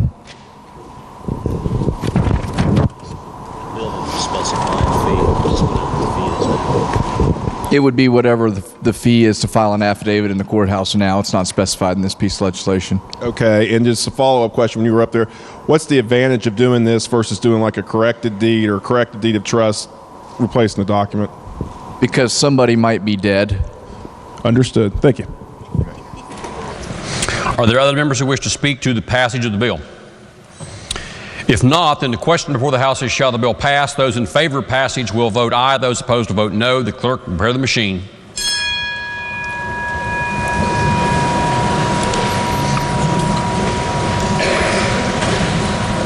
Has every member voted?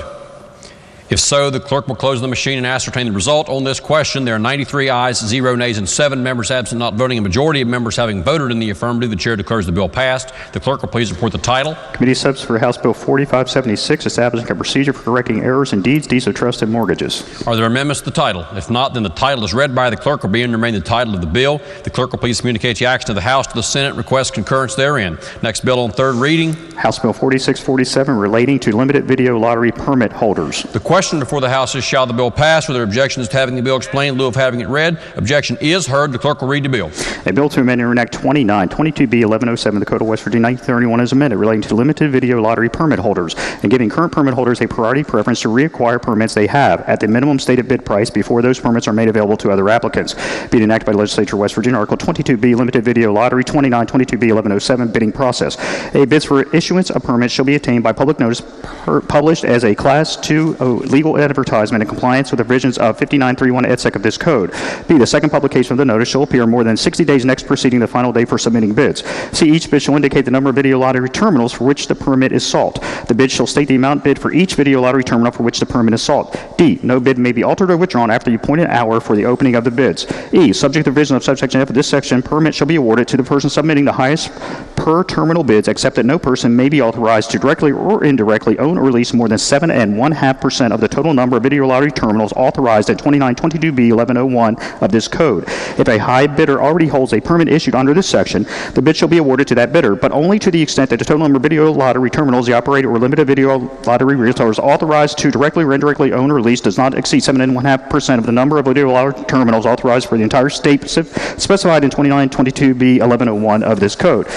F, no bid may be considered unless the bond required by 2922B 1109 this code accompanies the bid or was submitted to the state treasurer before the time designated for opening of the bid. G, no bid may be considered unless the amount of the bid equals or exceeds the minimum bid amount for a video lottery terminal specified by the commission.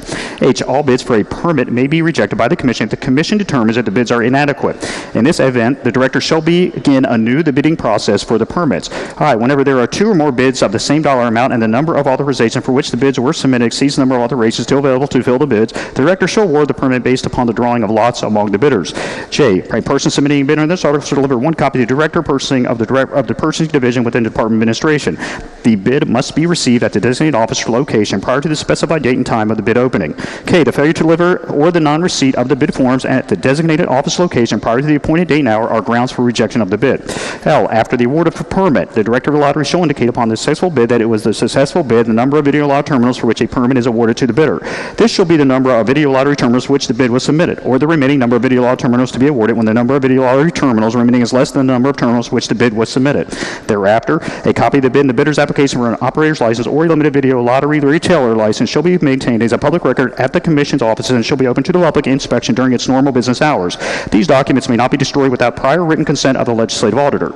And prior to issuing a permit to a successful bidder, the bid price for the number of video lottery terminals authorized to the permit plus the amount of the operator's annual license fee or the limited video lottery's retail annual license fee for the fiscal license year, as specified in 2922B 518 of this code, shall be paid to the commission by money order, certified check, or cashier's check. If the operator's annual license fee or the limited video lottery's retailer's license fee was paid for the current license year before the due date of the bid amount, the license fee may not be collected a second time for the same license year. The amount paid shall be deposited into the fund established in 2922 18A of this code, and all permits shall be signed by the director of the lottery in the name of the state. If the successful bidder fails to pay the commission of the bid price and the operator's annual license fee or the limited video retailer's license fee for the fiscal license for the first license year at the time specified by the commission, the bond provided for 2922B 1109 of this code shall be forfeited and the bidder may not be issued the permit.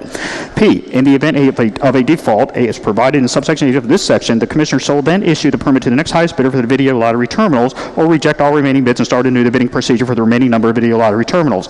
Q, if after a permit is awarded, an operator limited video lottery retailer surrenders a permit in whole or in part, or the permit is revoked or canceled by operational law, the commission may seek bids for video lottery terminals for which authorization was surrendered or revoked, subject to the limitations and requirements of this article.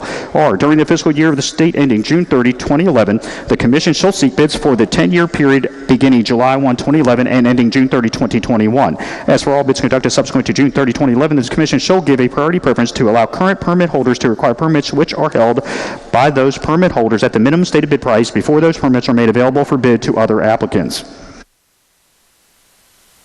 The question before the House is, shall the bill pass? Chair recognizes the gentleman, the 27th, Dr. Schott. Thank you, Mr. Speaker. This deals with limited video lottery permits. Currently, there are 9,000 permits that are authorized in the state. 7,000 of those are currently active. In other words, they're already issued to a licensee. What this bill basically does is give those licensees some degree of protection. for the continuity of their businesses. There's about 1,350 businesses involved and about 5,000 employees. And what it does, it says that they will be given a priority preference to reacquire the permits that they already have. However, they're not given any guarantee as to price. The price will be set by the Lottery Commission. And what these current permit holders will do, as this bill is adopted, is to have the first preference to pay that price. And if they pay that price, they can retain the permit or permits that they currently have. Mr. Speaker, that's all the bill does. I urge its passage. The question before the House is, shall the bill pass? The gentleman, the 60th, Douglas Wilson, is recognized. Thank you, Mr. Speaker. Would the chairman please yield? Thank you, sir. Can you lay out real quick the criteria for acquiring a permit? I can't. To be honest with you, these deal with people who have already acquired the permits. That's the only protection this new bill gives us. So they've already qualified to have a permit, and if they have a permit, then they have the right to basically match the price that the Lottery Commission sets for the new period of permits. Yes, sir. Are they generally issued on a first-come, first-served basis? Whoever meets the criteria and pays the fee? Well, there's currently 2,000 permits that aren't been issued. So I assume that if you were interested in acquiring one, those would be readily available and on a first-come, first-served basis. Thank you, sir. All right. Thank you, Mr. Speaker. The gentleman first, Douglas McGeehan. Yeah, thank you, Mr. Speaker. Can the chair yield? Certainly. Currently, though, all permits, you said there are 9,000 total. Is that correct? There are 9,000 that are authorized. They're not all 9,000 authorized. There's about 2,000 that there's really not a market 2,000 aren't used. 7,000 are. Is that I got that correct. right? That's correct. But currently, once they come up for bid, all of them are up for bid. Correct. So there is no priority given.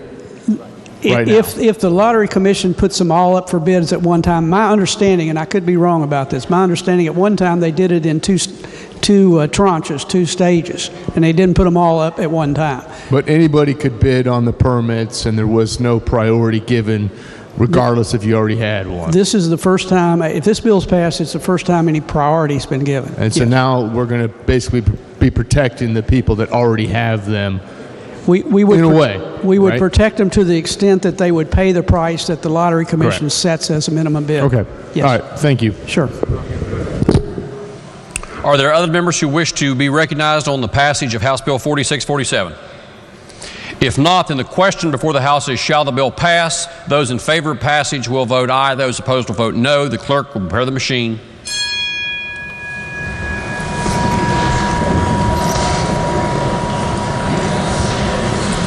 Has every member voted? If so, the clerk will close the machine and ascertain the result. On the question, there are 80 ayes, 16 nays, and 4 members absent not voting. A majority of members having voted in the affirmative, the chair declares the bill passed. The clerk will please report the title. House Bill 4647 relating to limited video lottery permit holders. Are there amendments to the title? If not, the title is read by the clerk will be and remain the title of the bill. The clerk will please communicate the action of the House to the Senate and request concurrence therein. Are there further bills on third reading? If not, bills on second reading. Committee substitute for Senate Bill 16, creating Protect Our Right to Unite Act. Are there amendments? A point of order has been raised. The gentleman from the 27th has raised a point of order. The gentleman is recognized. I ask for this and every bill on second reading to be read in its entirety under Rule 101 and 102 of the Rules of the House of Delegates. Thank you. Gentleman's request is noted. Lady from the 49th. Thank you, Mr. Speaker. I move the constitutional rule requiring bills to be read 3 separate days be dispensed with and that the bill be read a second time. Lady from the 49th has moved that the constitutional rule requiring the bill be read in full in 3 separate days be dispensed with and the bill be read a second time by its title. For what purpose does the gentleman from the 46th, Douglas Martin, seek recognition? Just a point of inquiry. When that pertains to an amendment, does that also work for an amendment? I'm sorry? Would the amendment have to be read, or can it also be dispensed with the rule suspension? It would require a separate vote of the House. For each amendment? The gentleman is correct. Thank you. The question before the House then is the motion by the lady from the 49th that the constitutional rule requiring the bill be read in full in 3 separate days be dispensed with and the bill be read a second time by its title. This does require a 4/5 vote. Those in favor of the lady's motion will vote aye. Those opposed will vote no. The clerk will prepare the machine.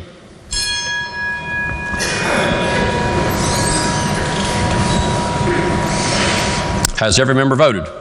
If so, the clerk will close the machine and ascertain the result. On this question, there are 96 ayes, 1 nay, and 3 members absent not voting. 4/5 of members present and voting having voted in the affirmative, chair declares the motion adopted. The clerk will read the title of the bill. A bill to amend the Code of West Virginia 1931 is amended by adding to a new article designated 171, 172, 173, 174, all relating generally to protecting an individual's constitutional right to privacy and association, creating the Protect Our Right to Unite Act, declaring legislative purpose, defining terms, providing that a public agency may not require a nonprofit entity to disclose the entity's donor or membership information subject to certain exceptions, providing that donor or membership information obtained by a public agency may not be released subject to certain exceptions, providing that membership and donor information is exempt from the disclosure requirements of the state's Freedom of Information Act, providing disclosure of records when donor or membership information is redacted, permitting compliance with a lawful court order, providing that an individual has a private cause of action to enjoin unlawful disclosure of donor or membership information and to recover actual damages, providing for the payment of attorney fees and costs in certain circumstances, and providing for treble damages in certain circumstances. Are there amendments? If not, the bill will be advanced to third reading. Next bill on second reading. Committee substitute for Senate Bill 560, permitting nursing home use trained individuals administer medication. Lady from the 49th.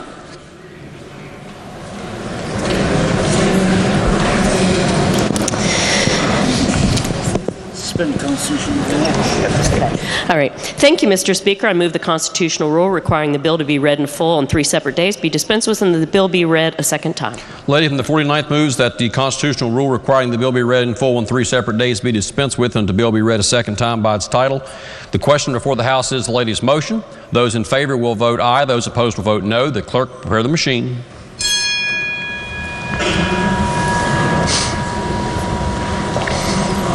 Has every member voted? If so, the clerk will close the machine and ascertain the result. On this question, there are 96 ayes, 1 nay, and 3 members absent not voting. 4/5 of members present having voted in the affirmative. The chair declares the motion adopted. Clerk will read the bill by its title. A bill to repeal 3071, 2, 3, 4, 5, 6, 7. Point of order has been raised. The gentleman of the 27th has raised a point of order. Gentleman may state the point. Mr. Speaker, with the vote of our body not willing for these to be read, obviously, by a pretty unanimous vote, and it not being a constitutional order that I can exercise, I withdraw my motion, and for the bills to be read by their title on second as well as on first reading for the purpose of saving of time. Thank you. Are there objections to the gentleman's request? The chair hears no objection. That leaves us on the committee substitute for Senate Bill 560. Are there amendments to the bill? Committee on Health and Human Resources moved to amend the bill. The Committee on Health and Human Resources has moved to amend the bill. Are there objections to the gentleman of the 41st, the gentleman of the 28th, explaining the amendment in lieu of having it read? The chair hears no objection and recognizes the gentleman of the 28th, Delegate Pack, to explain the amendment. Thank you, Mr. Speaker. This amendment is merely technical in nature and addresses some cleanup issues that were missed during the committee. The question then before the House is the adoption of the amendment as explained now by the gentleman of the 28th, Delegate Pack. Are there members who wish to speak to the adoption of the amendment? If not, then those in favor of adoption of the amendment will say aye. Those opposed will say no. The ayes have it. The chair declares the amendment adopted. Are there further amendments? Delegate Staggers moves to amend the bill on page 8, section 10, following a period on line 4 by inserting a new section 11 to read as follows. 16.5AA10, fair pay for approved medication-assisted personnel. To fairly compensate nurse aides that become approved medication-assisted personnel, each facility that utilizes approved medication-assisted personnel shall pay those employees a minimum of $15 per hour or 50% above their pay prior to becoming designated as an approved medication-assisted personnel, whichever is greater. The question before the House is the adoption of the amendment as just read by the clerk. The lady from the 32nd, Delegate Staggers. Mr. Speaker, I put this in because I assume that this is a career ladder, that should you be able to get out of high school and get a CNA, that as you do the further training, you would expect to be paid more, and then you would go from there to an LPN. You can transition from an LPN to an RN on a career ladder. From an RN, you can go to nurse practitioner, to nurse anesthetist, and on up to nurse anesthetist making 6 figures. But I just checked with one hospital that would tell me the answer. The CNAs make $9.62 an hour at a union hospital, and I assume that's being well paid for them. So $15 an hour for someone who has the responsibility of making sure that the medicines are going to the right person, that the person is competent to receive them, that there are no mistakes in the prepackaged medication, and to assess that the patient understands what they're taking and can comprehend and agree to taking the dose. I think this is a nice career ladder and would encourage people to become better educated.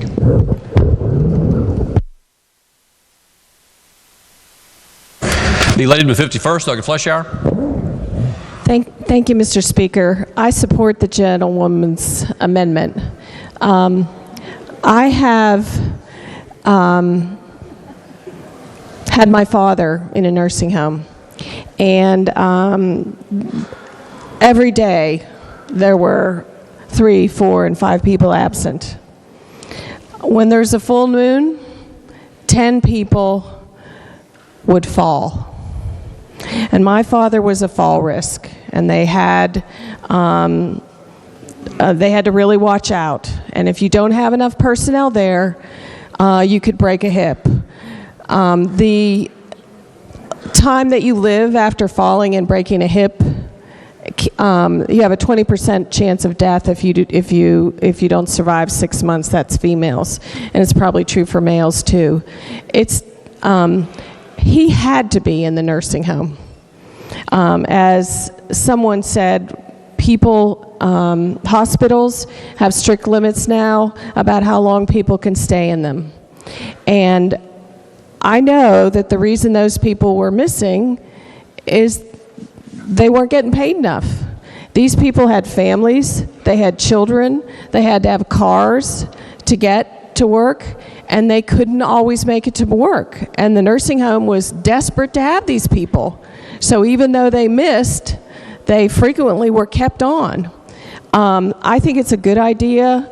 I think that a lot of work was done on this bill, and I congratulate the people that worked hard to make this better. I think it's important that each of these people be a CNA and that they get different additional education. That education, I understand, is going to be, I think a CNA is about 3 months, and the additional education is about 40 hours.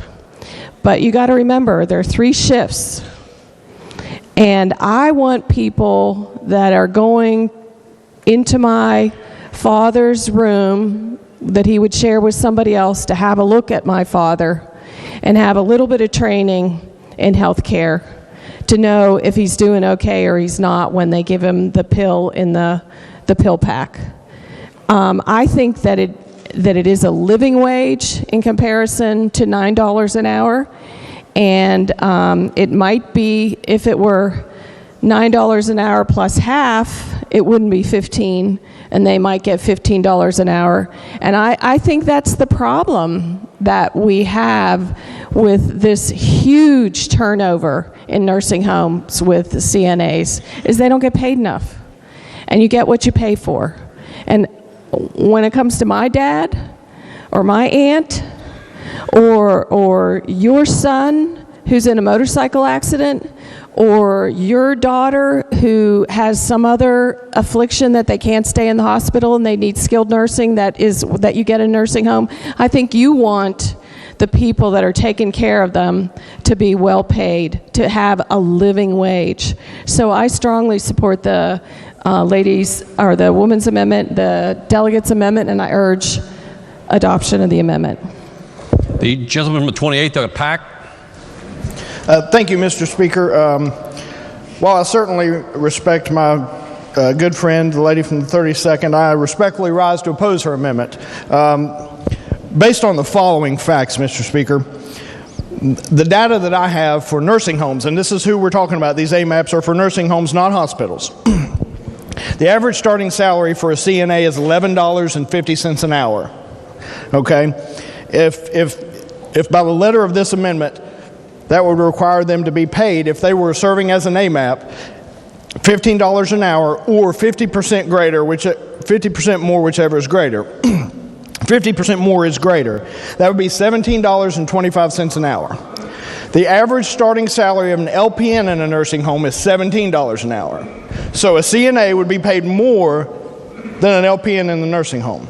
The idea behind this bill is that while we understand that our nursing homes are understaffed, this frees up LPNs so that they can go and actually care for the patients. They are trained on a higher level of care than CNAs are. This frees them up so that they can actually care for the patients. And let's be clear what an AMAP does. An AMAP receives a blister packet, goes into the room, scans it, scans the patient's identification, pops it out, and hands it to them.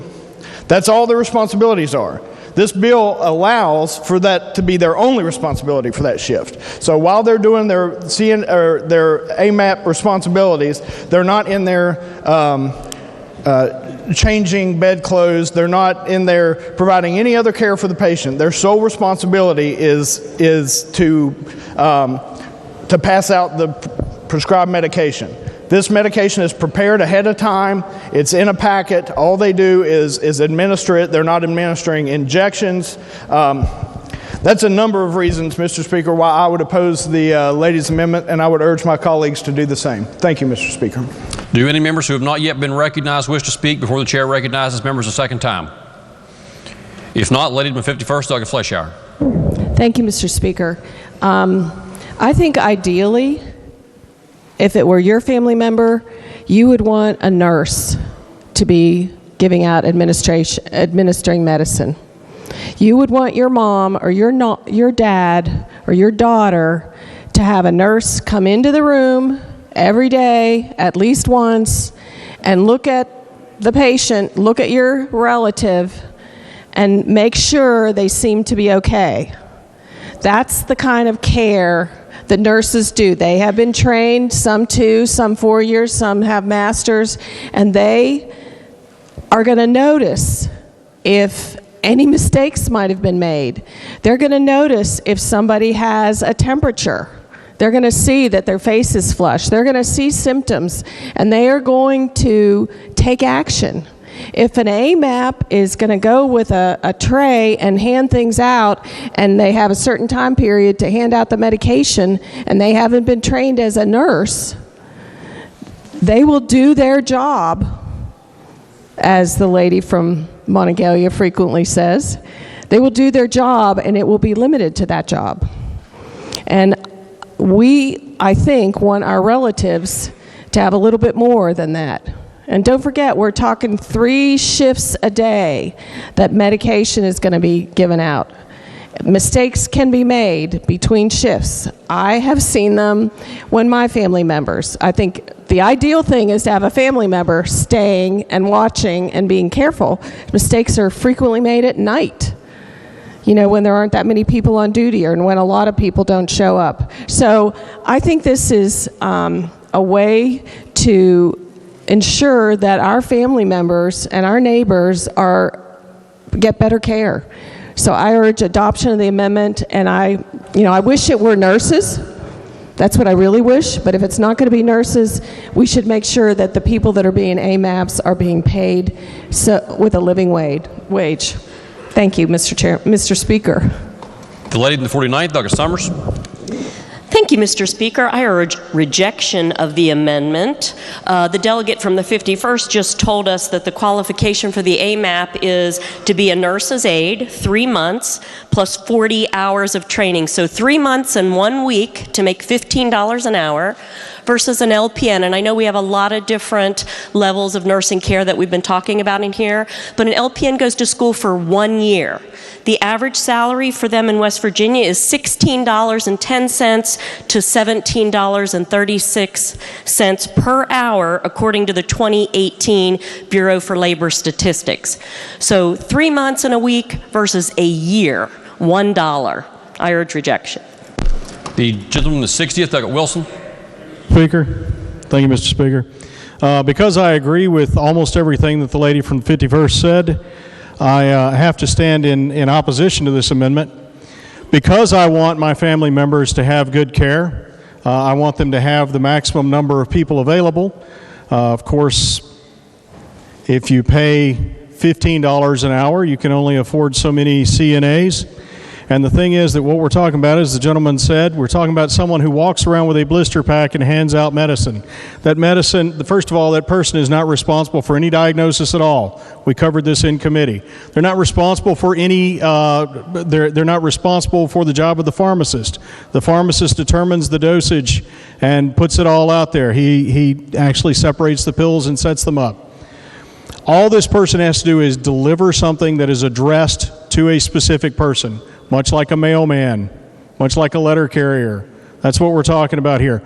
But the great thing is, because these people, these CNAs, these AMAPs, are allowed to do this, the other people who have more training on actually caring for patients are able to focus on caring for the patients. So if what you want is, as the lady from the 51st said, to have better qualified people and more of them to be available to take care of your people, you would reject this amendment. Thank you, Mr. Speaker. Are there other members who wish to speak to the amendment? If not, then the question before the House is on the gentleman from the 41st, Doggett Hill. Thank you, Mr. Speaker. I ask for a ruling from the chair on Rule 49, considering the facts I just explained a little bit ago to you.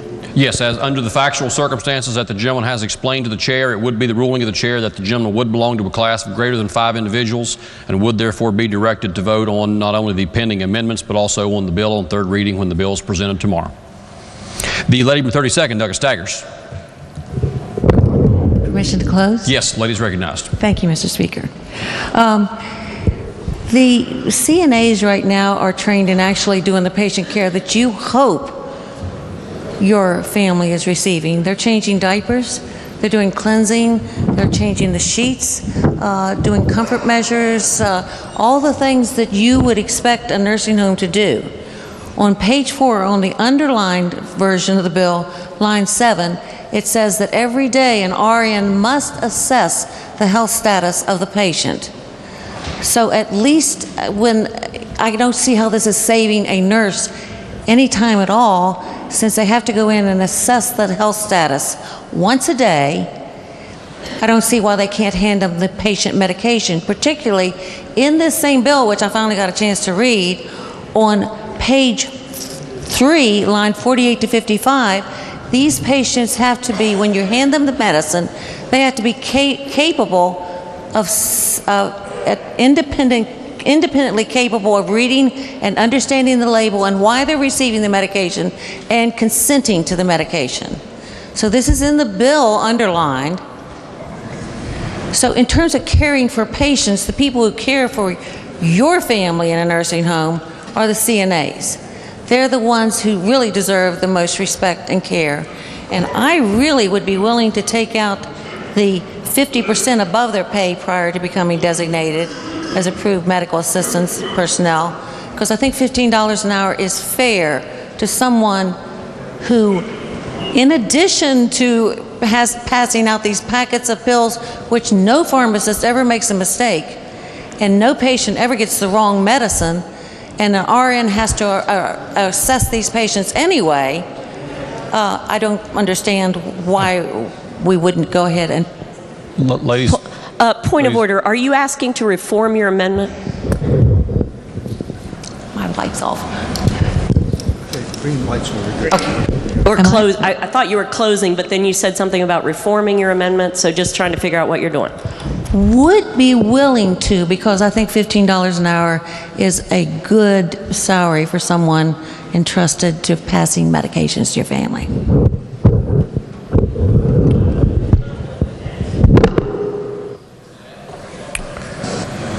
Are there other members who wish to speak to the amendment? If not, then the question before the House is on the amendment. Those in favor of the amendment will say aye. Aye. Those opposed will say no. No. Noes appear to have it. Noes have it. The amendment is lost. Are there other amendments to the bill? If not, the bill is advanced to third reading. Next bill on second reading.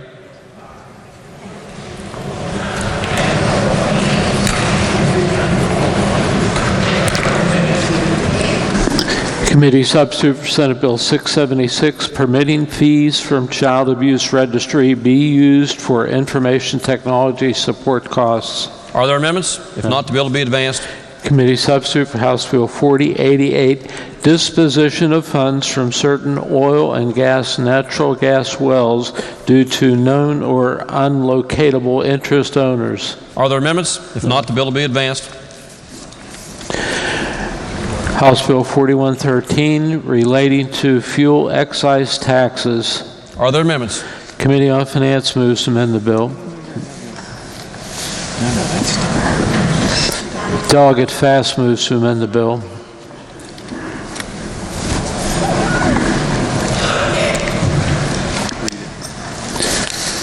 Gentleman, 30 seconds to explain the amendment. Thank you, Mr. Speaker. I wish to amend the bill with one word addition on page 3, section 9, line 60, after the word engines by inserting the word when. And this amendment is to clarify that a purchaser of 25 or more gallons of on-road fuel with the payment of the on-road fuel tax may apply for the currently existing refund when the engine is operated off the road. The question before the House is the adoption of the amendment as just read and explained by the gentleman, the 32nd, Delegate Fast. The gentleman, the 64th, Delegate Householder. Thank you, Mr. Speaker. Ladies and gentlemen, I do support the amendment from my good friend from the 32nd, and I believe it just offers further clarity to the intent of the bill.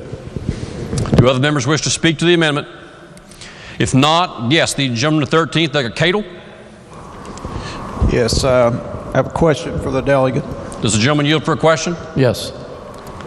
Are you taking the off-road fuel tax away, or?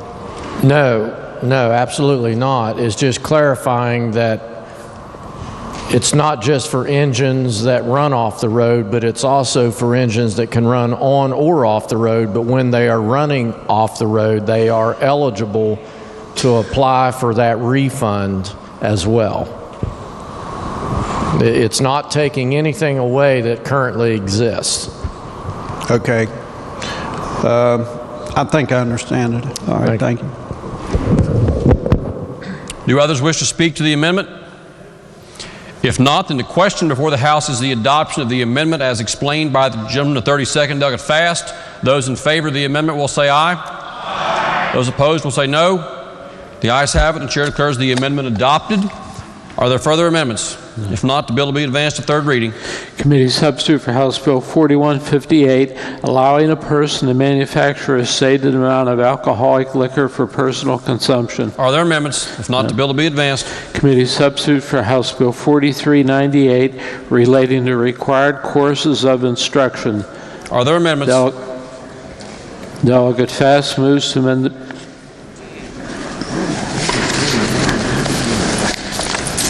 Does the gentleman 32nd wish to explain the amendment? Is there objection? Chair hears no objection. The gentleman may proceed. Thank you, Mr. Speaker. This amendment simply seeks to add an additional historical document to be taught, that is the Mayflower Compact. The question before the House then is the amendment as just explained by the gentleman, the 32nd. Are there members who wish to speak to the amendment? If not, those in favor of the amendment will say aye. Those opposed will say no. Ayes appear to have it. The ayes do have it. Chair declares the amendment adopted. Are there further amendments? If not, then that bill will be advanced to third reading. Next bill on second reading. House Bill 4437, relating to West Virginia Pay Card Program. Are there amendments? No. If not, the bill will be advanced. House Bill 4551, relating to subsidized adoption. Are there amendments? Committee on Health moves to amend the bill on page 1 by striking everything after the enacting clause and inserting in lieu thereof the following. Does the gentleman, the 41st, wish to explain the amendment? Yes, sir. In lieu of having it read, are there objections? The chair hears no objection. The gentleman, the 41st, Delegate Hill, is recognized to explain the amendment. Thank you, Mr. Speaker. The amendment establishes the criteria for continuing to receive an adoption subsidy when the adopted child is placed out of the home, and to provide mechanisms for reducing the subsidy for families with children in long-term residential placement who no longer have a familial connection. I urge adoption. Are there amendments to the amendment? Delegate Foster moves to amend the amendment on page 2, section 2, 112, line 26, by adding an additional sentence to read, "Any such payment for attorney's fees shall be made directly to the attorney representing the adoptive parents or legal guardians." The question before the House is the secondary amendment as just read by the clerk. The gentleman, the 15th, Delegate Foster. Thank you, Mr. Speaker. What the amendment does is in these, we're providing a subsidization for attorney's fees to help these kids get adopted. What the issue that one of my constituents brought to me is in these adoptions, many times the adoption payment will be made directly to the family instead of the attorney that's providing the services. And what this would do is, and what happens in that case many times is the family may not forward the payment on to the attorney. So this is providing that the payment be made directly to the attorney, so we're actually subsidizing the service that we're trying. The question now is on the adoption of the secondary amendment. The gentleman, the 41st, Delegate Hill. Thank you, Mr. Speaker. I think this amendment is a good one. It strengthens the bill, and I urge adoption. Do other members wish to speak to the secondary amendment? If not, those in favor of the secondary amendment will say aye. Those opposed will say no. Ayes appear to have it. The ayes do have it. The secondary amendment is adopted. The question now is on the primary amendment as amended. Are there members who wish to speak to the primary amendment as amended? If not, those in favor of the primary amendment will say aye. Those opposed will say no. The ayes have it. Chair declares the primary amendment adopted. Are there further amendments? If not, the bill will be advanced to third reading. Committee substitute for House Bill 4615, West Virginia Critical Infrastructure Protection Act. Are there amendments? Delegate Schott and Capito move to amend the bill on page 3, line 44, after the word "then," by striking the number $500 by inserting the words in lieu thereof $250 nor more than $1,000. And on page 3, line 47, after the word "then," by striking the word $1,000 and inserting in lieu thereof the words $500 nor more than $3,000. And on page 3, line 52, after the word "then," by striking the word $2,000 and inserting in lieu thereof the words $1,000 nor more than $5,000. And on page 3, line 57, after the word "then," by striking the word $5,000 and inserting in lieu thereof the word $2,500. Chair recognizes the gentleman, 27th, Delegate Schott. Does the member wish to explain the amendment from this point forward? Yes, I do, Mr. Speaker. Are there objections? The chair hears no objection. Thank you, Mr. Speaker. This bill basically is the Critical Infrastructure Protection Act. It basically enumerates a number of facilities that are deemed critical to the state or the federal government and enhances protections of them by increasing penalties for knowing trespass and trespass with damage inflicted on the facilities. What this amendment basically does is the bill as it was originally presented to the Judiciary Committee had penalties that did not have a cap. In other words, it had penalties that said no less than X dollars, but nothing as to what the maximum penalty could be. And that's troublesome from a number of perspectives, and also just from the standpoint of the possibility of inconsistent application in similar situations. So all this amendment proposes to do is to replace the no less than language with ranges of penalties. So for instance, if it's just a simple willful trespass, instead of the no less than $500, we've got a range of no less than $250, but a maximum of $1,000. Similarly, if you trespass and inflict some sort of damage on the property or the equipment, instead of a no less than $1,000, it brackets that from no less than $500 with a cap of $3,000. There's also a provision on willful destruction of property, infrastructure, equipment, and in a facility, and that is currently no less than $2,000. This just presents a range of $1,000 with a maximum of $5,000. And then there's a conspiracy provision in this bill that basically says if a person or organization conspires with another person or organization to commit the offense of trespass against the critical infrastructure facility, then the penalty is no less than $5,000. The amendment just simply imposes a range of no less than $2,500 to $10,000. And then finally, if there's a conspiracy to damage this facility or equipment, there currently is a penalty of no less than $10,000. This just provides a bracket of no less than $5,000 to no more than $20,000.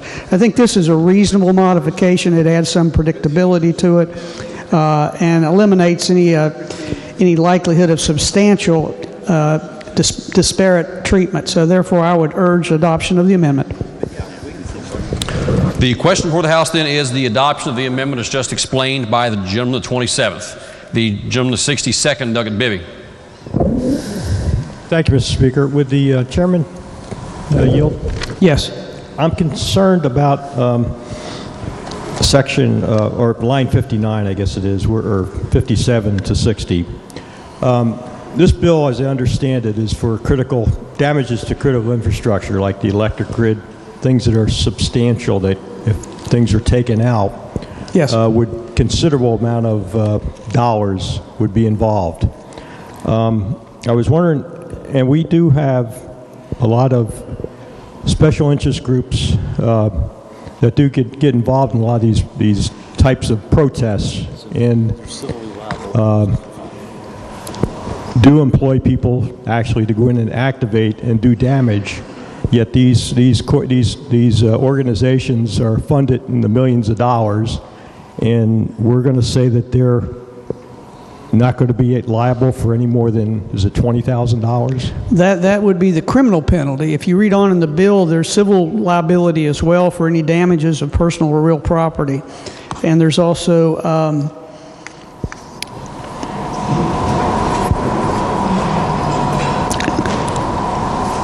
yes, there's further civil liability in subsection 2. So in subsection D1 and D2, it provides additional civil liability for those damages. So the criminal penalty would be up to $20,000, but the civil liability would be unlimited based on the consequence of the act. So there would be some consequence.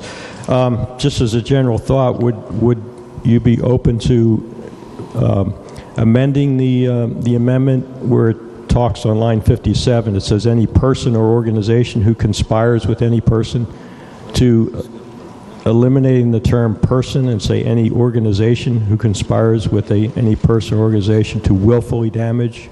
To the gentleman, I think that goes beyond the scope of the amendment. It certainly would be an appropriate further amendment to the bill. I think it doesn't conflict with our amendment, but our amendment basically is just focused on the criminal penalty. So I don't think that would be an appropriate amendment. Okay.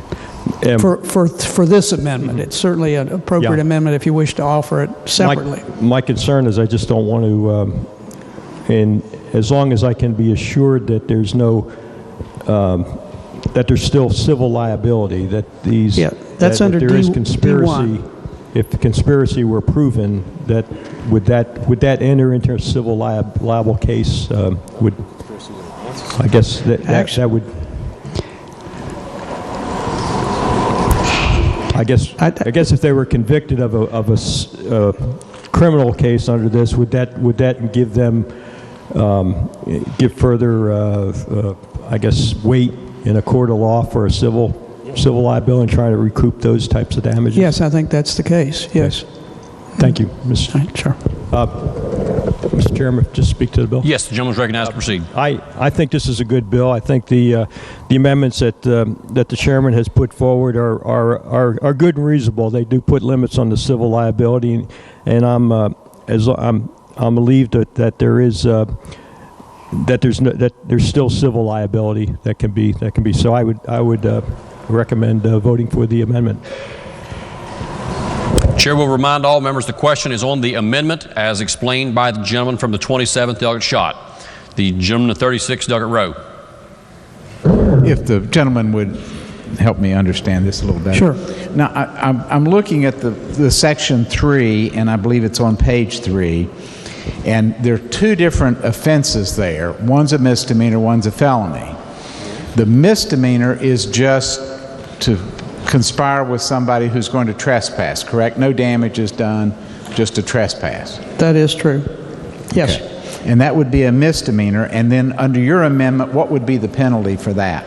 How do you change that? $2,500 to a maximum of $10,000. Okay, and that's for the misdemeanor. That's correct. Now, what about the second part, which is where you would conspire to willfully damage, well, let's say, or even just deface, I guess, if you just did a little graffiti on there, that would bring in the felony? Yes, the $5,000 minimum to $20,000 maximum would Now, be the what range. would conspiracy be? How would you prove conspiracy? What intent is expected for a proof of conspiracy? Well, I'm sure there are a number of different circumstances that could indicate. You could have a trail of emails between the person who trespasses and was going to blow up whatever or vandalize something. That's one way to prove it. Certainly, you could have obviously an admission. If you catch somebody doing it and they say so and so put me up to it, that certainly would be evidence. It might not be conclusive, but it's evidence. I was meaning, what would be the standard for the intent of the person who's conspiring? Would it be intentional? Would it be willful? Would it be actual knowledge? What would be? Would it be imputed? What would be the intent needed for a prosecutor to prove someone guilty of the misdemeanor? I think it would follow the same requirements any conspiracy does. I don't think you accidentally conspire with somebody. I think it would require an intent, and I think it would require pretty strong evidence that there was some cooperation or some planning to reach this particular goal of either trespassing or trespassing with intent to damage a critical infrastructure project. But if you picked up a hitchhiker and drove them up to the location, they got out and then did whatever they did, that wouldn't probably be a misdemeanor because you didn't know what they were going to do? And that certainly wouldn't be conspiracy in my book, and I'm sure that the gentleman from the 4th who has... what if you just simply knew that that's what they were going to do and I don't know, gave them... That's not enough, I don't think, just knowing that it's going on. Unless you contributed some way to the plan to do it or facilitated knowing what the person was going to do. In your example, I would say if the hitchhiker said to you, gentlemen, will you carry me to the top of the mountain? I've got a suitcase full of explosives and I'm going to set them off and destroy this infrastructure project. That might be enough. You know, that would be up to a jury to decide that's enough conspiracy, but that certainly would be relevant evidence of a conspiracy. It doesn't have to exist for some minimum period of time. It could happen relatively quickly. Is there an affirmative act that would be required for conspiracy as opposed to just knowledge that somebody's going to do it? I think it does require an affirmative act, yes. All right, thank you. May I speak to the amendment? Yes, gentleman, proceed. I think the amendment helps this provision because at least it creates a maximum penalty for what could be a very, very innocent act, and particularly for it's a felony if somebody's going to deface something and you know about it or somehow let them in your garage and they happen to take some of your spray paint and they paint something. It's a pretty heavy penalty, so I think that having some control over those penalties is appropriate, so I support the amendment. Do other members wish to speak to the amendment? Does the gentleman wish to close debate on the amendment? If not, then the question before the House is the adoption of the amendment as explained by the gentleman, the 27th, Doug Schott. Those in favor of adoption will say aye. Aye. Those opposed will say no. The ayes have it. Chair declares that amendment adopted. Clerk will report the next amendment. Delegate Fluharty moves to amend the bill on page 3, section 34, lines 54 through 60 by striking out subdivision 3 in its entirety. The question before the House now is the adoption of the amendment as just read by the clerk. Do members wish to speak to the adoption? Gentleman from the 3rd, Doug Fluharty, is recognized. Thank you, Mr. Speaker. This amendment is pretty straightforward and simple. I'm striking the conspiracy language because it is incredibly flawed. To commit a conspiracy in the state of West Virginia, you need to have an overt act in furtherance of a crime. The language here does not allow for that. In fact, it says any person or organization who conspires with any person or organization. So we're going to have organizations conspiring with each other, how exactly would that work? And it requires a felony, but yet it doesn't say anything in here about a jail sentence, which we know a felony would be a year or more in prison of incarceration. It strictly just talks about a fine. This language is incredibly flawed. It's very detrimental to the bill, could face court challenges left and right. And at the end of the day, how do we get to a conspiracy when you're talking about an organization or a person for this particular crime? You're not going to. Is it simply giving money to somebody? Is that in furtherance of the crime itself? In order to have in furtherance of the crime, you think of a classic bank robber scenario where the person drives the getaway car or drives the person to the bank itself. That's in furtherance of the crime. You're conspiring to commit that crime. Here, we don't have that. It's completely broad, and it is not good language and should not simply be in the bill. So I'm trying to strike it, and it's happy to answer any questions and reserve the right to close, Mr. Speaker. The question now is on the amendment as read by the clerk and explained by the gentleman the third. Are there members who wish to speak to the amendment? The gentleman the 35th, Doug Capito, is recognized. Thank you very much, Mr. Speaker. I appreciate my friend's amendment, but I would urge rejection of the amendment. We had the similar amendment in committee, which it was discussed and rejected. The gentleman laid out the factors that would be before a potential jury, and that's in fact what they are. They are questions for the jury to determine. He was making an argument in that vein, but what we have found out on most of these infractions that this bill seeks to stop is that there are in fact there is in fact coercion and that occurs between an individual that's actually committing the act and another entity or person that's behind the act. So that is what the bill seeks to do, and I think that this amendment would frustrate the purpose of the bill, and therefore I urge rejection of the amendment. The gentleman the 29th, Doug Steele.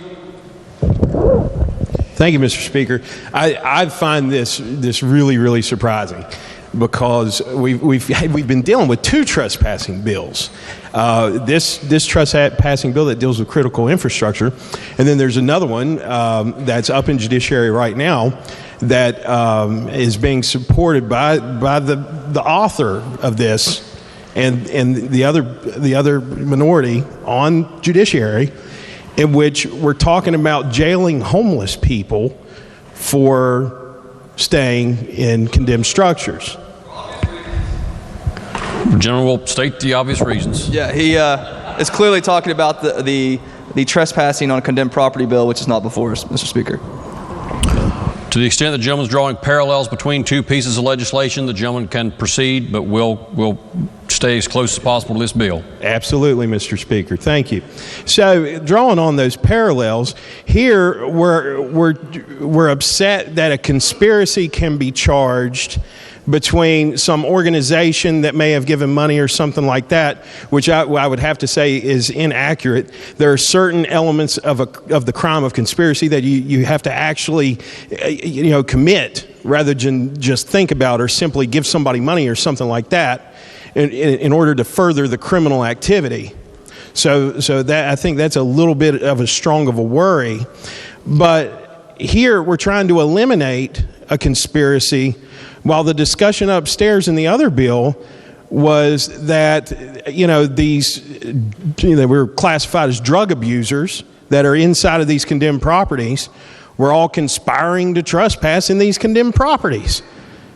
So it was fine if we were talking about homeless people, but it's not fine if we're talking about people. Gentleman will state the point.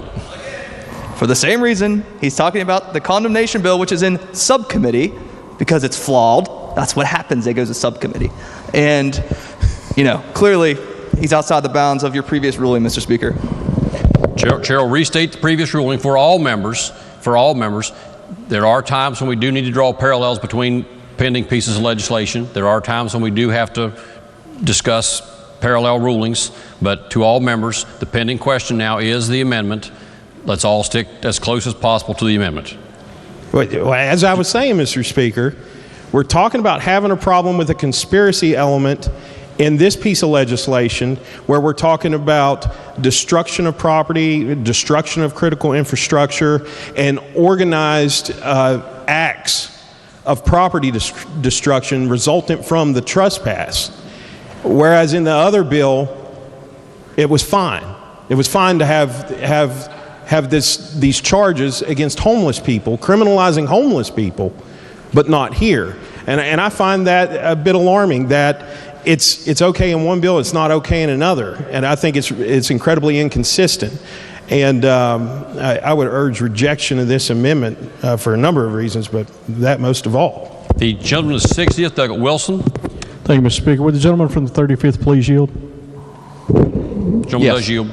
Thank you, sir. I require some instruction on this. Can you please provide the elements of conspiracy?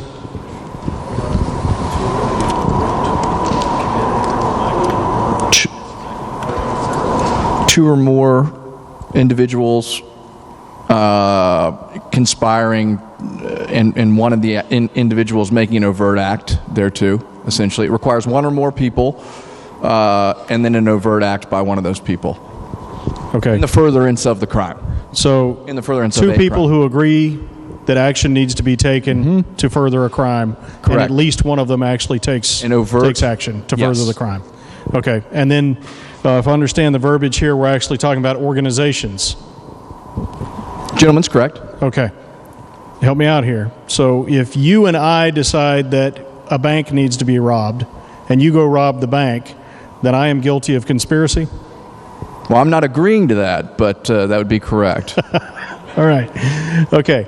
So what if I'm a member of an organization and you're a member of that organization, say, I don't know, the guys who wear ties. So we're both members of the Guys Who Wear Ties Club. And some members of that organization determine that a bank needs to be robbed, and one member goes out and robs that bank. Who all is guilty of conspiracy in that scenario? I think it would be only those who actually acted, but it would depend on the color under which those individuals that were prompted to Those act. who acted to rob the bank, or those who acted to engage in the discussion and agree that the bank needed to be robbed? It's the latter. The ones who engaged in the discussion. Correct. So as long as I was out getting coffee while everybody else was discussing the bank robbery, I'm not guilty of conspiracy. Essentially. Okay. Thank you. Thank you very much. Thank you, Mr. Speaker. Do other members wish to speak to the adoption of the amendment? The gentleman at 36, Douglas Rowe, is recognized. Yes, I think this is a good amendment because the bill's intended to prevent people from damaging critical infrastructure, but this provision allows it to reach anybody who might have any kind of an email on it. So all of us belong to organizations. We get these emails and they come in and, Judy's going to go over to the pipeline and paint it green. Well, you go, oh, okay. Or if you indicate any kind of reply in an email, you all of a sudden you're participating in that conduct. You know about it and you're encouraging it. And that's the problem with this section number 3. And if we eliminate that, then you've got the infrastructure protected from the people who are doing it, not including everybody that might be in some organization that unfortunately got an email that this is going to happen, that they're going to spray paint a pipeline or something, and then you've got all kinds of people who may be charged who have knowledge and who have indicated encouragement by saying, well, okay, or something. So I think that this is really a dangerous territory, and I would encourage the members to approve the amendment. The gentleman at 3rd, Douglas Fluharty, is recognized to close debate on the amendment. Mr. Speaker, I want to remind everyone the intent of this legislation is to go after the trespasser, right? If you read the language, they go all Indiana Jones and they're going over these fences and everything, and they're trespassing, they're destroying property. The language in this bill as it sits now punishes somebody who never even gets close to the property because they're conspiring with this vague conspiracy language.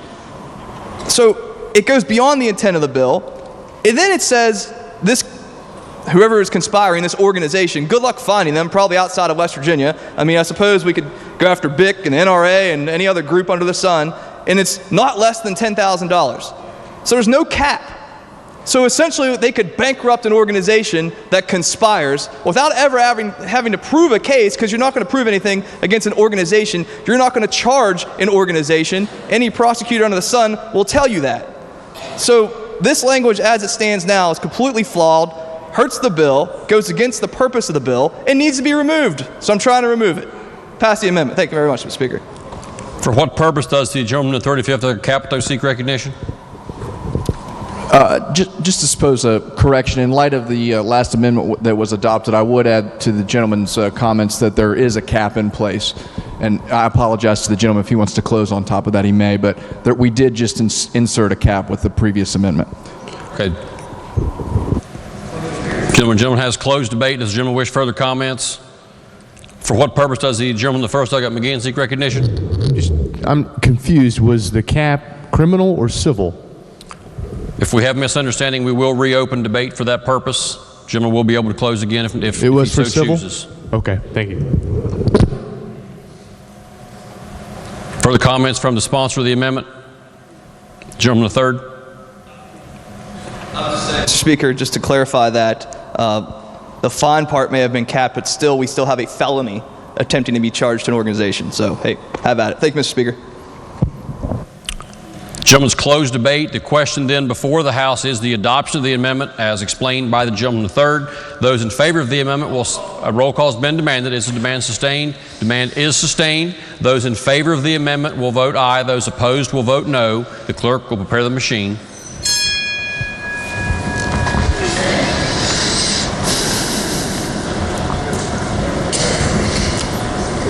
Has every member voted?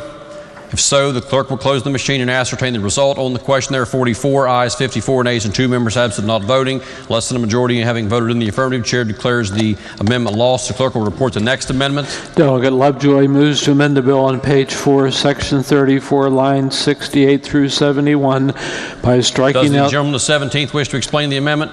Is there objection? The chair hears no objection and recognizes the gentleman of the 17th, Delegate Lovejoy. Thank you, Mr. Speaker. With this bill, we're basically taking what is already illegal in terms of trespass, destruction of property, and we're elevating it in certain instances to what I'll call a super offense. That is to say, heightened penalties. And so I wanted to make sure that we're not, in doing that, elevating what falls within traditional labor disputes. And so the amendment you have before you, and I'm going to explain why it says revised, but it essentially accepts 3 things: activities of monitoring or compliance with worker safety laws, wage and hour. Number 2, picketing that is otherwise lawful at the workplace, and engaging in organizing. And it's revised because I've tried to figure out where, maybe around the country in these other bills, we've addressed this. And in fact, in Illinois last year, the AFL-CIO and the Manufacturers Association agreed on language very similar to this, kind of as a compromise. A joint letter of support was sent out on March 29, 2019, and it was able to kind of come together. So we took that language, and I spoke with the sponsor of the bill, as well as my chairman of Judiciary. There was some concern by my chairman as to one particular bit of language in the first little I, that it was too broad in Illinois. So I sought leave and revised that to tighten it just to the worker safety laws and wage and hour. And so that's the intent of the amendment. I would ask that you support it, and I would reserve the right to close, Mr. Speaker. The question now before the House is on the adoption of the amendment as just explained by the gentleman from the 17th, Delegate Lovejoy. The gentleman from the 60th, Delegate Wilson. Thank you, Mr. Speaker. Would the gentleman please yield? Yes, gentleman does yield. Thanks, sir. Would the passage of this amendment allow for striking workers to shut down critical infrastructure? I don't believe so, in the sense that which is illegal remains illegal under all of the general laws of West Virginia. The question is, do we elevate that to what I'll call the super penalties of this bill? So, for instance, activities that already violate the trespass laws in Chapter 61, 3B, 2 and 3 remain illegal. The activities that are illegal under 61-330 with the destruction of property remain illegal. We simply don't include them in this super penalty. Yes, sir. My concern is if we have perhaps a communications hub or a power hub, and the employees there go on strike and shut down that hub. That's part of the critical infrastructure. It could be a national security issue, and I'm very concerned about whether or not their strike could allow for issues with national security or with public health, quite honestly. I understand and recognize your concern, but I guess my answer would be we're not sanctioning such conduct with this amendment. We're rather saying that it will be dealt with by the general laws of the state of West Virginia and not through this particular bill. Thanks, sir. Thanks, Mr. Speaker. The gentleman of the 10th, Kelly.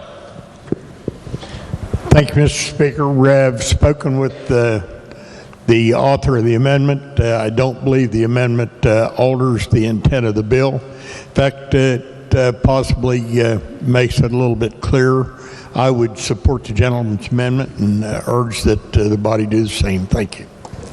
The gentleman of the 15th, Foster. Thank you, Mr. Chairman.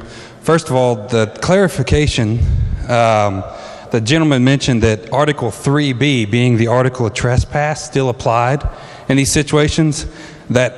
I'll read you a line from Article 3B that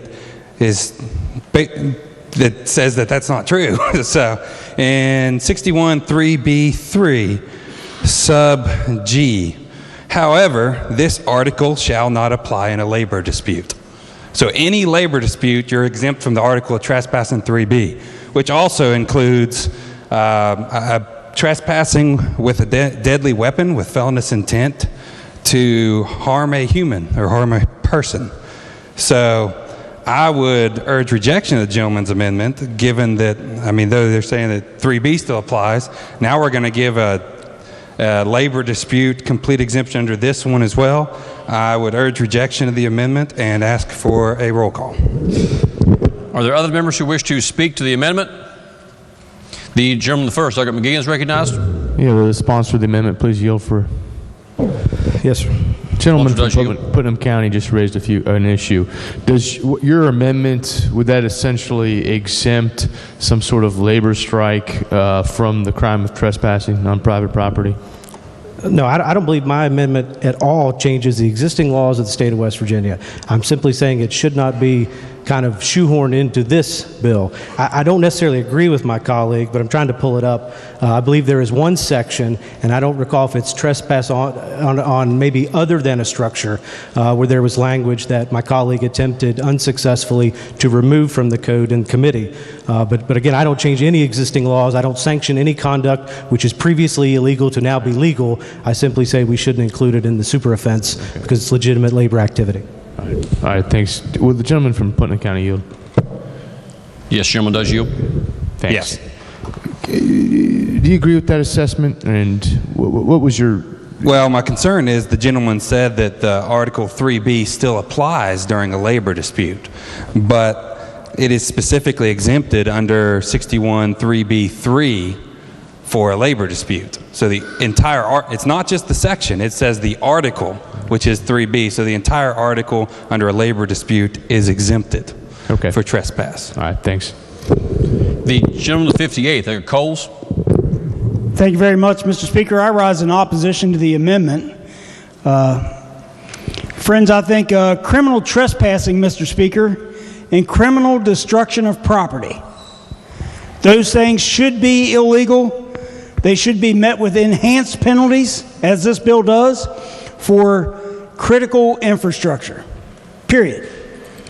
Conspiring to destroy property, willfully damage or destroy or vandalize property, and criminal trespassing on critical infrastructure locations should be met with stiffer penalties, and it doesn't matter who it is. I don't know what your union's doing, what the issue is. It shouldn't matter. You can't trespass on other people's property and destroy things. For some reason, you should be exempt from that. You should be met with the same reasonable, stiffer penalties that this bill lays out. And, Mr. Speaker, I oppose the amendment and ask my friends to do the same. Thank you. Do other members wish to speak to the amendment? If not, does the gentleman of the 17th wish to close debate on the amendment? Briefly, Mr. Speaker, I think we're getting a little far afield here. My intent, with all respect to my colleagues, is not to somehow sanction illegal behavior, but rather to say that activities which traditionally have been part of traditional labor activity, organizing, monitor compliance with laws, peaceful picketing and protesting, that is otherwise lawful, and I think that's an important phrase, are simply not going to be lumped in this act. And so I appreciate the lead sponsor of the underlying bill supporting the amendment. I think it does no harm. It clarifies, and I would ask for your support. Gentleman's closed debate. The gentleman the 15th did demand a roll call vote on the amendment. Is the demand sustained? The demand is sustained. The question now then is on the adoption of the amendment. Those in favor of the amendment will vote aye. Those opposed will vote no. The clerk will prepare the machine.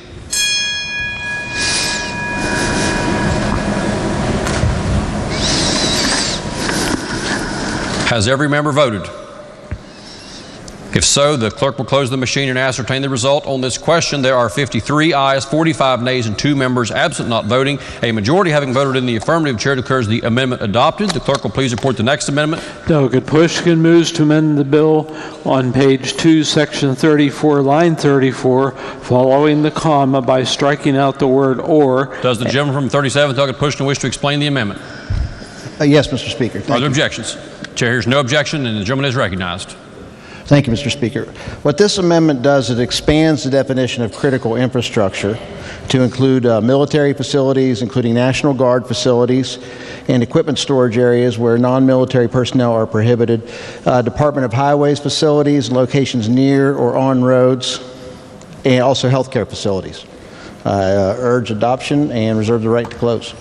The question now is on the adoption of the amendment as just explained by the gentleman the 37th. The gentleman the 27th, Doug Schott. Thank you, Mr. Speaker. I find myself in agreement with the gentleman from the 37th. I think this does add some areas that need the kind of enhanced protection that this bill provides. I do, just for members' information, the definition of critical infrastructure requires either that the facility be completely enclosed by a fence or other physical barrier that is obviously designed to exclude intruders, or it has to be clearly marked with a sign or signs that are posted on the property that are reasonably likely to come to the attention of intruders and indicate that entry is forbidden without prior authorization. So I think all of these could fit within that. They certainly are important facilities to the state and federal government, so I would urge adoption of the gentleman's amendment. The question now is on the adoption of the amendment. The lady from the 49th, Douglas Summers. Thank you, Mr. Speaker. Would the sponsor of the amendment yield? The sponsor does yield. Yes. I just had a question. You said hospitals? Healthcare facilities.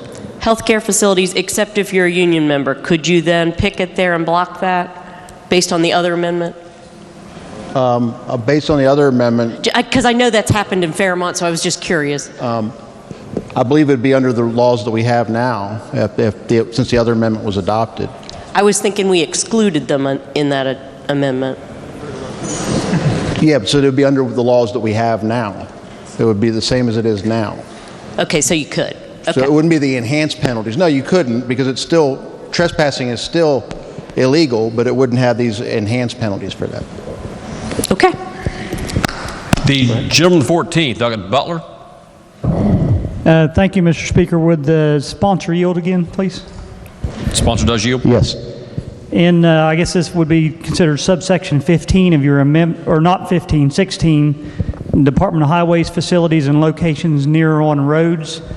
So would this put a person, let's say you're out deer hunting or something, and you get turned around or something, or you're going on property you're not really familiar with, and you end up on Department of Highways property that maybe does or does not have a fence? Well, actually, you're probably not going to go across the fence, but if you go across the fence, would this put you in a position of being penalized for that? I mean, if it's posted, no trespassing, and you climb over the fence with a gun, yeah, I think it probably would. I mean, I think most people know better than to do that. Having a fence is not a requirement on subsection 16 of your amendment. Is that required within the bill itself then, to make Yes. that clear? Yes, it's further up in the bill. I can see it's in section 34, I believe. Critical infrastructure facility means one of the following completely enclosed by a fence. Okay, thank you. Thank you, Mr. Speaker. The gentleman 36, Doggett Rowe.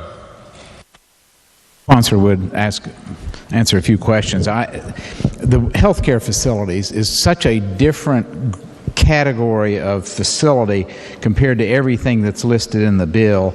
I could see where logically a chemical plant or a water intake structure would have a fence, you know, and if people are going to intrude on a fence and they know they're trespassing, I mean, they got to go over the fence. But in a healthcare facility, as I understand it, there's no fence required, and all it would be is just a sign that nurses only or something like that, and somebody could kind of innocently go into that. And as I understand the bill, if you just find yourself there, that you've committed the offense of trespass. It would only be if it was enclosed by a fence and had a sign. That's in the bill.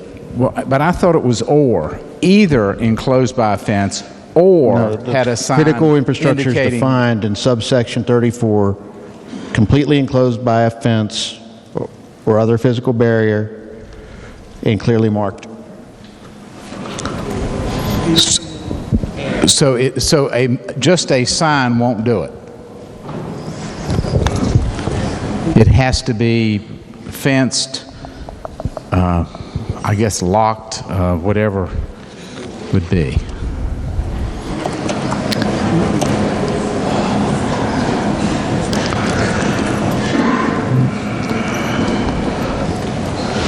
As I read either on way, page it one, would be private property, protect the health, public health of West Virginia. okay, as I read page 1, line 11, it says that the property is completely enclosed with a fence or physical barrier that's obviously designed to exclude intruders, or if clearly marked with a sign or signs that are posted on the property reasonably likely to come to the attention of intruders and indicate that their presence is what does it say? Forbidden. Okay. But yes, sir. I do not wish to reform my amendment and stand by it. Thank you. Okay.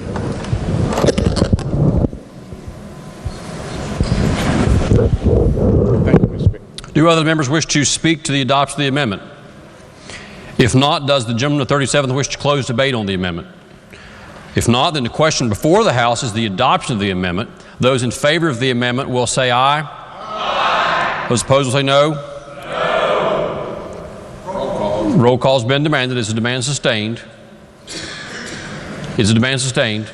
Demand is sustained. Those in favor of the amendment will vote aye. Those opposed will vote no. The clerk will prepare the machine.